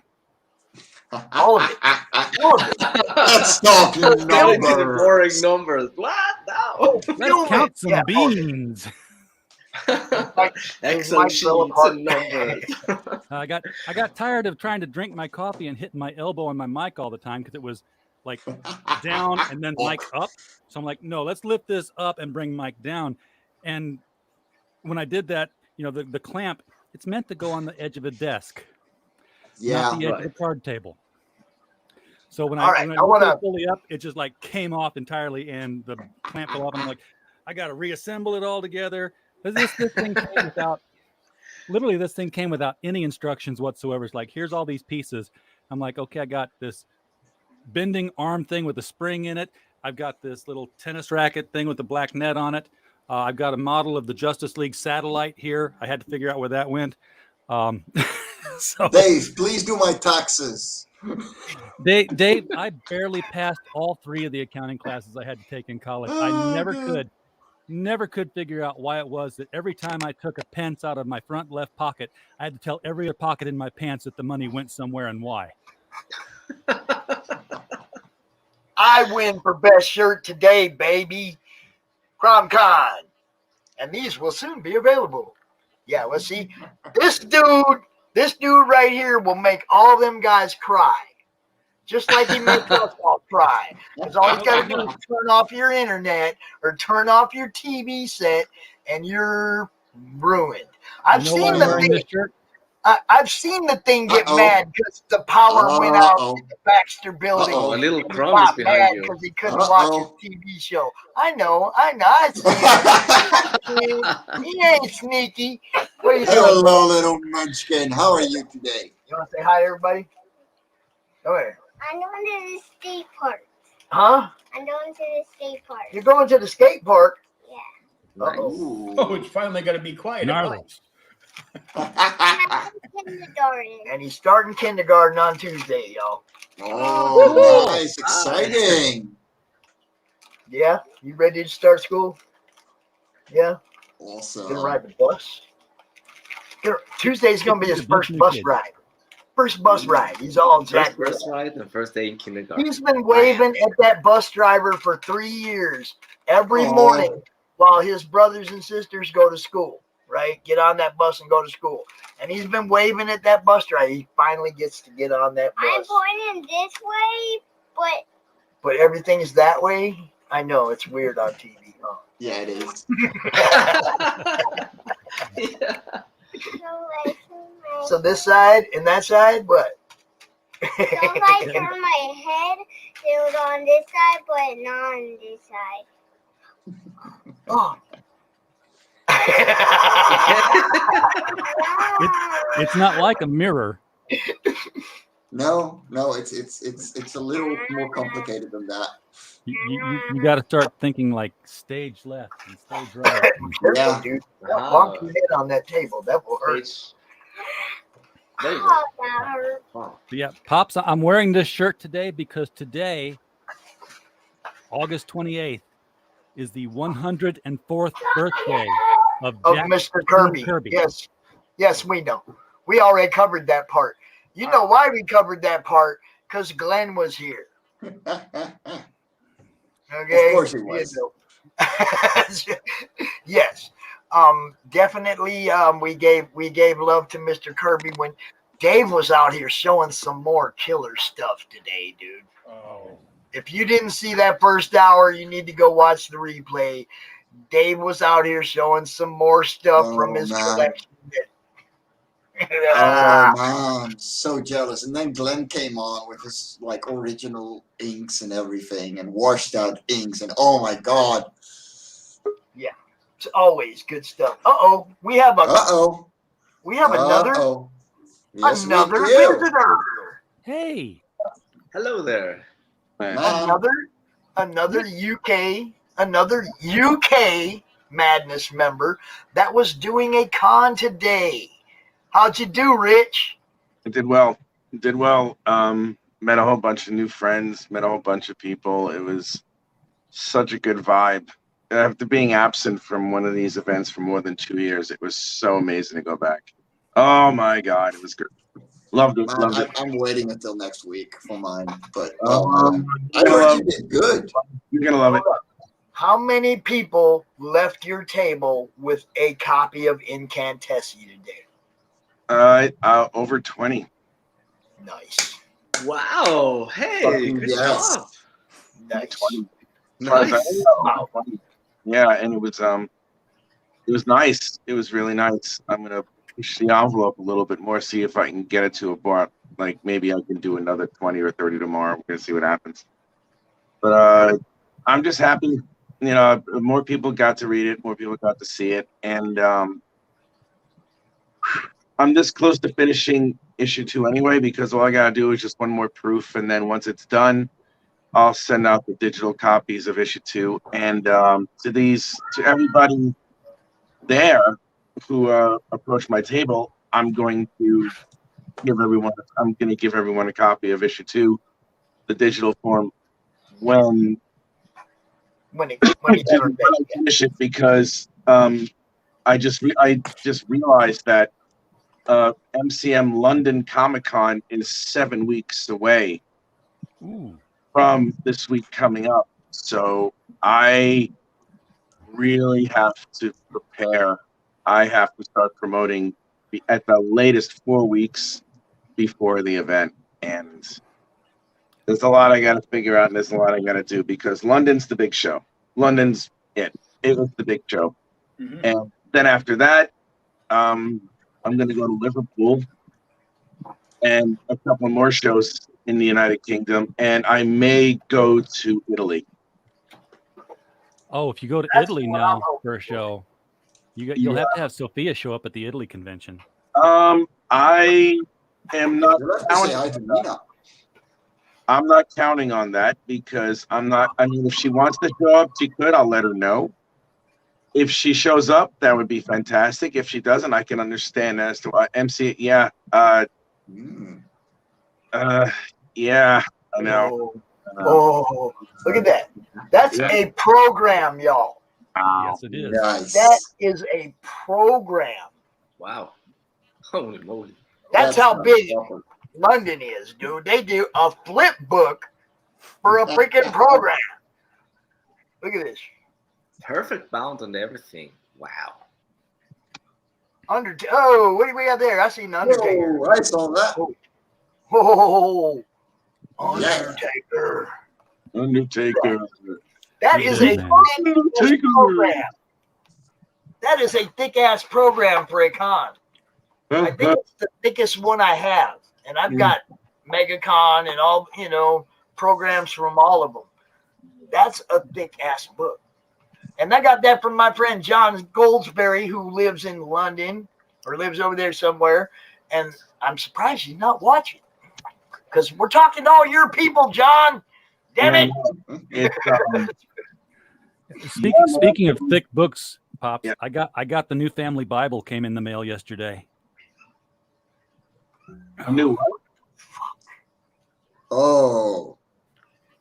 What's that? Whoa. Oh, that's the who's. Yes, Yeah, it is. That's just volume 1, bro. Yeah, they just announced volume 2. Yeah. I don't know what they put in volume 2 because this had everything, including the appendices. No, that's volume 2 would be a whole new book. My God, that's a big ass. How much did that cost? I got it on sale. $93. Ooh. Oh, wow. Okay. Yeah, that was the sale price. It's usually like 130. That's squeaky. All right. I have all those issues. Yeah, if you got them all, then you don't need this. I suck. I'm like, why didn't I keep those damn things? You know what's funny was shortly before they did this, and I'm not saying like, because of something, then something else happened, but I was like 11, 12, and I wrote a pencil on lined paper letter to Dick Giordano and pitched my Superman Galactus story to him. And said, by the way, it would be really nice if we had something where we could look up everybody and tell who they were, because sometimes you get an obscure character and you don't know what their name is or where they come from. And then like 6 months later, Who's Who is coming out. So you're the reason for Who's Who. Yeah, absolutely. I'll claim responsibility for it because he did write me back. Oh my God, that was a trigger. Thank you for doing that, because I love that stuff. It's like God, they actually had the temerity to put in as many Legion of Superhero, Legion of Substitute Heroes that they possibly could. That was really awesome. I remember a lot of them auditioning for the Legion of Substitute Heroes, and one of them was I don't know what his name was, but it's like Arm Boy or something like that. He would be able to take his arm fall off boy, yes, and he'd be able to take his arm off and beat the shit out of him with the wet end on it. Right. Marv just sent me this picture. This is what he's going to put in the charity auction. I just want to show that off real quick. Nice. Whoa, nice. Who did that? I knew we'd get some tentacle porn in this thing somewhere. There you go. There is your tentacle porn. Marv, look at you, you show off prick. Fucking. What about the other piece he sent us? The flaccid penis. No, because that won't get demonetized. Oh wait, we don't get monetized in the first place. I really hate Marv. He is so fucking good. Show the other piece, Pops. I don't got another piece. What are you talking about? Oh, you didn't get the piece. He sent it to me. Oh. He sent it to me too. I feel look at that. He didn't send it to Pops. Oh my goodness. No, that one? Oh my God. The one with the big snake? What? No. No, this is something completely different.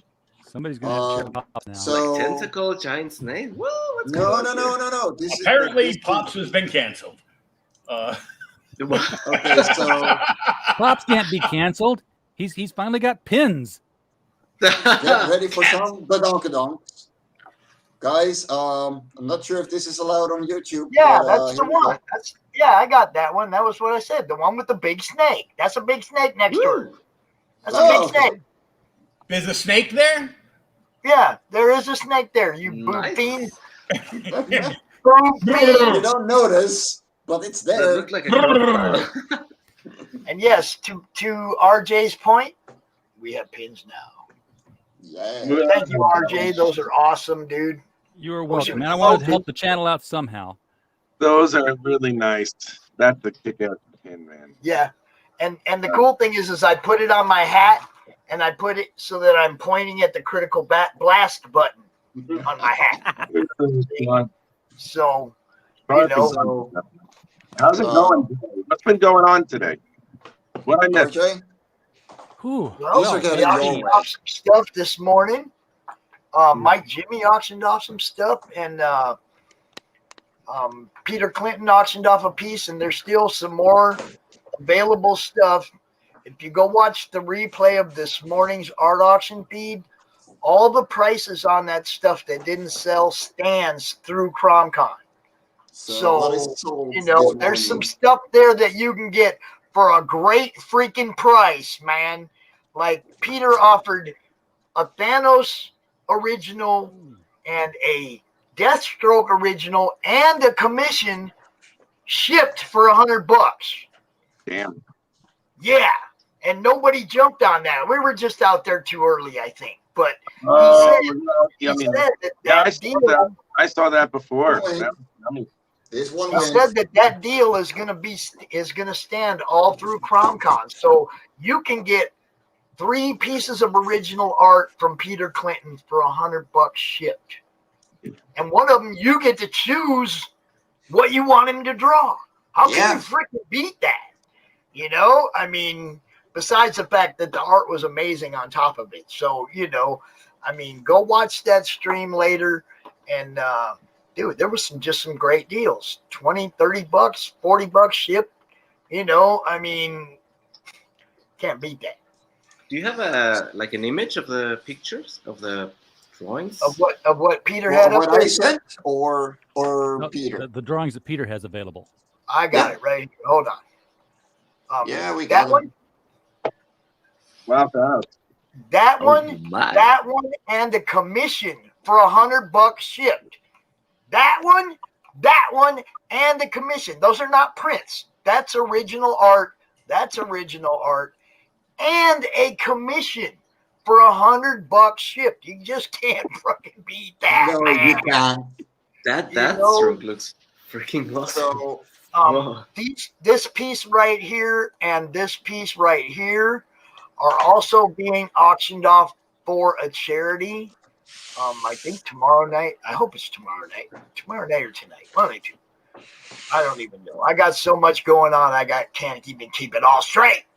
All right, let me check the event post. Let me get the exact time for those pieces as well, because if you like those, you're gonna want to be there. Okay, yeah, tonight, 8 o'clock. Tonight at 8 o'clock, Daniel Moore is gonna be out here. Damn it, that's 2 a.m. for me. What are you doing to me, Pops? Well, it's only 8 o'clock here. I'm doing mine at 7, so you know, I can't tell you. Okay. But yeah, this piece and this piece, 8 o'clock tonight, they're going to be auctioned off also for a charity, for his charity. And those are amazing. You know, there's just so much. Yeah, that Deathstroke is insane. You're right, David. The deal that Deathstroke right there, you can get that for $40 shipped. Yeah. And actually, since you live in the UK and he lives in the UK, it might even be cheaper for him to ship it to you if you want it. You see what I'm saying? So guys, I still have a couple of auctions up as well.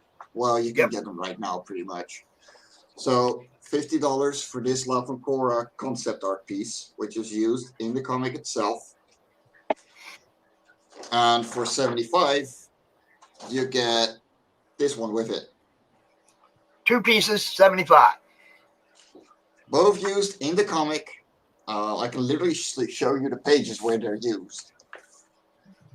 And I do like when it's a public. I love when somebody's offering published art up for sale or up for auction. I just love that because come on, man.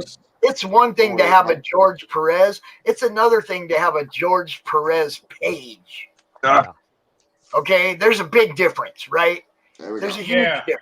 There's the 10 grand. second one. Yeah, like 10 grand. There's a huge difference. So when somebody's offering pages, actual pages out of published books, yeah, no. Okay, Now, let's actually talk on the topic. Hold on. This is what I was going to say.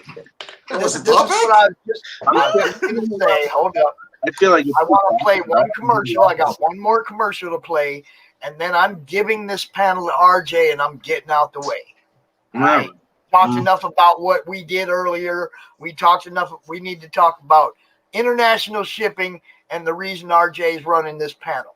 So I'm gonna play a commercial, and then RJ, it's all you, bro. And where's my commercials at? Oh, there they are. Last one of the day. Hello, my name is Dirk Hooper. I'm a comic artist and illustrator looking for work right now. I've been doing art professionally for well over 2 decades, and my art has been in 3 comics, several art books, novels, and magazines. And I've had work in galleries in the Netherlands, England, Belgium, China, and all over the United States. I offer comic-style illustrations, sequential art, and digital paintings on a wide variety of genres, including sci-fi, fantasy, gritty, noir stuff, and bad girls. You can find more about me and my work at MarV Studios. Contact me today to commission your custom artwork. Thank you. All right. Well, you can't run a show on CRoM Con without the proper hat. Oh my God! You gotta have the hat. You actually? Yeah, I've got pins in my hat too. So. Wow. Oh wow! Oh my God. Pointing to the critical blast as well. Yeah, absolutely. Yeah. And I got the Miskatonic High pin right up here too. So there you go. There we go. He didn't go far. I gotta get me one of them Indie Volt pins put in here. We'll just pin this whole hat up. So I thought I was going to be late today because I had a 1-hour interview, or not an interview, but a 1-hour video meeting about shipping that turned into 2.5 hours and was like running right up against CRoM Con. So needless to say, in 2022, there's going to be a big project announced somewhere, and they're looking at me to be part of that. And it's domestic. It's not even international shipping. Wow. So okay. So this is nice. Apparently it's not just a matter of being cheaper shipping, but also of I don't want to do it. I'd rather somebody else put stuff in boxes. When you get to like the thousands of books, I can imagine. Yeah, and that's what I'm looking for.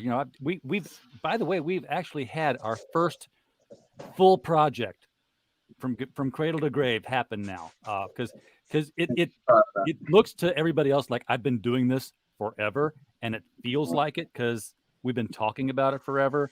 We've had the business plan out, we presented it, we chatted with all you folks about this, but then we come in before your campaign ever launches so that you get that right price on your shipping, to draw people in, so that they don't get turned off by the high cost of it.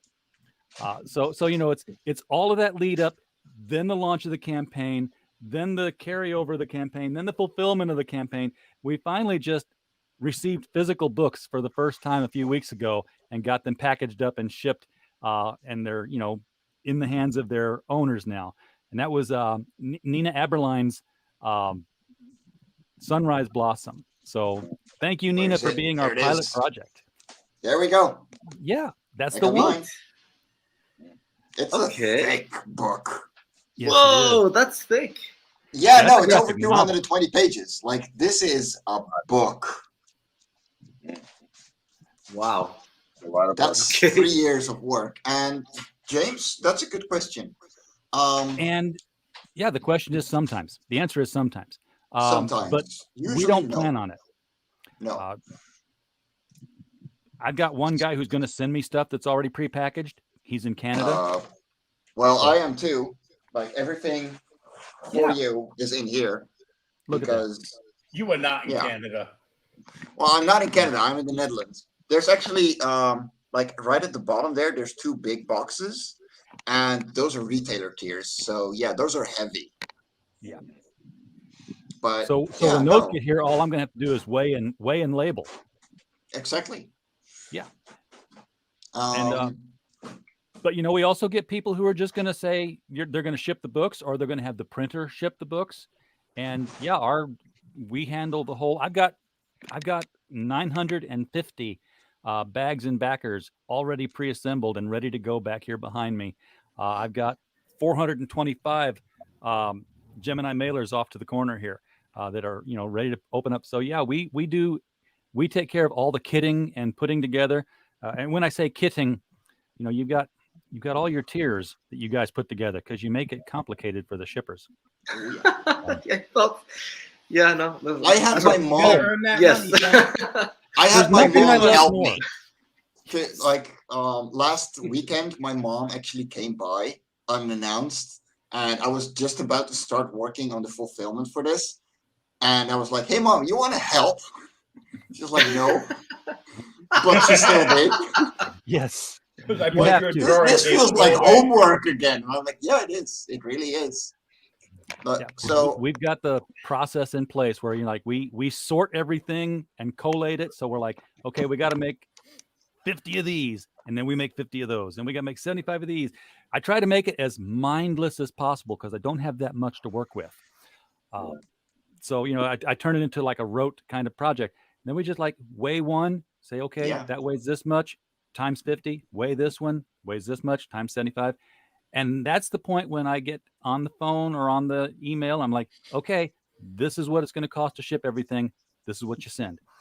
And that's the only time that you send money. And by the way, I never hit on this enough when I talk about this because creators are like, well, yeah, okay, if I look at that service, it's going to cost me more. It's going to cost you nothing as a creator. Remember that. This is the idea is to get your shipping down to where customers don't turn around and say, I'm going to go look for something cheaper. But your customers are paying the shipping on this one. It doesn't enter your profits at all. It's that shipping and handling charge that you're putting on there.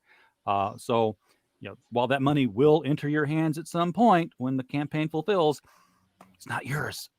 don't keep it. No. That money's for printing and shipping. That's the thing that really put me off when I kickstarted a book that went through BackerKit on Kickstarter, where I backed the book, got that, all set up.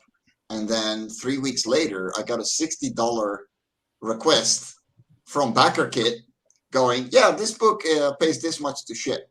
And suddenly, you paid $40 for the book and another $60 for the shipping, where you didn't know it would ship for that much because they take a pretty big cut. Yeah, I've had that happen before. And BackerKit doesn't have to do that. You can set BackerKit up to where it collects the shipping up front. I got one of those where it's like, hey, here's the $10 shipping charge. It was enough that it was like, that's an annoyance, but it certainly wasn't $40. But it was like, wow, I don't like that at all. It was bad enough as Kickstarter, and I'm waiting for them to take my money and watching it so that I remember that it's there. And then they come and take a little bit more at the end. Like, that's adding insult to injury. Yeah, that's like working with eBay. Yeah. Yeah. It's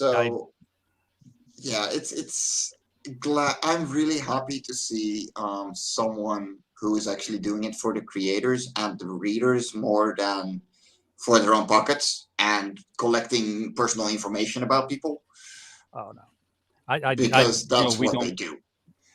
And there's no way of not having the personal information because I've got to have your address. No, but and the thing is fine. Okay, yes, you're going to have to deal with personal information, but once you when you launch your crowdfunding campaign, it tells you nothing on this campaign should be used for any other anything other than fulfillment.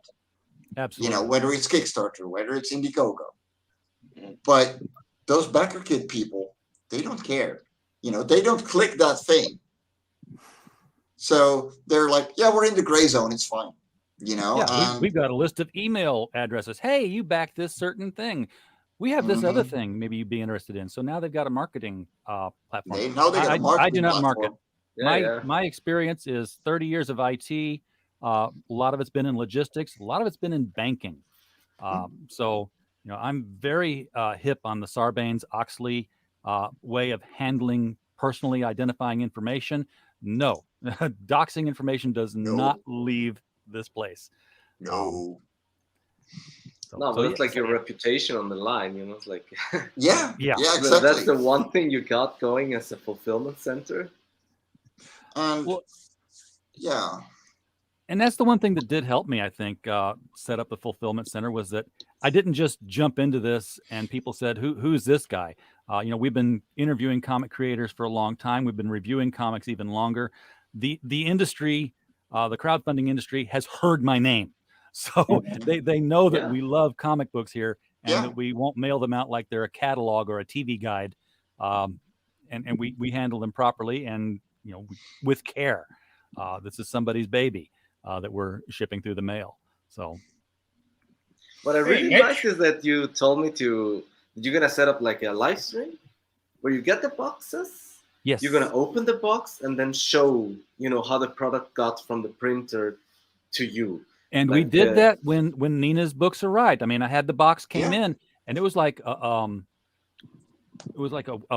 late at night, and I was like, okay, I'm not doing it now. I'll get her in the morning. I was tempted to open the box, but I didn't because I wanted her to see. Said, hey, look, this arrived in the rain. I wiped it off because the guy ran it up to me, and I took it and put it inside. So there was water on the cardboard, but it didn't soak through. But I said, however, notice this seam on the corner of the box had split open. I could see the books in the box.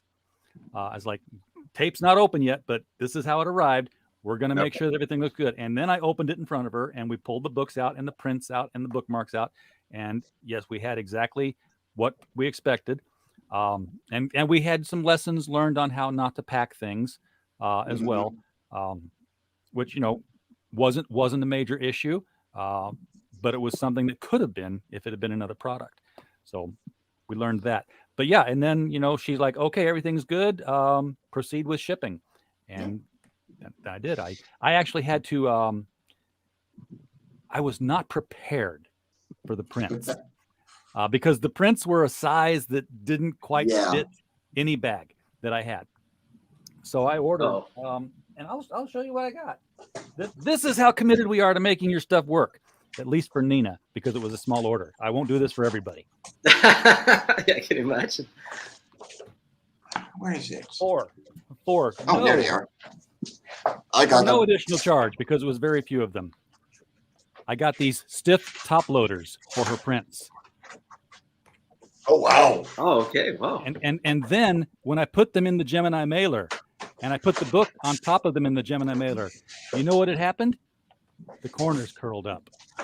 And I said, well, we can't have that. So the book went in a Gemini mailer. This went in a separate Gemini mailer so that it stayed flat. And then both Gemini mailers went into a great big bubble wraps lined bag and got closed up in that. So that's how they went out, because I don't want your stuff to arrive anywhere damaged, wrinkled, curled, twinked, however it is. We want it to get there in CGC 9.9 condition, if at all possible, right? So that's why I'm fulfilling the packages from here, because it's a lot easier to get everything that I would need for my size comics to ship from here. You know, because A4 size over here, which the prints are, let me show you. Like this is the print. This is La Foncora. It's A4. It fits behind it perfectly. Yeah. You know. Okay. So yeah, like I'll bag it from here. I'll put in the mailers. You know. Well, the thing with Sunrise Blossom wasn't that it was bigger, wider than the print. Even when I got the top loaders in, but it was so thick because it was a book that, the Gemini mailer, the walls had to be taller, so the base print had to be shorter. What did we do, Pops? I got breaking news. I have breaking news. What did you break? Shocker Comics, the publisher of Allure, the Indie Princess, y'all know who I'm talking about. Yeah. They are taking on submissions. They're taking on comic submissions. Shocker Comics. If you got something that's a little too shocking for the mainstream, get a hold of Lola over there at Indie Bolt. Talk to her about publishing your book. Nice. Just do it. So if you have something spicy, they want to hear from you. There you go. Sounds good. There's like 1,000 things in my dirty little mind that I can think of right now. I'm a dirty boy. I don't think anything is too far for for Shocker Comics. Nah, I wait until I get on it. That's going to be pretty bad. Oh my god! You're going to be the. I can't wait. You're going to be the Mike Diana of Shocker Comics. Oh, who's Mike Diana? Yeah, who's that? Mike Diana. Oh, you young people. You and Rich are about the same age. Mike Diana did a book. Hey, look at those! Look at those bags. This is something you sent me for the red eyes. I'm gonna look it up on my interwebs. Give me a second. Yeah, Mike Diana did a comic book called Boiled Angel. Oh, he okay. is the only artist that I'm aware of, the only comic book artist I'm aware of who was court enjoined from drawing. Oh Jesus, fuck! Wow. Okay. Boiled Angel. Whoa. An obscenity court case that eventually got overruled, by the way. But the court said, put your pencil down. You're not allowed to draw anything. So to show you what the bags look like in real life. That's horrifying. Oh yeah. Nice. I was just getting ready to grab those. But there they are. Those are the Life on Cora bags that arrived last week. So the only reason Life on Cora isn't out. That's how your book is going to arrive. In a Gemini, in a plastic bag, weather protected. Yeah, you saw those Cyber Frog boxes that got rained on? Yeah. So the only reason Life on Cora is not on its way to you yet is because the patches are taking forever. They should have arrived on Monday. Then I sent an email out to them going, hey, this was supposed to be in on Monday. Can you give me an update? So someone went, oh, fuck, and sent out the package on Wednesday. And they finally sent me a track and trace code.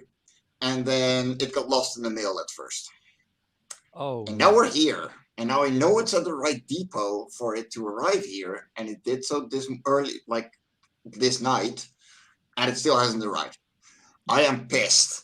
But you know what? Can't help it. It's out of your hands, man. You know, twice now with Sticker Mule, I've placed orders that went to UPS and then went into the ether. I was like, UPS just lost them. I'm like, I'll go back to Sticker Mule. I'm like, UPS says they've lost this. You might want to file a report. And they're like, no problem. And they sent off another. They started another batch, and it got to me. And you know what? Both times, every time they got that to me, they didn't charge me for the second batch, and the first batch would arrive. So I ended up with like 2 batches of things. Sticker Mule, all the way, every day. I've got to make sure I get in and order my copy of Life on Cora with a patch too before you ship, because I get mine shipped for nothing. Sticker Mule. Sticker Mule. Sticker Mule. Sticker Mule. We gotta get them to pay us for this, Pops. And Sticker Mule. Now, what are you gonna do with those, Pops? How you gonna monetize those? Well, see, I was thinking that I'm gonna go to this con next weekend down in Indiana, the Hall of Heroes Comic Con, and anybody that walks up to me and recognizes me and says, "Yo, Pops," they're gonna get one of these pins. Ooh, nice. Anybody that sets up a interview with us in the madness, any of the vendors or guests or whatever, Artist Alley people, anybody that sets up an interview with us in the madness, I'm gonna give them a pin. Whatever I can do, I'm whatever just I glad can. it said CRoM on your shirt so that there's something that tells people Dude, what to look it's for. perfect. It was perfect. But now, had I known ahead of time what you were going to do, we might have talked about something slightly different. But I'm blown away. I was blown away by it. Man, I ain't going to lie. It went right on my hat. You know what I'm talking about. Yeah. And that guy on my hat's pointing at your pin. Critical blast. So, I tried them. I tried my damnedest, Pops, to not tell you they were coming. and I was like, well, they're not going to get there in time for CRoM Con, so I'm like, hey, look what's coming. And I showed you on and then screen. they got here. And then they got there Friday night. And then they got here in time. So these bags that you're using, they are from Sticker Mule. Yes, they are. Okay, see. I order the So bags. they got and the custom tape. They got like the labels, stickers, custom Yeah. labels. Okay. Pins, all of it, dude. All of it. Who suggested? Who? RJ. I'm looking at Mike Diana Boiled Angel. This is pretty bad.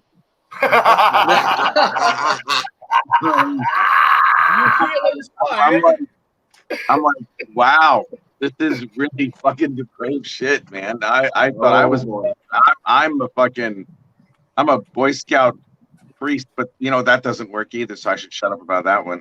Let me think. Boy Scout priest. Okay. I shouldn't say priest. That's for damn sure. Especially the priest, Boy Scout in the same sentence. I really shouldn't say that. Good God, this is really horrifying. What the fuck am I looking at? That's ooh, the bags, oh, the embrace. It's Those coming. are the bags. It's happening. Yeah, that's awesome. That's the next one we're expecting to get. That's one of the people you were talking about that was domestic but too lazy to pack their own shit. Not too lazy. They're very cognizant of their time. That's yes. How long did it take you to board everything there, Mike? About 4 hours. 4 hours? See, if you but when you're but see, level... look, the embrace was a little bit larger. Yeah. Had a lot more backers. Okay, it's gonna take a little more time to bag and board all that and get all that ready. The embrace did pretty good. Yeah. Well, and you know what? That's 4 hours that you could have spent drawing the next Life on Korra. And that's what no, because the storyboard for Life on Korra 5 isn't done yet. Okay, well, I hired someone else to do it for me at the start of this month, and because you didn't want to do it.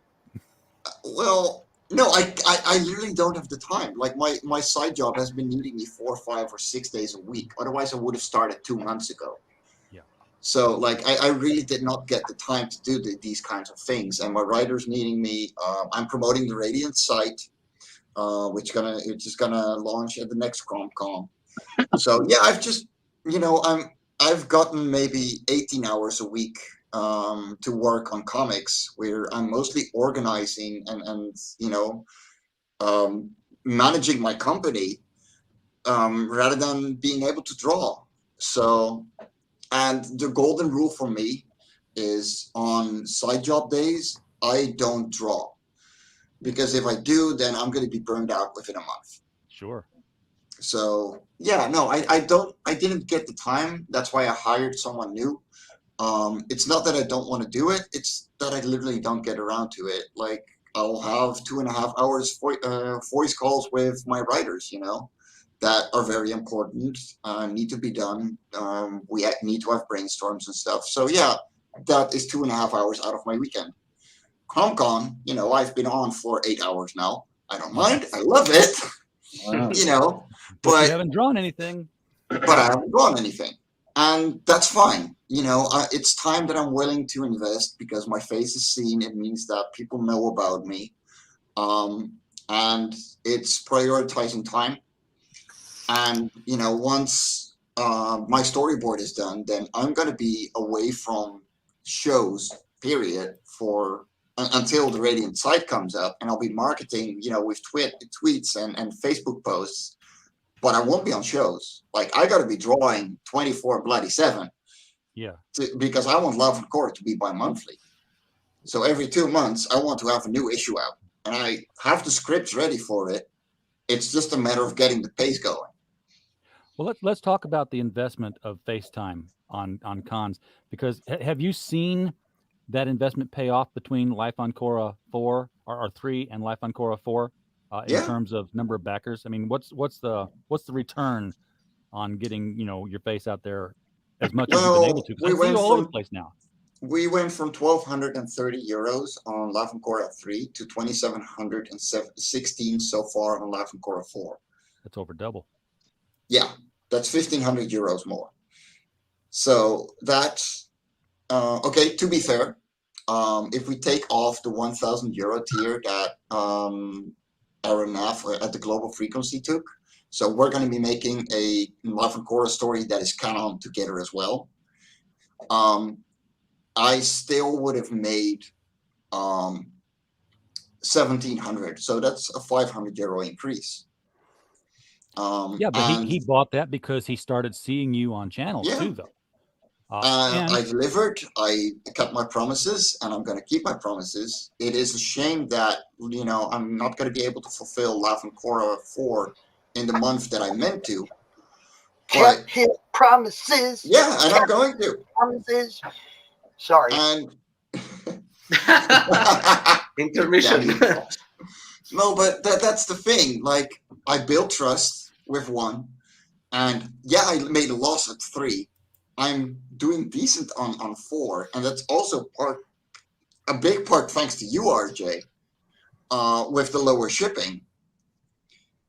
And I've been able to build that trust, and I know that on the next one I'm gonna make more just because I further built that trust with new backers. We went from 30 to 44 so far. That's 40 new people that are interested in what I do, saw the lower shipping, and immediately went, okay, I want that. And through networking, you've got a piece of art in this new batch here that's a certain spaceship traveling past Korra, and that's going to show up in somebody else's campaign as well. So this is the Talus and Love and Korra crossover with Talus's spaceship flying around Korra, making a nice little turn. And everyone who backed Love and Korra 4 and Talus, like the Adventures of Talus in Outer Space by Aria Black, he's running out of time, and he's so close to making another stretch goal. So if you want both a print and a trading card, this is the time to shine, because you're going to get the print with me, and these are thick, hard, like these are hard 250-gram prints. Like, this is actual cardboard. Yeah, that's the same for the print that everyone is getting for Love and Korra 4 if you backed physically, because I don't want things to break. And this is a very good way to just further backboard my books, Yeah. Now, I'm not telling you how to create your books here, Mike, but it would be really cool in Life on Korra 5 if, not impacting the plot at all, just as they're walking along, they look up and that spaceship is traveling across the sky, and then it's gone. It's just gone. It's just, it was there. That would be neat, yeah. No. Like, the problem is you're a little too late on that. Oh, that already happens in number 3 or what? No. It doesn't happen in 3 or 4, but it is in the planning for, like, I was already there. Because that's going to be the only little tiny bit of orange that you're going to see in the entire comic. Oh, very nice. Yeah, so it's already there. Good. See, great minds and all that stuff. Great minds think alike, and fools rarely differ. So David, where are things at with Red Eyes 2 right now? Because that's we're ready to get our hands on that one. It should be finished by now, but I had a lot of trouble with a colorist who did a fantastic job in Red Eyes 1. And then it got delayed. It's like, when are the colors coming? And at some point it was, just nothing. So I had to, unfortunately, tell her to go somewhere else. And I got another colorist on the way. So right now the new one is just, it's a bit of a shame. I mean, we came along well, personally, but just no pages. Hey, David, what's that behind you? Ooh, I see. I like your taste, Mr. Pop. What's that behind you on the wall, Bill? What is that? Behind him, it's the Lucifer. Yeah, the Lucifer. What I'm talking about. Yeah. All right. Hopefully the camera doesn't die on me or something. Look at that. Nice. This is one of my favorite prints, gotta say. Dude, I'm telling you. Wow. She's beautiful, ain't she? Dude. That print was fantastic. The cover was pretty chill. A bit very, very Ian Fluxy. I love the book. Yeah, I love the book. I love the art. I seen the Lucent. See, first I seen the Lucent hanging out back there, and I was like, oh, oh, what's that? And then I looked, and oh, gee, there's Iba too. Yep. Yeah, it was pretty okay. I think from the beginning to the middle was super cool with all the action and the sexy factor. And then from the middle to the end, it was all talking and talking. It was a bit boring. Oh, that's a shame. Well, it felt to me like it was setting the stage for something a lot bigger. Yes. I felt like they should have flipped it. Like the middle to the end should have been the first pages, and then from the middle to the end, like the first one with all the super cool action. So but I did get the feeling that she was setting the stage for something big for book 2. Sexy but factor and stuff. Timothy Green art, y'all. Look at that. It's amazing.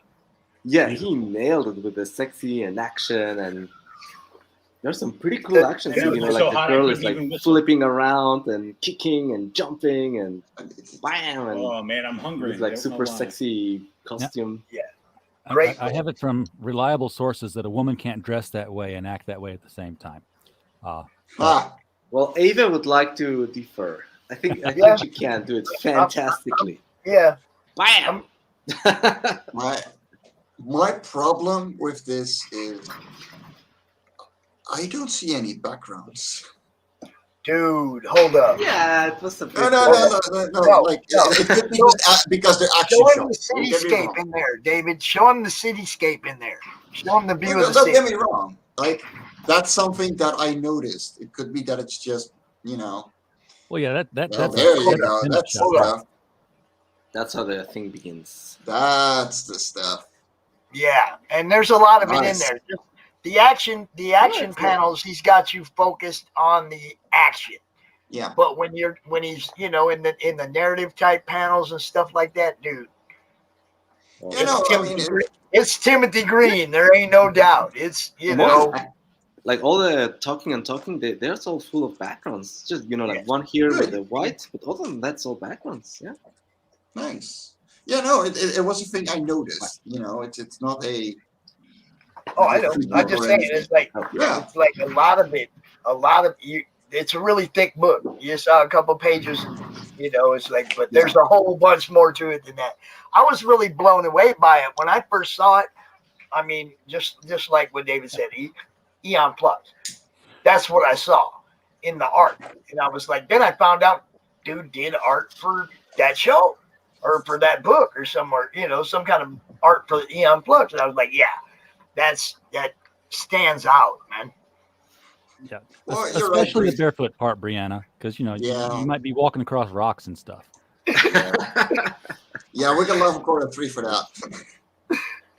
But David, this is actually something that I'm pretty curious for you about, because I know for me, like I could send like 150 copies in one box to RJ, and it would cost me 145 euros. How much is the biggest box you can send from where you're at? Because you're somewhere else in Europe.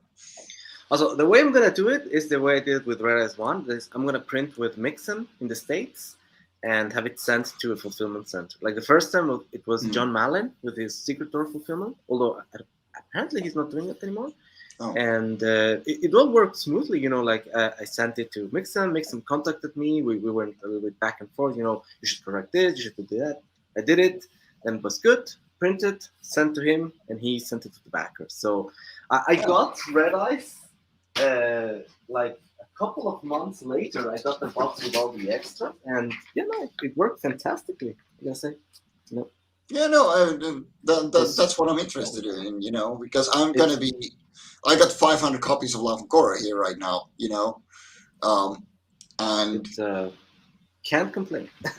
Yeah, it's all depending on the shipping service that you pick to get it from there to here, and normally what I see is the maximum package weight is 20 kilograms. Yeah. So however many books you can get in and not exceed the 20 kilograms list, that's how many you can send. And then you just say, okay, well, here's how many books fit in this box. What's it cost? Divide that by the number of books in this box. That's the first half of my shipping cost.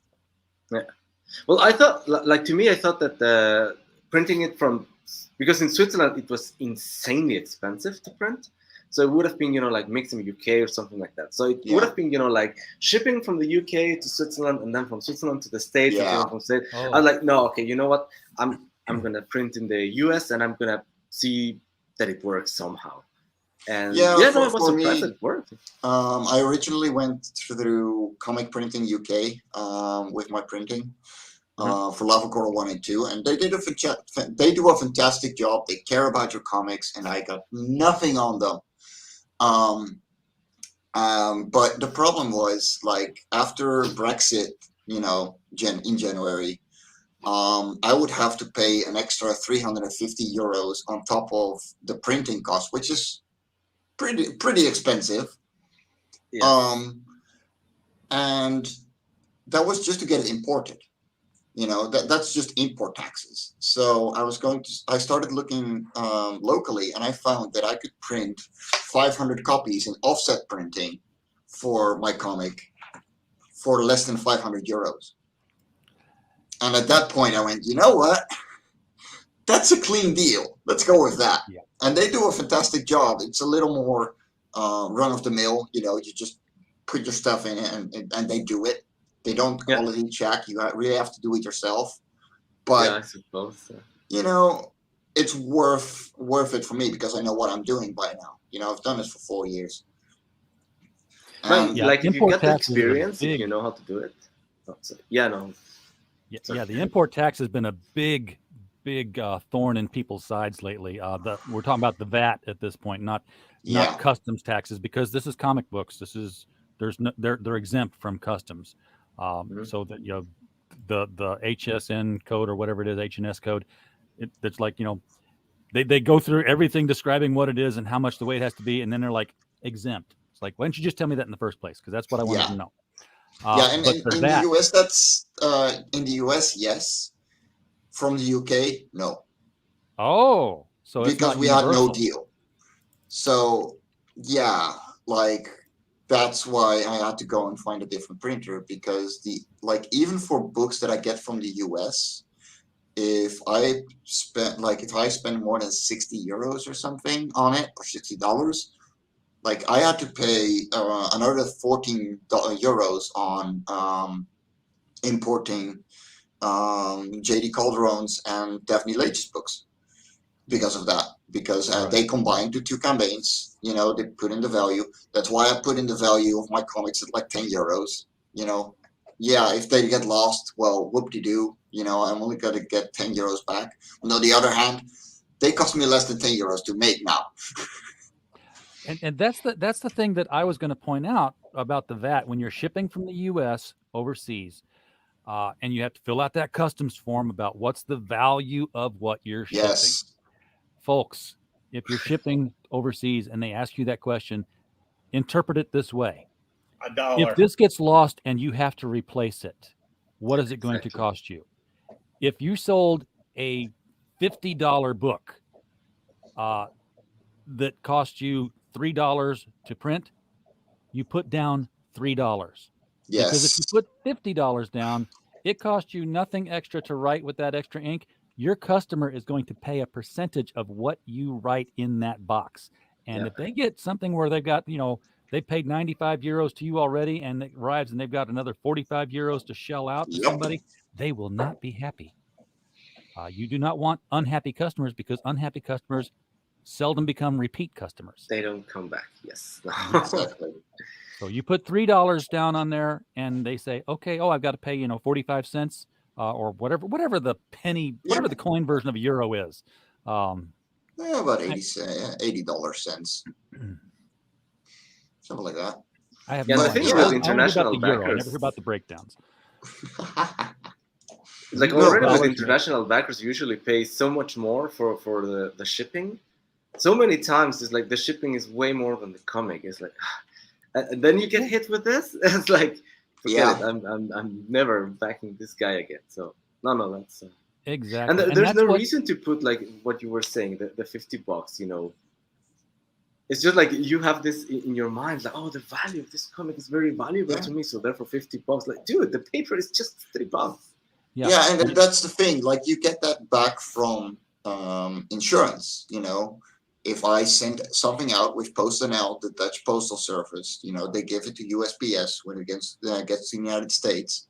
They have a 200 euro insurance on it as a standard. So yeah, at max, you can get 200 euros back from them if it gets lost. However, if I put in 200 euros, the moment it gets into customs, they're going to look at that and be like, oh, that means that you're going to be paying another $60 to get this into your hands. Yeah. That's and yeah. So be aware of that. That number you write there means something to your customer. Yes. The comic you're shipping is not worth 200 euros unless it's like an autographed Jack Kirby Fantastic Four #1. Then that actually then maybe has that value. But then you would have insured it anyway, a lot higher. You probably wouldn't have gone through standard post to get to begin with. Yes. No. That's in an envelope in the mail. Yeah. No. That's what Sim was also, as a Simpotier, he was also talking about that you should put it like as a present, because it basically is a present. As an Indiegogo, as a crowdfunding, Kickstarter, whatever, you're basically supporting a cause. And the fact that you're getting something in return is basically, or you could, interpret it as that, a present from the campaign owner to you. Yeah. I mean, when you Indiegogo put does money, say you are not shopping. Kickstarter does say you are not shopping. You are not guaranteed that this is going to be fulfilled. This is really a present of goodwill from the creator to So in the Netherlands, you, no.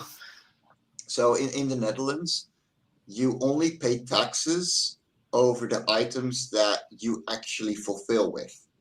So, for example, I have to add VAT to things I send out to people. If they pay me, like if they back a tier where they don't get any physical rewards, those are tax exempt.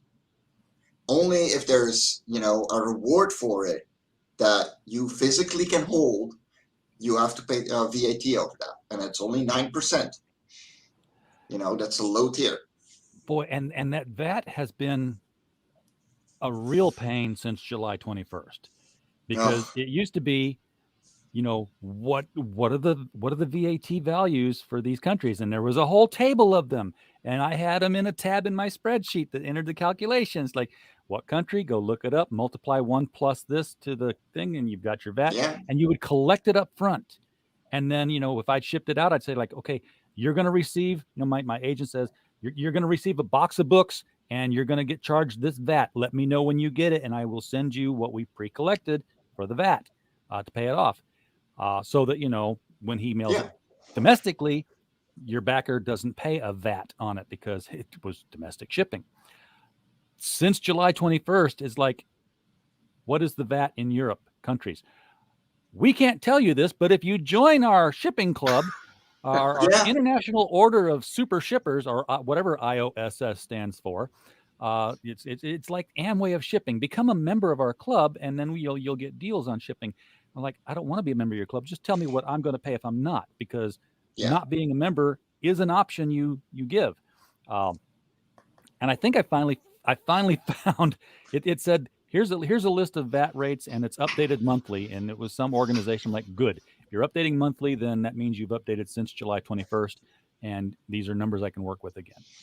That's crazy. That almost sounds like a mafia. So for books, it's 9% in the Netherlands. Just saying. Like low VAT is 9% here. High VAT for things like pretty much everything else is 21%. Yeah, and that's the other thing they never explain. They're like, here are the numbers. Here's the reduced one, and here's the high one. Yeah. What counts as reduced? What counts as high? Well, we don't know. It's just Okay, so that generally that is low, like reduced for food and books. Like food and books are both reduced taxes because those are things that should be readily available to everyone.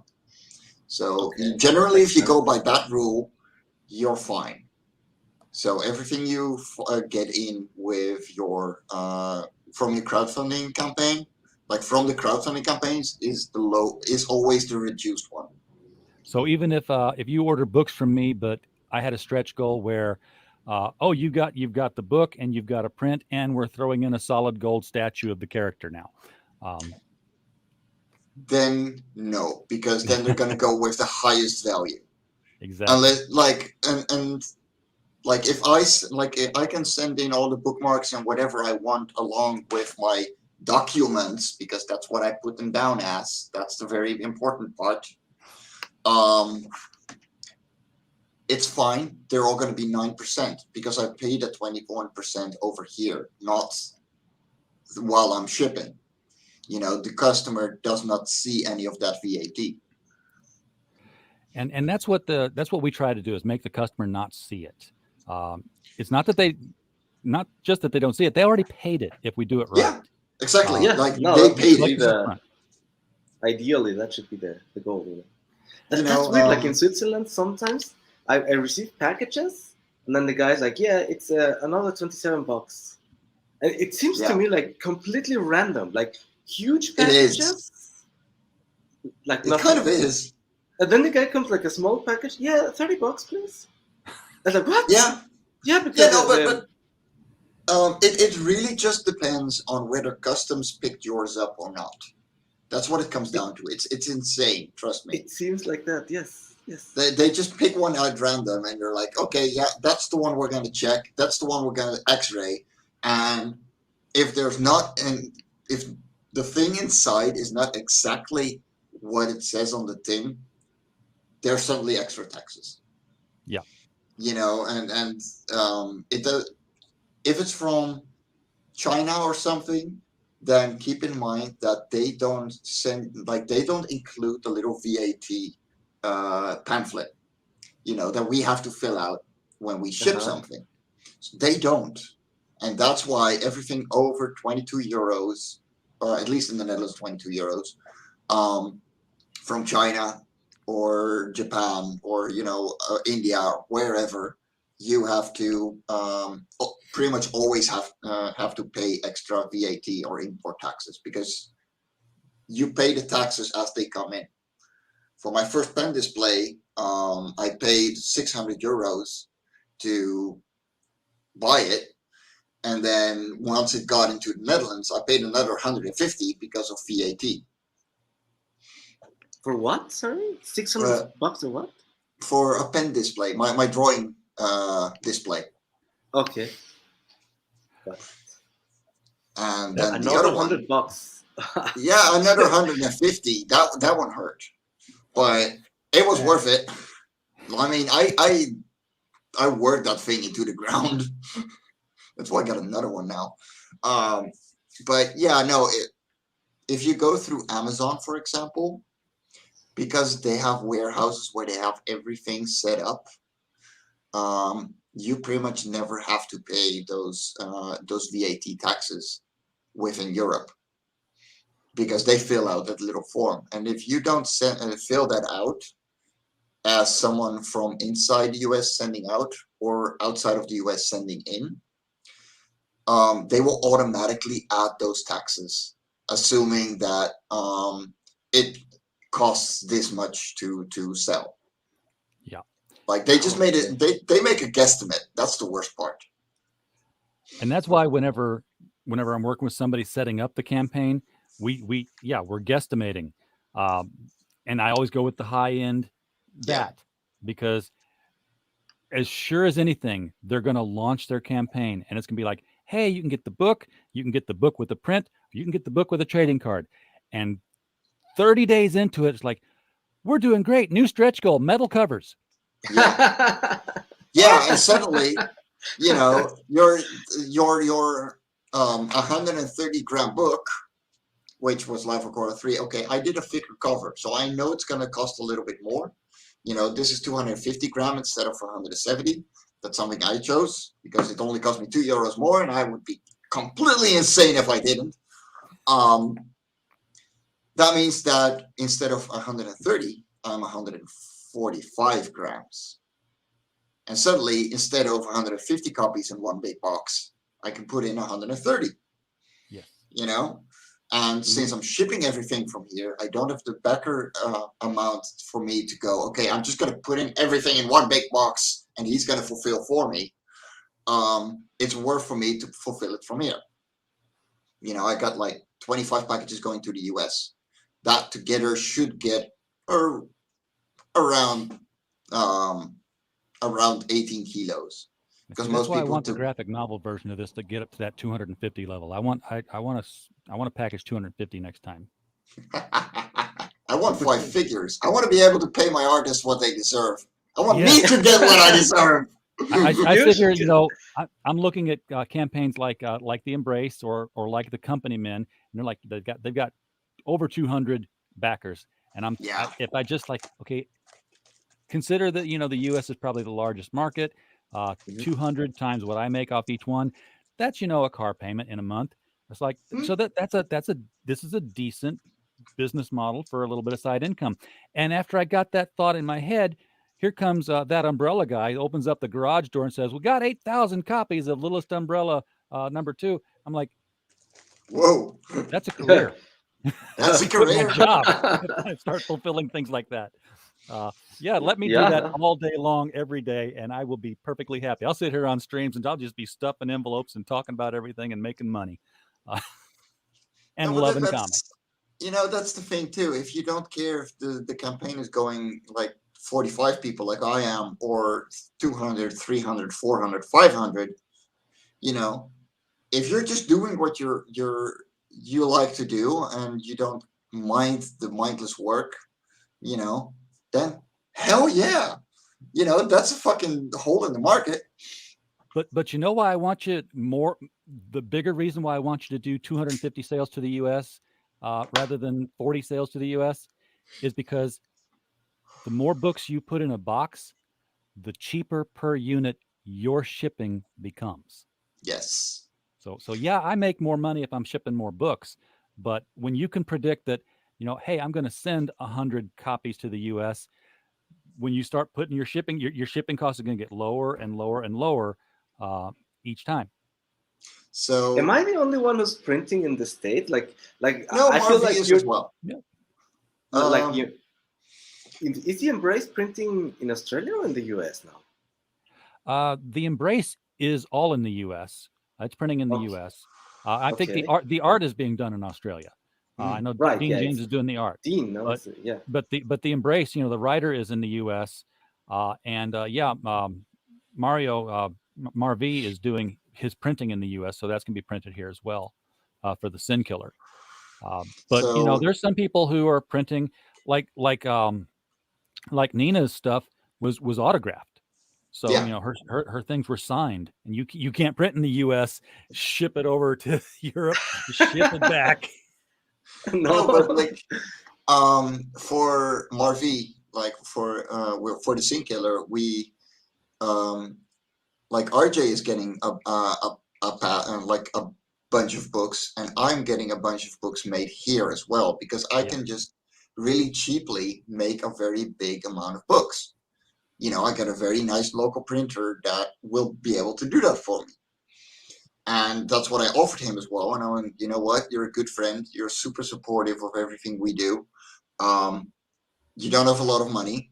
I'll take care of the printing. It's going to be out of my pocket because, you know, I want to see you succeed. And whatever is left, I'm going to send to you, you know? Yeah. And Pops is talking about sending out to Liberty. That I have got to talk with them, see what kind of a business arrangement we can arrange. Because right now I've been doing it on my own, which is, you know, whatever I've got left over is available for comic shops to order from us. And by the way, there's a big comic shop that I don't talk about a whole bunch that these things will also get listed on, called Amazon. So, you know, if you've ever seen an Amazon store, so yeah, extra copies will all be put on Amazon in a store, so people will be able to order your book off of Amazon for a higher cost than what the crowdfunders paid, because we don't devalue your material. I do. And besides which, I make the money on the upcharge. Mike, no. What? I mean, I can't make the money on the shipping anymore, so I got to do something. Yeah. No, like for Love and Cora, people pay 10 euros for the newest issue, you know, for the 32-page book. And then the back issues are 8 euros because that's what people pay on a con as well. But the thing is, compared to a con or a crowdfunder, the books are already made, you know? Yeah. James Hayes is asking us, there's a printer that can print one set of books in the U.S. and one in Europe. And yes, I believe Mixam does all of that. Mixam UK. Mixam does, yeah. They have, yeah. They have Mixam Australia, I think. Yeah. Is there? Wow. I thought so. Well, there you go. Let me see. Mixam has a shop in the UK and in the United States. Oh, and Australia too. That's awesome. So yeah, and that way you can have 3 continents. Canada, UK, Australia, and the States. Yeah. Cool. And whether you ship there so Mixam from outside is servicing the original prison colony. Yes. Whenever you go to Australia and they stop you at the customs and they ask you if you have any criminal history, just tell them that you were unaware that it was still a requirement to get in. They enjoy it. And you're banned. And at which point they will put you in Australian jail. Now strip search this guy right here. More breaking news. I have more breaking news. Breaking news? What? What? MadnessComicNetwork.com coming soon. Ooh, we got a .com. Nice. Oh. Thank you, Will Peden. Appreciate you doing this, helping us out, making this happen. It's already like I've already looked at it, you know. He's already playing with it. Looks good. I like it. Nice. Breaking news. The Madness Comic Network is gonna hit the .coms, baby. It's gonna have a little window in there to show all our CRoM Cons while they're live. Look, all the playlists for all the shows, all the past content, you'll be able to link to the playlist, see all the past content for each of our shows. There'll be a calendar for upcoming events. There'll be the latest stream, whatever it was, will be the featured stream. You'll be able to watch it right then. And of course, anything live will be, live. So, it's kind of like moving up where you don't need some of these other platforms to make your thing happen. Trying to outgrow some of the gatekeepers. That's what we're trying to do. Absolutely. What up, comics mate? Hey, there's Dean. Hey, Dean. Talking about the embrace. Good day. Yeah, we're just. Shit, I gotta come back in and say hi to Dean. What's up, Dean? Show him them bags again. Show him them bags again, RJ. Oh, what? Oh yeah. The embrace bags here. Yeah. We got the. Oh, nice. Look, see how nicely this. See how nicely this Gemini mailer fits in here. Oh yeah. You see how we seal your Gemini mailer? Don't Fantastic. Branding.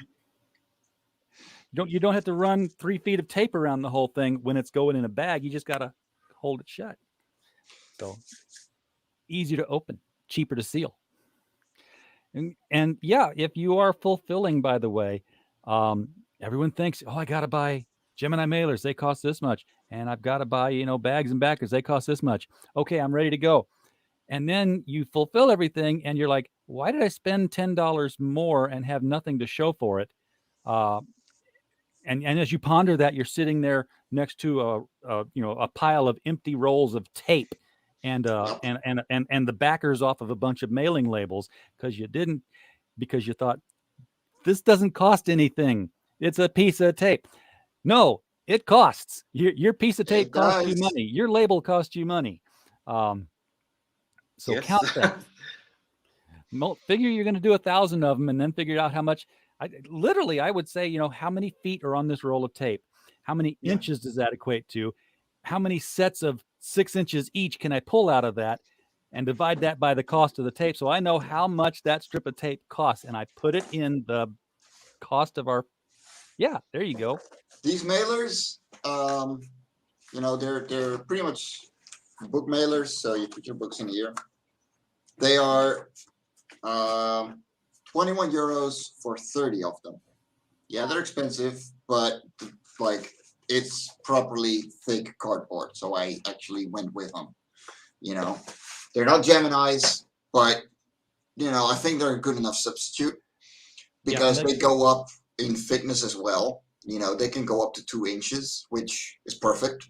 As will the Geminis. They've got multiple fold points where you can do yeah, that. but that is the thing. Like the way, so instead of, you know, fold point, like folding points, this just has the cardboard line horizontally, so it will fold on the cardboard they line. got them in instead. Geminis that way too. I had to ship your book to IndieVolt, and I took a regular Gemini mailer, and I just extended out to the next fold. They got 3 folds here. You can make they it bigger or don't. These don't. So like they don't have specific fold lines. They actually, you know, can fold up to like this thick if I wanted to. Yeah. See, that's what I'm saying. That's why I like these, because you can make it thicker. You can make your own fold line and make it even thicker. Okay, because I actually had to fit your wide ass book in a regular Gemini. James Hayes, this is a very good question, and the answer is yes, as long as there are only comics in there. So if you add postcards, stickers, you know, bookmarks, prints, it's no longer media mail valid. That is almost true. Yeah, almost. Almost true. No ads. That's the big bugaboo point. People look at the postal regulation and they see that one line in there that says comic books are not accepted as media mail. And you'll have postmasters that open up, you know, random packages sent media mail, said, this is a comic book. I know the rule. Comic books do not count. They do not know the full regulation where that's listed. That regulation was written in 1960 something. When comic books were nothing but, you know, a third of the pages were X-ray specs and 100 Army soldiers in an envelope, and learn how to hypnotize your girlfriend with a trick that the TV repairman learned. These are 22-page graphic novels. You have no ads. You can have ads for your other books, for house ads. You can have ads for somebody else's book because technically you're not a publishing house and neither are they, and no one's going to know that this guy is publishing different from this guy. You can have postcards and prints and other paper items because you are allowed to have an additional insert or two with media mailer. So, you know, if it's printed on paper, you can have, used to not be able to, but you can have an insert for an invoice if you had to. Used to be able to not even have like a post-it note that said thank you for your order, because they would say, oh no, now you put something in that's not media. But there is media with first class insert, and it still counts the same as media. What you can't do is put in a balloon or an action figure or a 3D print of a character. As soon as you do that, you have hit first class, and guess what? You already exceeded first class because your book is already going to weigh more than a pound. You're out of first class. You're into priority. So be prepared for priority. All right. Somebody said, guess. Dory says, guess what I just opened. Oh, I'm not touching that. I am not touching that. You don't What's like in the box? I ain't touching that. Oh, did she just start her OnlyFans today?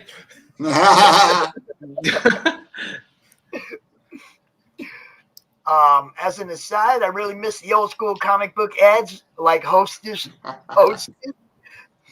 the X-ray glasses that didn't work, the giant footlocker of army men that were all this thin. Yeah. Oh man, was I so disappointed. My mother told me, but I didn't listen, and I ordered them anyhow. Dude, yeah, I got them too, man. The ship's bigger than the army guy, or the army guy's bigger than the ship, and yeah, same size as the tank, and it was horrible. Yeah. Okay, we had a blast last night. Nice. Hold on. One at a time, bro. Had a blast last night. Huge thank you to Pops. As always, Jay, you're more than welcome. Had a great time.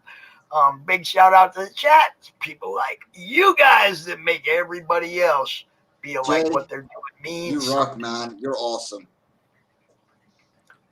X Pen Artist 5.6.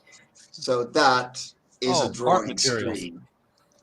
Oh, okay. I saw the letter X in there, and I was like, so she got her drawing pad. Is that what she's trying to say? Okay. Yeah. She's For got a us drawing normal screen. people. For us Screen. normal people, yeah, but Not a for pad, us a normal screen. people, that don't mean yeah. For people like me, it's like, what'd you get? There's a couple people here that don't know what the fuck any Oh of that yeah, shit means. like when Dory was on Marmalade's show. Marmalade has a show on Critical Blast, by the way, where he interviews creators, and he's looking forward to talking to Mike Jimmy sometime about life on Korra. He loves the seahorses. But we did have and Dory, you might remember somebody asked about Cintiq, and we didn't know what he was talking about. He showed me after the stream because I know the guy, and he had me on the stream.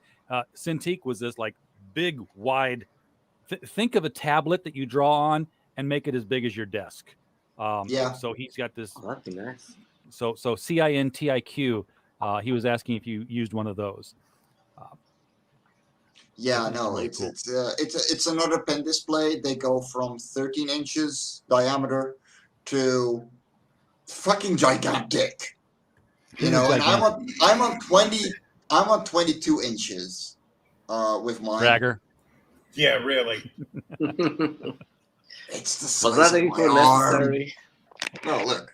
It's a big fucking screen, okay? That one is 17 inches. It's big. Wow. You know, I got long arms. I need a big screen. I hear you. Well, this was Obscured Cartoons, who, by the way, are doing an animated intro for the Marmalade show, which I can't wait to see. So, that's neither can awesome. he. Marmalade's very excited about that too. Marmalade's got street cred because Marmalade was blocked on Twitter too.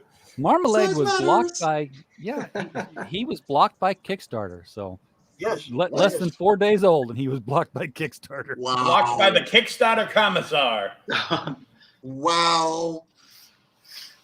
I was not blocked, and I felt left out. And then I sent a message like, "What is this madness? Why is she blocking people left and right? Like all the cool kids are blocked." And then I got blocked. I was like, "Yes, I'm with the cool kids." All right, so let's go back to the beginning for a minute. We got some new people in the chat. Go ahead and explain once again what it is you're doing, RJ.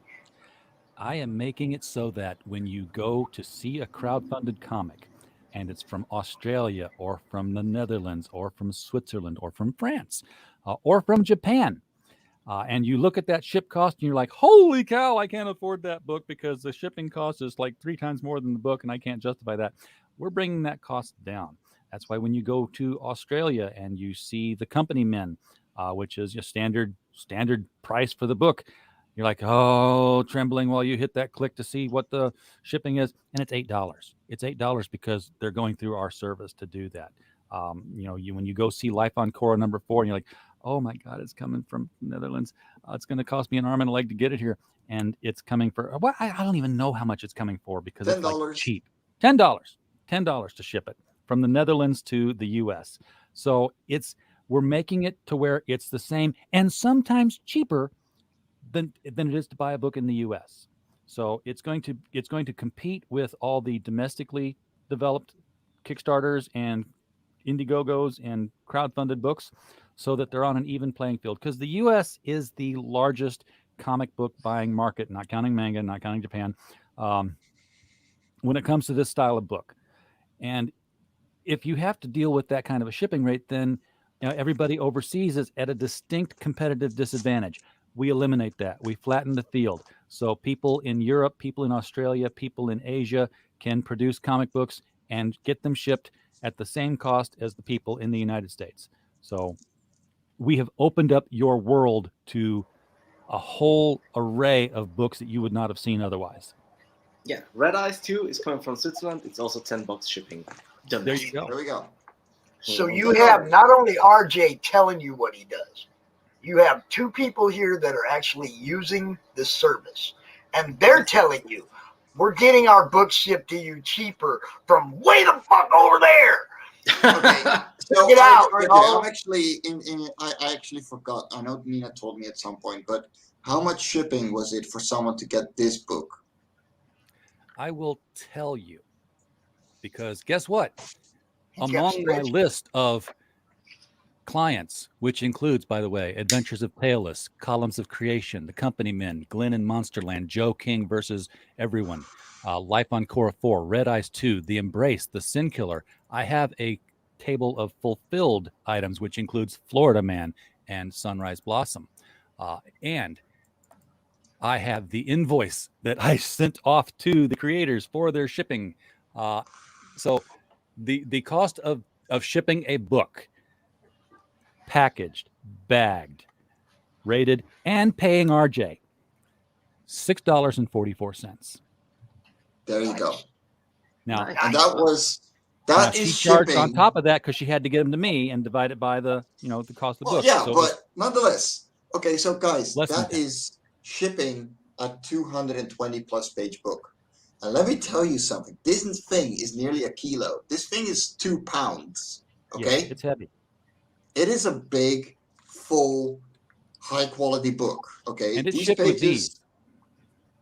These pages are thick. These are like 150 gram paper. Like this is actual high quality paper. You know, I was surprised to see this.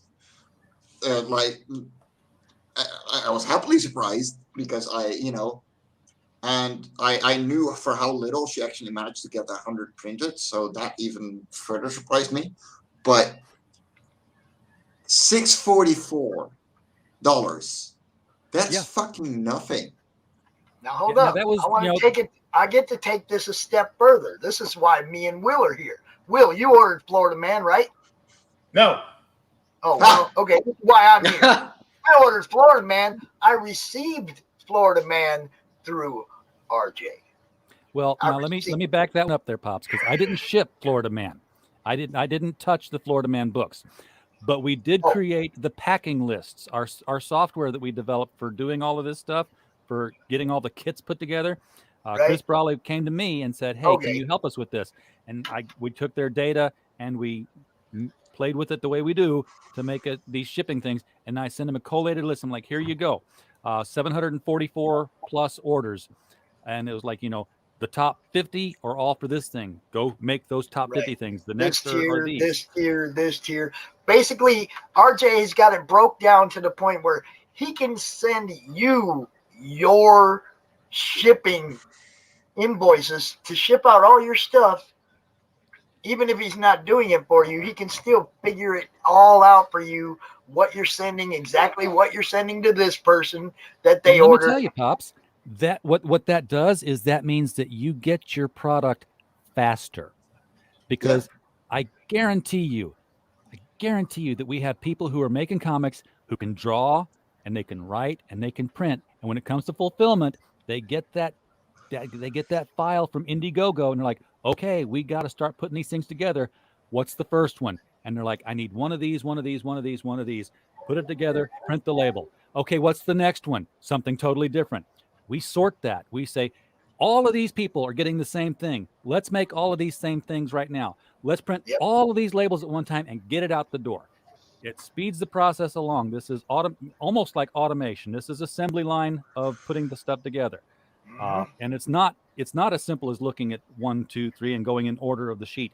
By the way, there are 2 ways you can print out that sheet from Indiegogo, and I love it because I wrote code to get around the other one.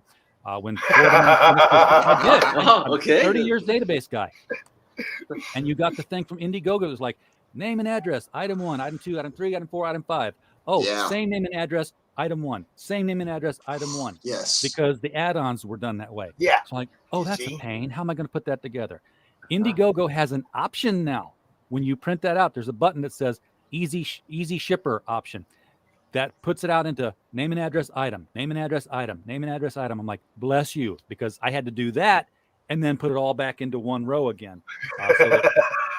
So I had to like break it down into one per each and then sum it all up and stretch it out, which is not easy. I had to go through, SQL Server and Access and all kinds of good stuff to do that with. And the reason I bring all this up, the reason I want RJ to go into all this is because I want you to understand he's got a lot of work involved in perfecting this system. and getting this stuff out to you as quickly as possible. Yeah, What's we up, don't dude? want. Now Hey. you're at the beach. Now you're going to the beach. Oh. Back from the skate park and headed to the beach. Look It's at nice you when you being live right a romantic. block away from the lake. I ain't lying. I get to go to the beach and the skate park. Yeah? But Dad fit to the skate He knows the right way to spend a Saturday. I know. He does. This hand. This is this hand. He's still on that. He's looking at himself. He's still stuck on the reverse angle. Look what ear I'm pulling on, boy. Look what ear I'm pulling on. Oh, look. Yeah, but one day I'm going to be big enough. I'm going to smack you for doing that. Wait till you try to comb your hair. Oof. Put it off of that. Put it off that? What do you mean? Like off the side or this. It's not going to change, dude. You're still going to be backwards. That's just the way it is. You can never try to comb your hair Look, on a. the on a camera's live right stream. here looking at you. The camera's here looking at you, and that's what they see. Yep. See? It's not you Be looking careful. at I used to go to the beach a lot. Look what happened to my head. Look what happened to me. Look at his head. Oh my God. He's bald. Oh, Mary, the cheese. I went to the beach too many times. He said, I'm a little bit bald. He just got the big buzz cut for school, you know. Polished on the sides. Polished. What? Oh. Here.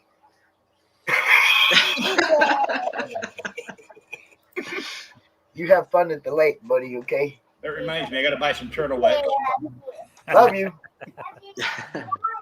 But yeah, the last thing we want is for somebody to ask a creator, "Where's my book?" They don't. Especially if they're writing songs about it. Where is my book? Yeah, we don't want anybody writing songs about "Where is my book," and then having to say it's at the fulfillment center still. Yeah. We want this thing to get in and get out. The only copies of your books we want hanging around are the ones in the inventory that are being offered to Amazon Distributors and distributors and comic book shops. And quite honestly, we don't want those hanging around all that long either. And that's another thing I was going to suggest to creators that use your service. Okay, if you're sending 35 books over and there's room in that box weight-wise to send 8 more, send 8 more. Yeah, RJ will sell them for you. Yeah, I'm going to cramp that Don't box send until a box it with. Don't send a box that's short books. Yeah. No matter Don't what, send the fill exact that amount, period, box ever. with as many as you can fill it weight-wise without going to the next cost level. You know what I'm saying? Yeah. Well, you know?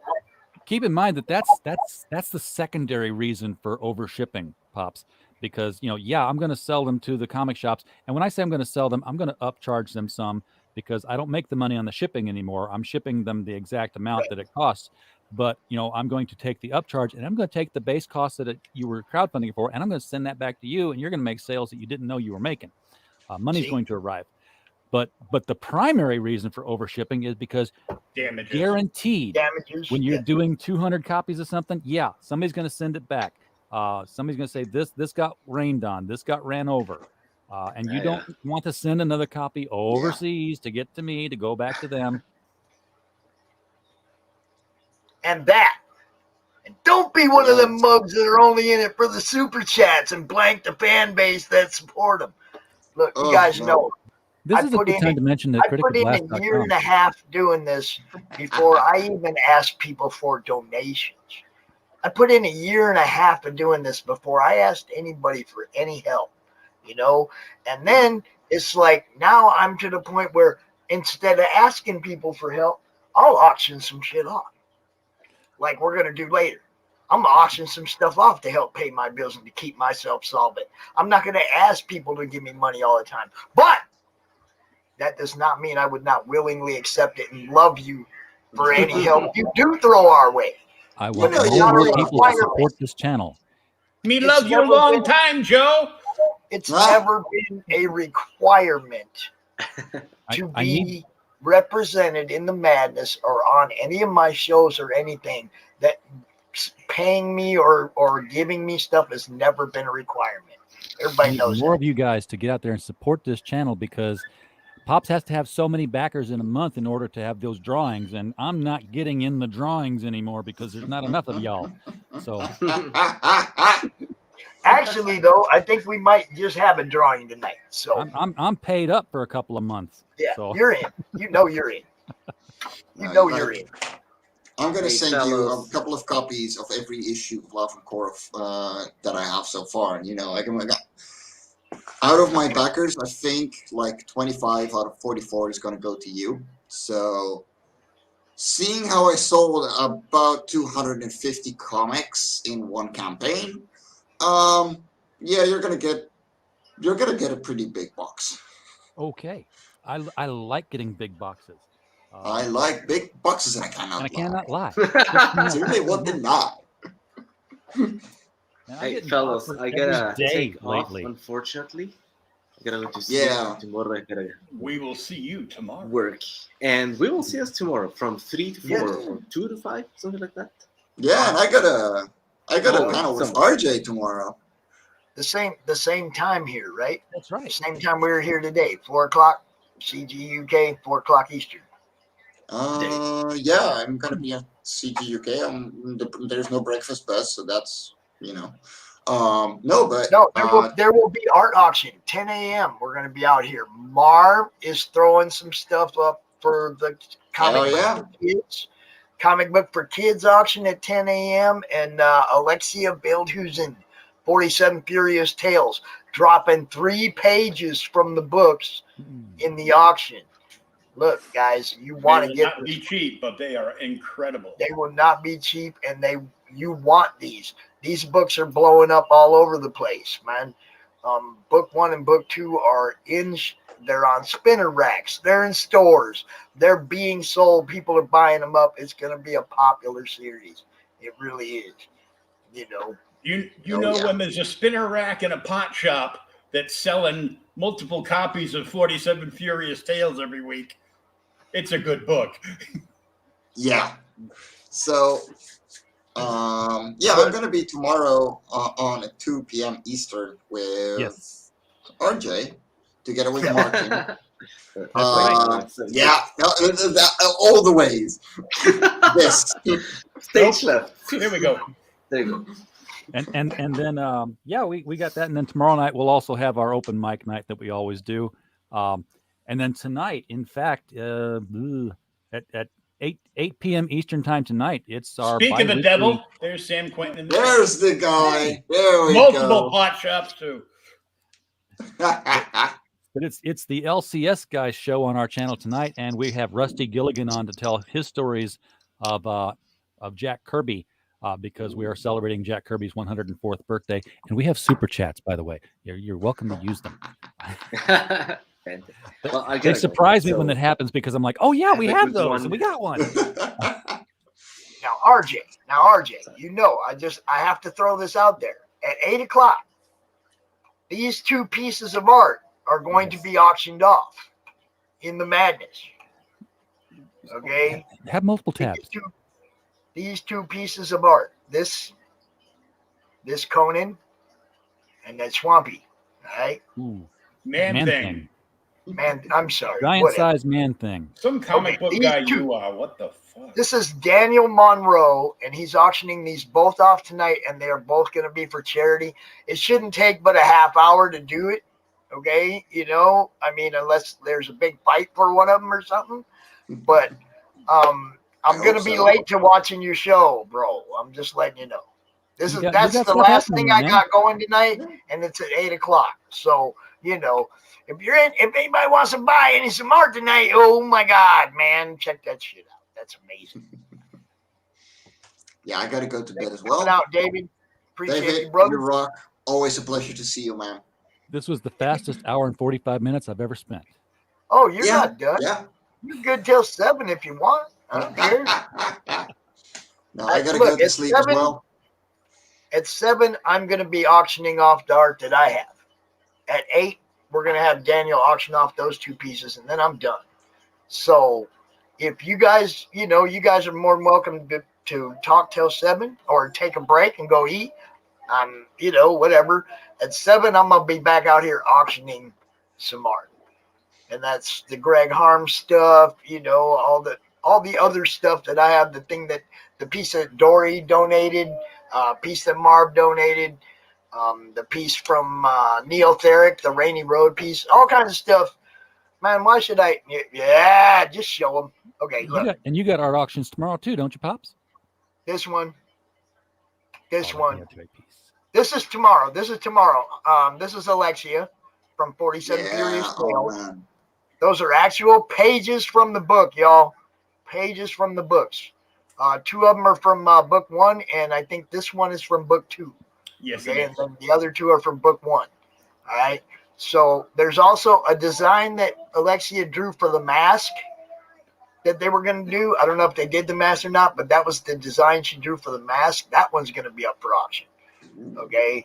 We got Miss Beetlejuice. We got Dory's art.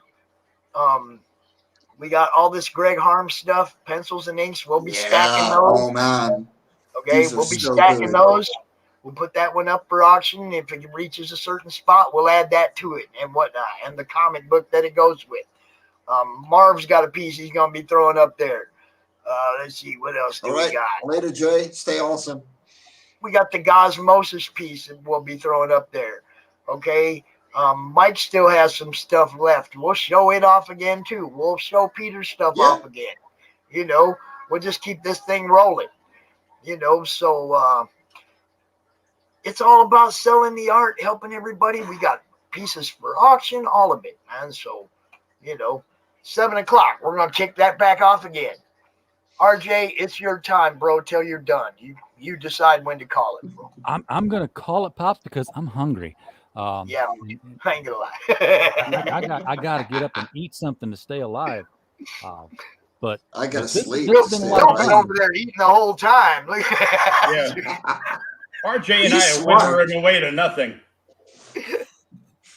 Yeah, I've got to eat more salads is what I got to do because I moved into this place 8 months ago, and it's like the world that we have now is like I got a computer over here where is my 9-to-5 job, and I got the computer here, which is the job I like doing, which is the streaming and the comics work and the Critical Blast work, and between this one and that one, and this is my movement to this movement, I gained 20 pounds since my last doctor's appointment, and I got on that scale. I'm like, no, I'm just new shoes. I bought these new shoes. Let me take these off here. So I'm back to like some lettuce and tomatoes for a while here. Hey, they're good for you. That's going to be a bacon, lettuce, tomato sandwich. Yeah, so it's a pound of bacon, So we're going to be back out here in a little over an hour, and we're going to be at this address, and we're going to be auctioning off some more art. All right? Come on, guys. 7 o'clock, bring your wallets. Be out here for an hour and a half or so. We got the Daniel Monroe art and the stuff I'm putting up. And then tomorrow morning, we got Marv and Alexia. We'll be auctioning off some more stuff before CRoM Con Part 2. There you go. All right, guys. CRoM Con Europe Part 2. Guys, buy indie comics, especially ours. Oh, shit. It's Jim Cox. Man, where you at, bro? What up, bro? You're rolling in here at the end of the show. No, man. Where you been? Bread Bakery makes keto bread. We're going to be back out here 7 o'clock auctioning off some stuff. Y'all come check it out. Ring that bell, man. You know what's happening. I'm going to play this CRoM Con video, and then I'll be back. I'll be back later. Like and share. Stay awesome.